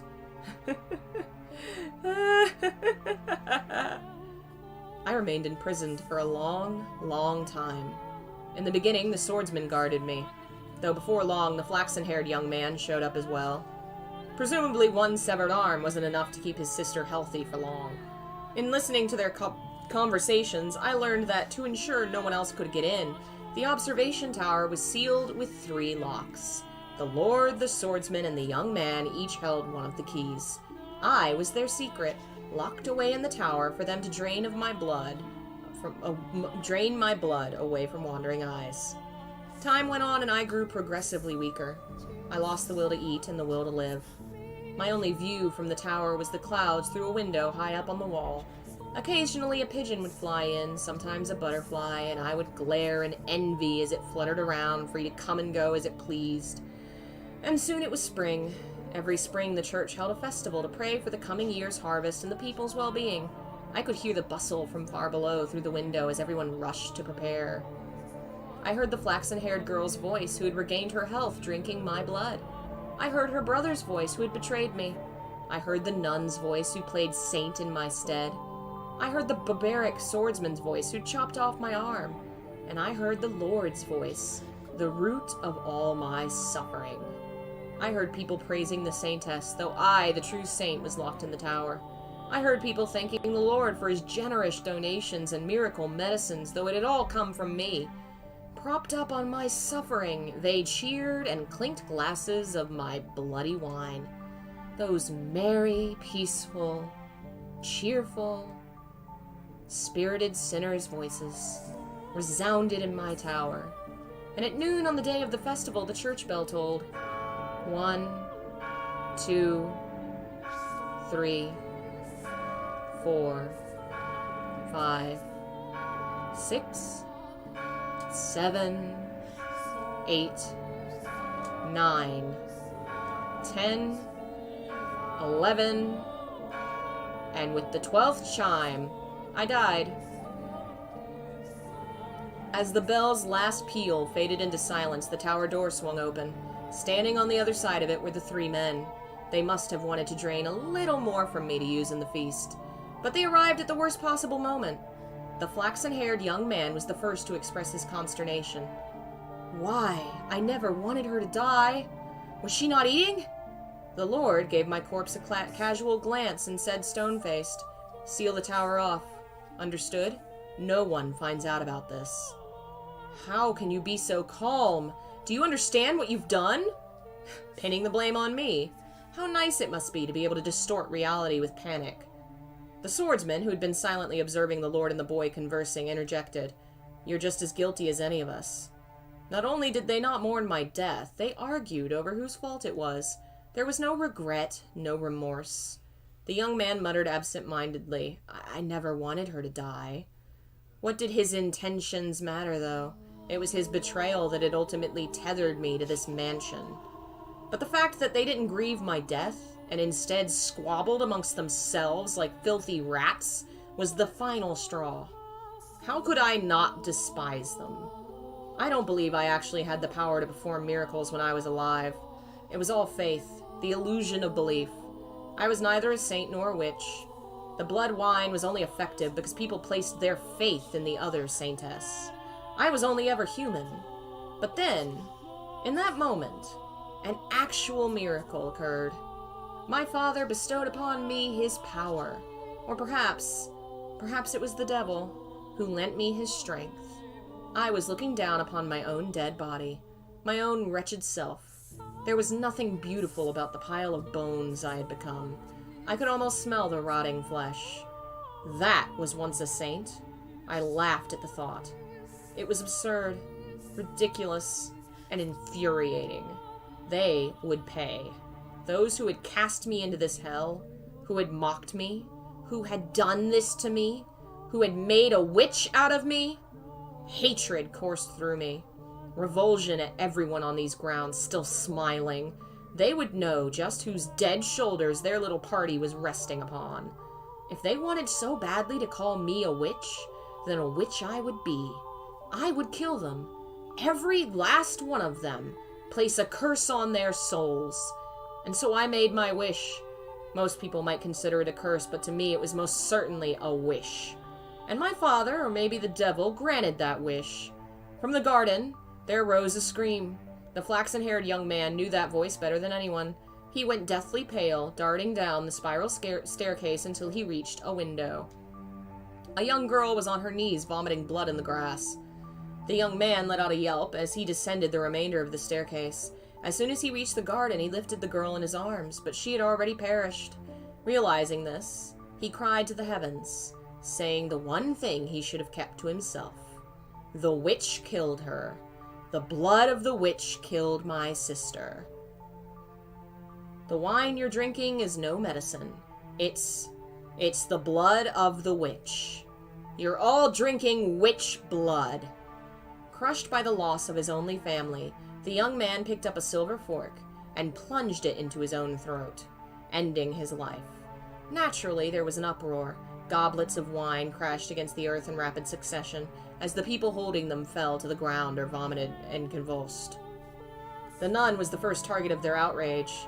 What she had claimed to be medicine had turned out to be blood, an unclean substance.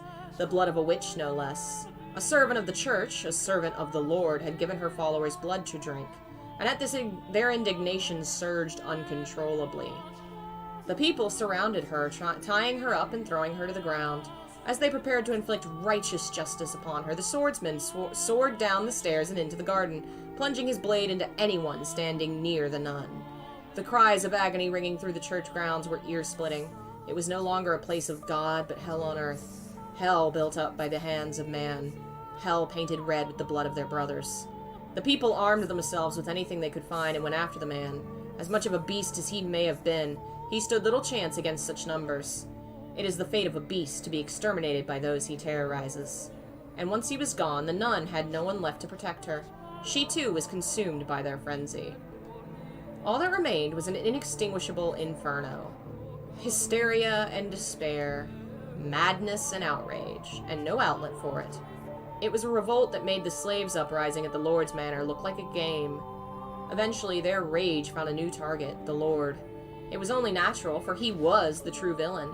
He was the one who had given money and the witch's blood to the church. He was the one who had profited off it. And above all, people often resented those who stood above them, particularly in times of unrest. The city resounded with cries for the Lord's head, and he looked down upon it all from the safety of the observation tower. He could do nothing but watch as his domain burned. I can only imagine how painful that must have been. But before long, having seemingly made his peace, he began descending the spiral staircase. He opened the door at the bottom, revealing himself to his people. But before the door had swung all the way open, before he had a chance to say his final words, someone ran a blade through his chest. With that, the raging fervor mostly settled down, but it was hardly the end of the destruction. Mere days later, a plague befell the city. Dreadful black spots covered the flesh of the infected. They writhed in pain, screaming and vomiting blood.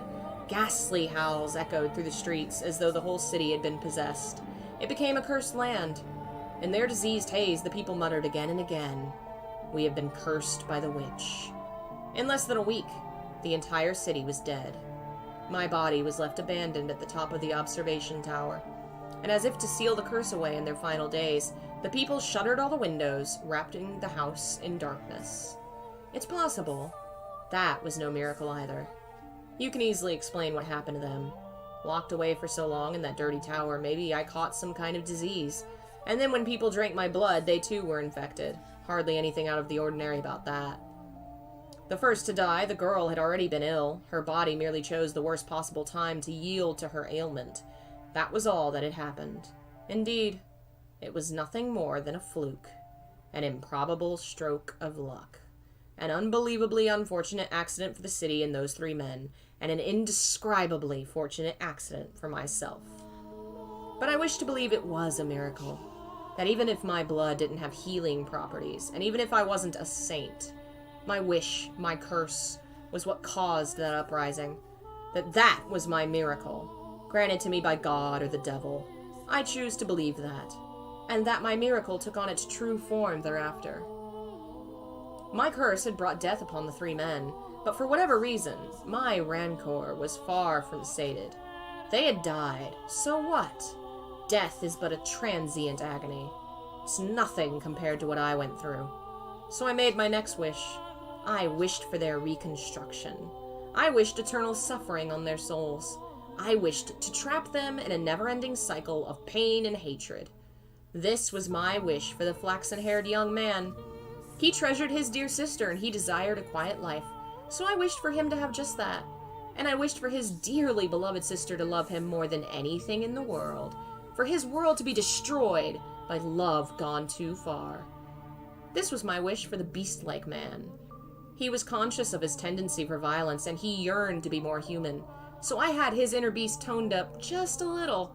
I saw to it he would never be human, so he would never have the peace he so desired. My wish for the Lord was more straightforward. He seemed to have great affection for wealth and authority, so I ensured those were the only things he could ever have. Who needs love or friendship when you could be drowning in power? Once he had lost everything, his solitude would be his only companion. Wishes can come true, as long as you always hold fast. Never stop wishing. Never surrender. They can come true. Eternal suffering on all their souls. An endless cycle of reconstruction and unavoidable tragedy. Tell me, my dear, do you sympathize with me? Will you curse them with me? Will you take my hand? and revile them with me.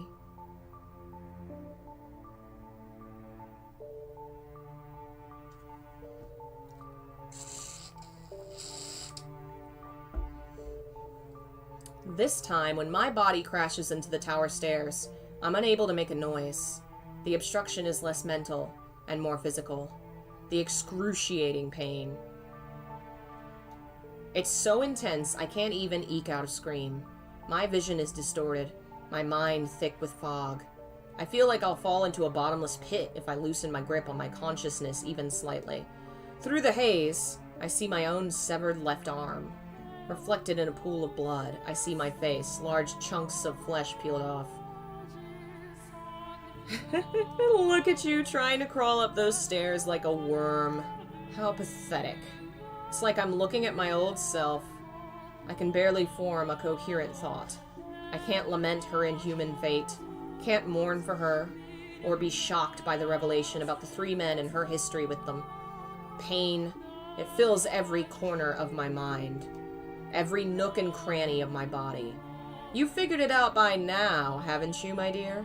You'll never make it to me. It's not possible. But it's not your fault. It's not because you're weak.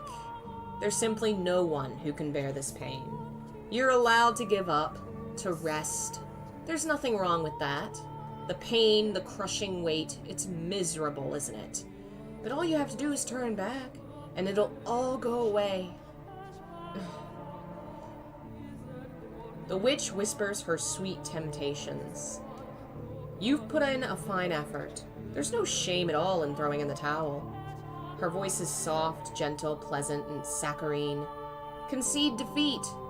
If I do, it'll all go away. The searing pain spreading from the stump of my left arm. The sensation of being perpetually drained of my blood. The miserable solitude of staring at a door that never opens. The laughter I can hear through the window. My miserable wailing and this maddening hatred. I can end it all. That's right, it will all be over. You have the power to make it stop. Make it all stop.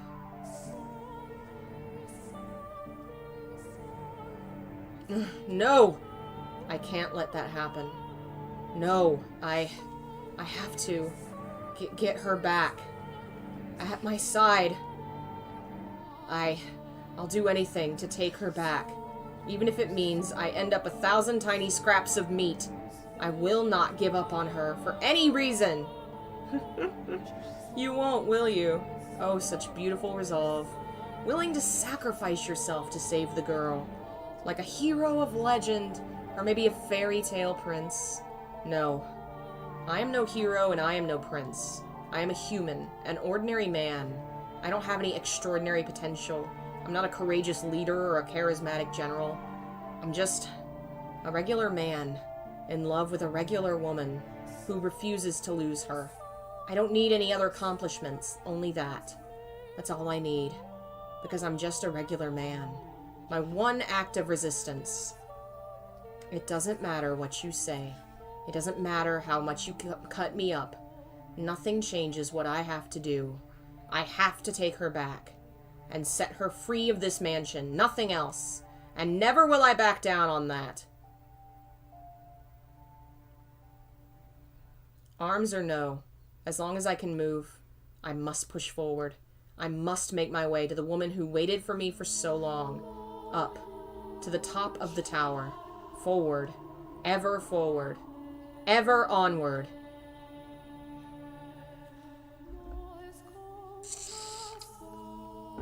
Dragging my bloody body, paying the pain no mind, I once more arrive at the top of the observation tower. I place my hand on the door, holding myself up with my lacerated right arm, taking a moment to catch my breath. Then lift my head, gaze into the void, and shout her name. Morgana! I pity you, I truly do. You were a saint shackled with an unfathomable fate, and for that I am enraged. As I felt your pain, as I watched your life, I too felt a burning hatred for those 3 men. If you truly feel that way, then why can't you stay here with me? We're all dead anyway. We've reached our ends. Do you honestly think there's anything more for us? There isn't. The end is the end.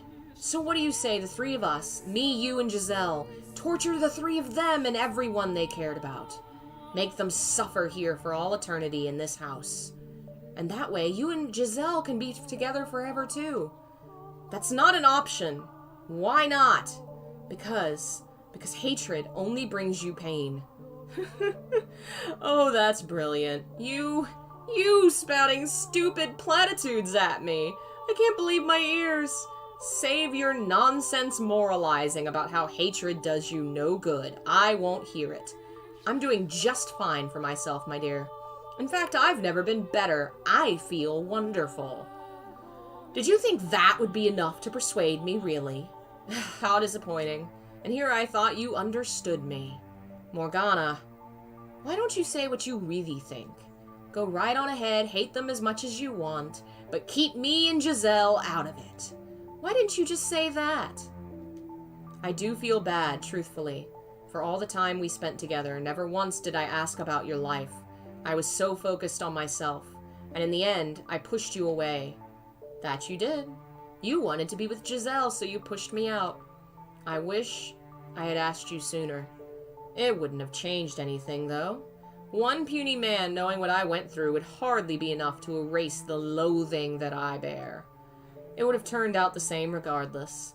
There was nothing you could have done for me. There is nothing. Still, I would like to apologize. Had I known what you carried in your heart, perhaps I could have chosen my words better. Instead of rejecting you, I could have chosen some other response. I cannot remain in this house, nor can I allow her to stay either, so I would like to apologize for both my past actions and my present. Well, in that case, open the door, Michelle. I take another moment to catch my breath, and then I gather my strength into the hand on the door. Blood seeps from my fingertips, slowly trickling down the rough surface. It reminds me of my death. I'm coming for you. I push open the door, praying that it will be the last, that beyond it lies light for Giselle, and if possible, that it might cast a bit of light on Morgana's heart as well. What? However, why am I in my bedroom? What I find behind the door is the last thing I expect. Huh? As she appears from the shadows of my chambers, I can't conceal my surprise. Giselle? Is this another illusion, Morgana? No, it's not. I am the real me. Thank you for coming all the way here for me. She's thanking me. So why isn't she smiling? That was very kind and courageous of you, Michelle. I'm deeply moved you would have such compassion, not only for her, but for someone like me. But do you know what else you are? You're a worm. What is it this time, Morgana? What do you say we pull back the curtain, my dear? What curtain? There's one detail that hasn't yet come to light. This isn't your first return to the mansion, is it? You've been back numerous times. Each time not remembering her, each time hurting her even more. What are you talking about? What am I talking about? Oh, you know good and well, my dear. Or do you honestly believe that all the other pieces were in their rightful places and you alone were some exception? Tell me, how was it? Living in so many different eras, not knowing who you were, and playing with all the different men. No, you're out of your mind. You make it sound like I was... Not like, my dear. You are the white-haired girl. Enough. How could anyone possibly confuse me with her? To tell you the truth, I couldn't see you as anyone else. Your white hair, red eyes, porcelain skin, and your name. Tell me, what about you isn't the same? We're not the same person. I saw the letter. What? The one you had hidden. No. And you didn't think that was worth mentioning? No, Giselle, I didn't mean... You're exactly right, my dear Giselle. He deceived you. He kept a very important secret from you. Despite showing up before you multiple times, he cast you aside again and again. No, that wasn't me. It wasn't. It all makes sense now. Nothing you ever did was for me. Giselle, I... Go on, Giselle. Tell him exactly how you feel. Michelle, don't. Please, don't. Don't say it. Not that. Please, I'm begging you. You're... Stop. Please don't. Giselle. Not actually. But please, don't say it! A man at all, are you?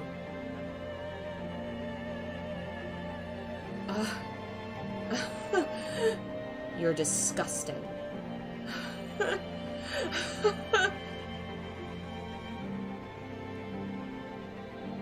You're the only one it could have been, my dear.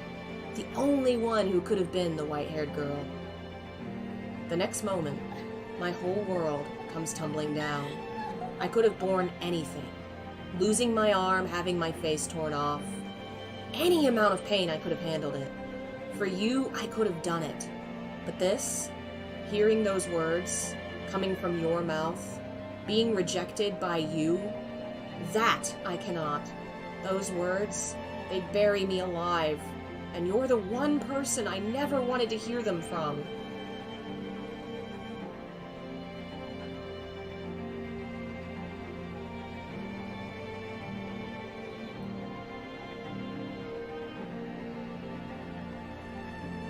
When I learned my father Antonin had passed, I wrote 2 letters, one to my brother and one to my mother. It was the first time I had found the courage to face my mother, to open up to her.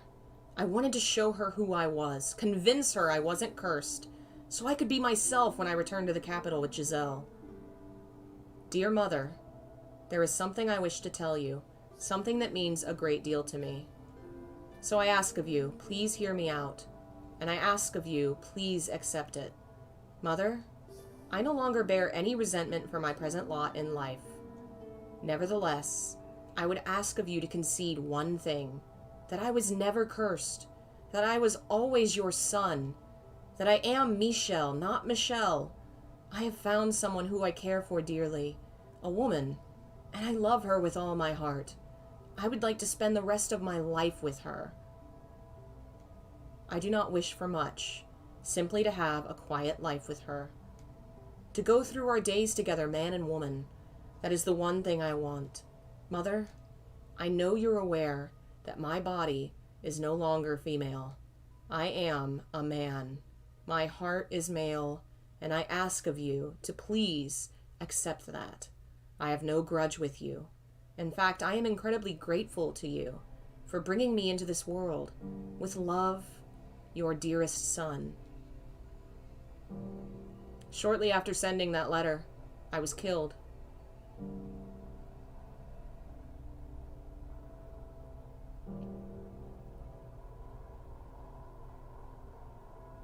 I'm dragged down, against my will, into the darkness. Beneath me spreads my own past. My door. The door I swore to never open. But despite all my efforts to resist, the door sucks me in.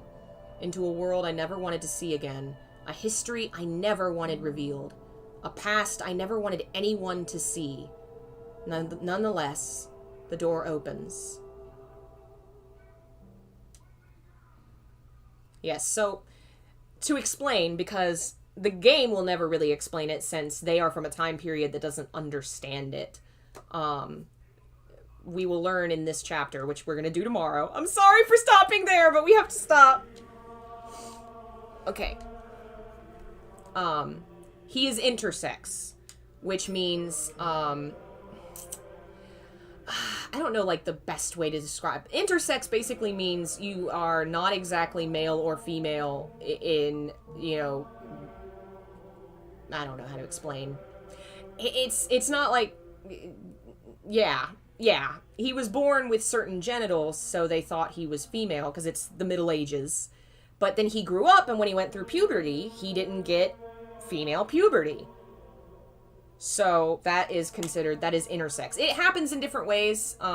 You can have different combinations of features and different bodies, but it's a kind of transgender identity in which your physical body is different from what traditionally happens. Every person is born with different, I can't remember the word, the letters.